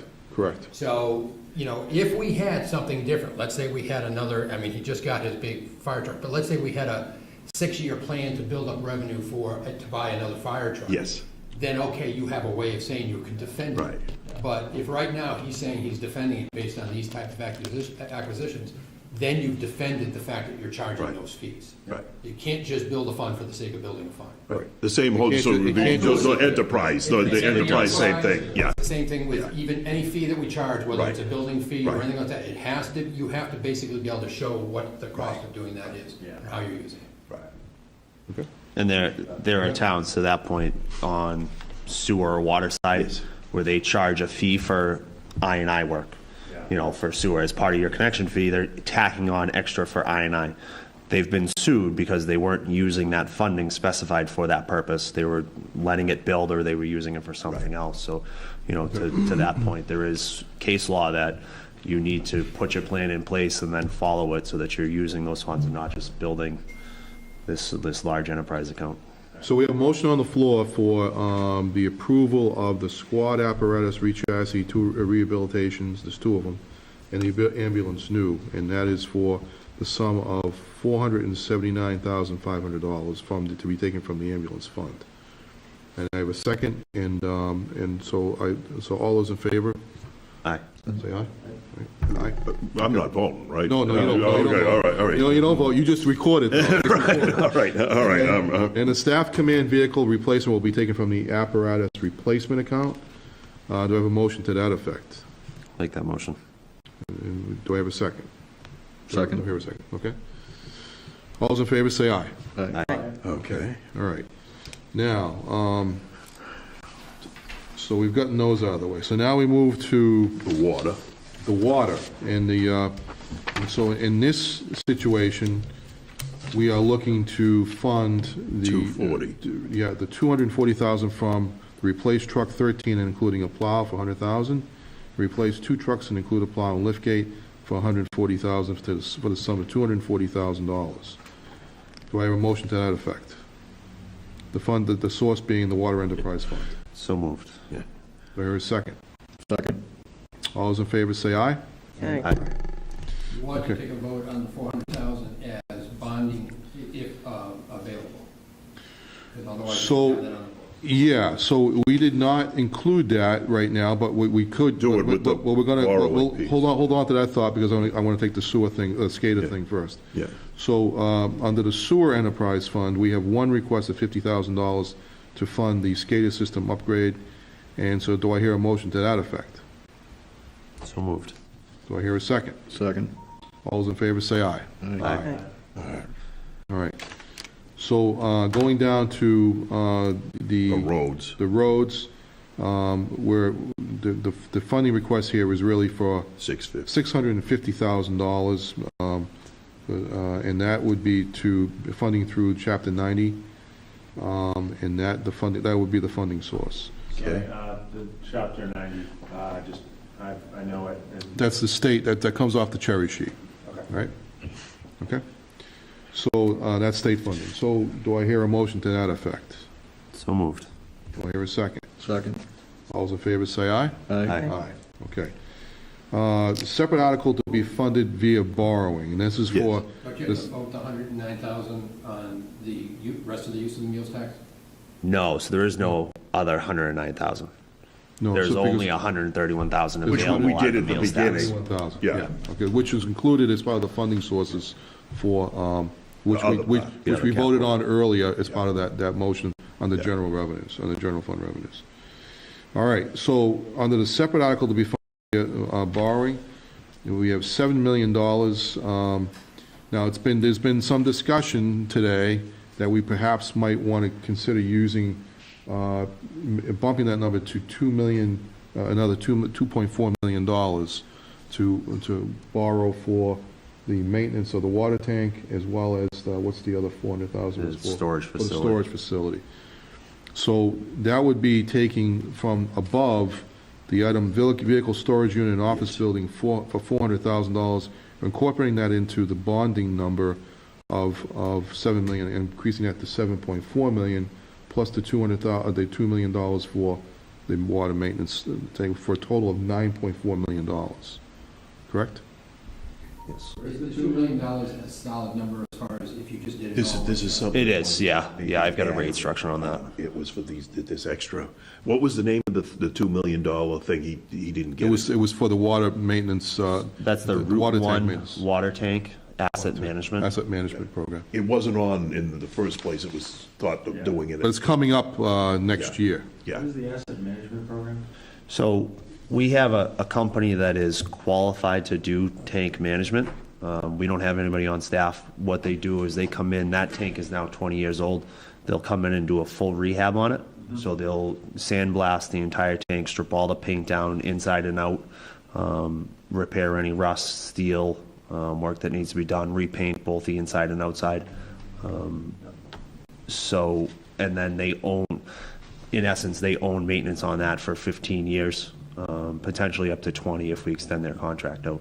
So any graffiti that shows up, they take care of it. Any paint defects come up, they take care of that. We look to drain it every 5 years so they can chemically treat the inside of the tank, do any maintenance work inside and out. And then at the end of the 15-year contract, they do another full rehab.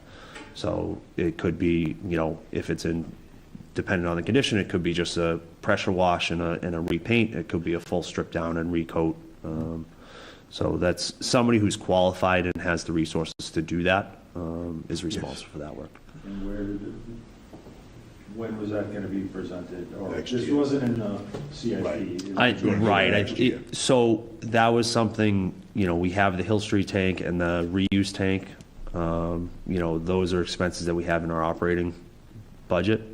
What happens is they do a 5-year, the first 5 years is front-loaded for that initial rehab. And then the rate goes down to $35,000, $40,000 a year for the remainder of the 10 years.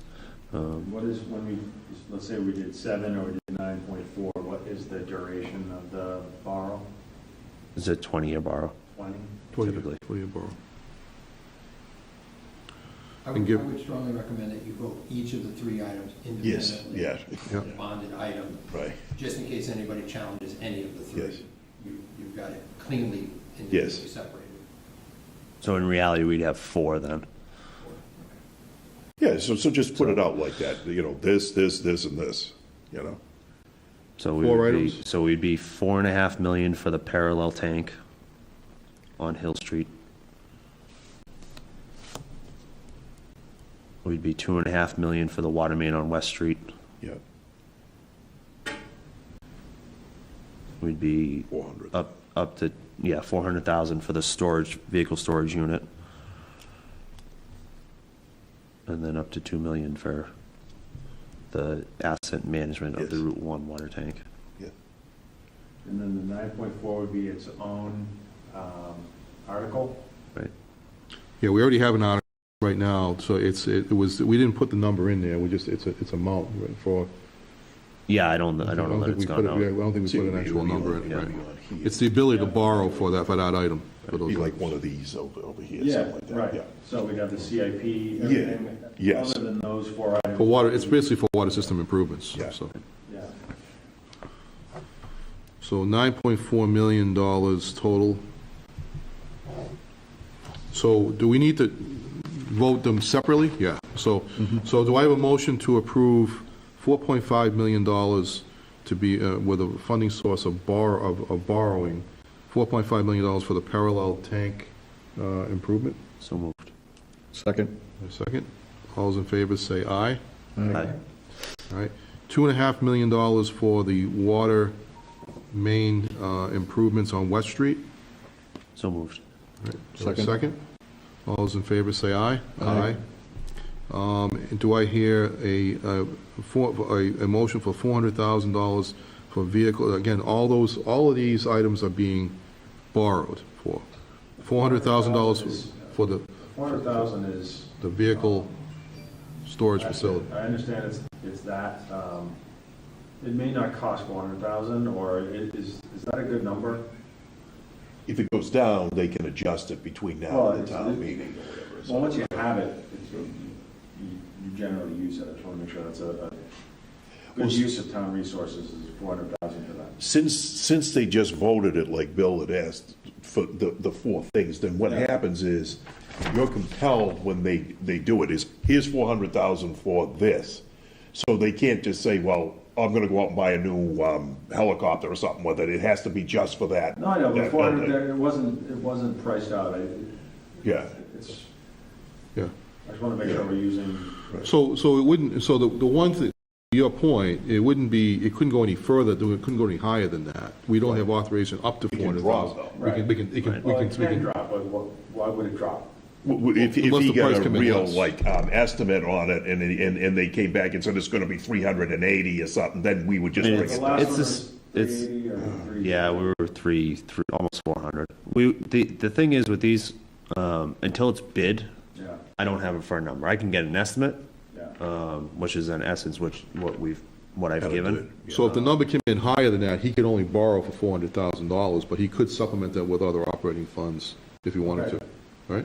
And by voting them individually, Seth, if your committee didn't like it, if the Board of Selectmen didn't like it or something, at least you're only chunking out out one piece of it. Absolutely, yeah, right. All right. Right. So it's easier to do it this way, so. No, I appreciate doing it this way, and I like it doing it this way. I just was taking a second to Make The sure. process, I just yeah, brought it I just understand. because we're all, I wanted to make sure. No, no, it's a fair point. There's no concern. And at the end, when, when we get in and we actually bid it and build it, the number's gonna be what it is. Yeah. Whatever doesn't get used goes back into Yeah, the rest of okay. the budget. Yeah, And then the final, so do I have a motion to, and second for that? Do I have a motion on second for that? Yes, you do. Okay. All those in favor, say aye. Aye. Okay. And then the last one is for $2 million for water system, for the tank asset management program. And do I have a motion to that effect? So moved. Second. And all those in favor, say aye. Aye. Aye. All right, so again, just for the record, so the total amount of authorization for that bonding, with all four items included, would be $9.4 million. $9,400,000. All right? So let the record reflect that, okay? Is that still, hopefully that's still running, Bill? Is that still? It is. Oh, beautiful, all right. It is. All right, so then we'll have this all down on. You've got us all on TV too, George. Well, that's so- true, I'll get it, but. We always go back and do that. Yeah, all right. So, is there any other business before the board to consider at this time? Did you want to get minutes from last year's meeting? You know something, I'm gonna have to come back to you with that, I don't have them with me right now. We never did take a break, so I couldn't go back and do that, so, it is getting late, so I wanna respect everybody's time here. I'll actually hold a special meeting just for that, and we can actually get everybody together for that one item. All right? Okay, all right, do I have a motion to adjourn? So moved. All right. Second. All in favor, say aye. Aye. We stand adjourned. Thank you very much, everyone.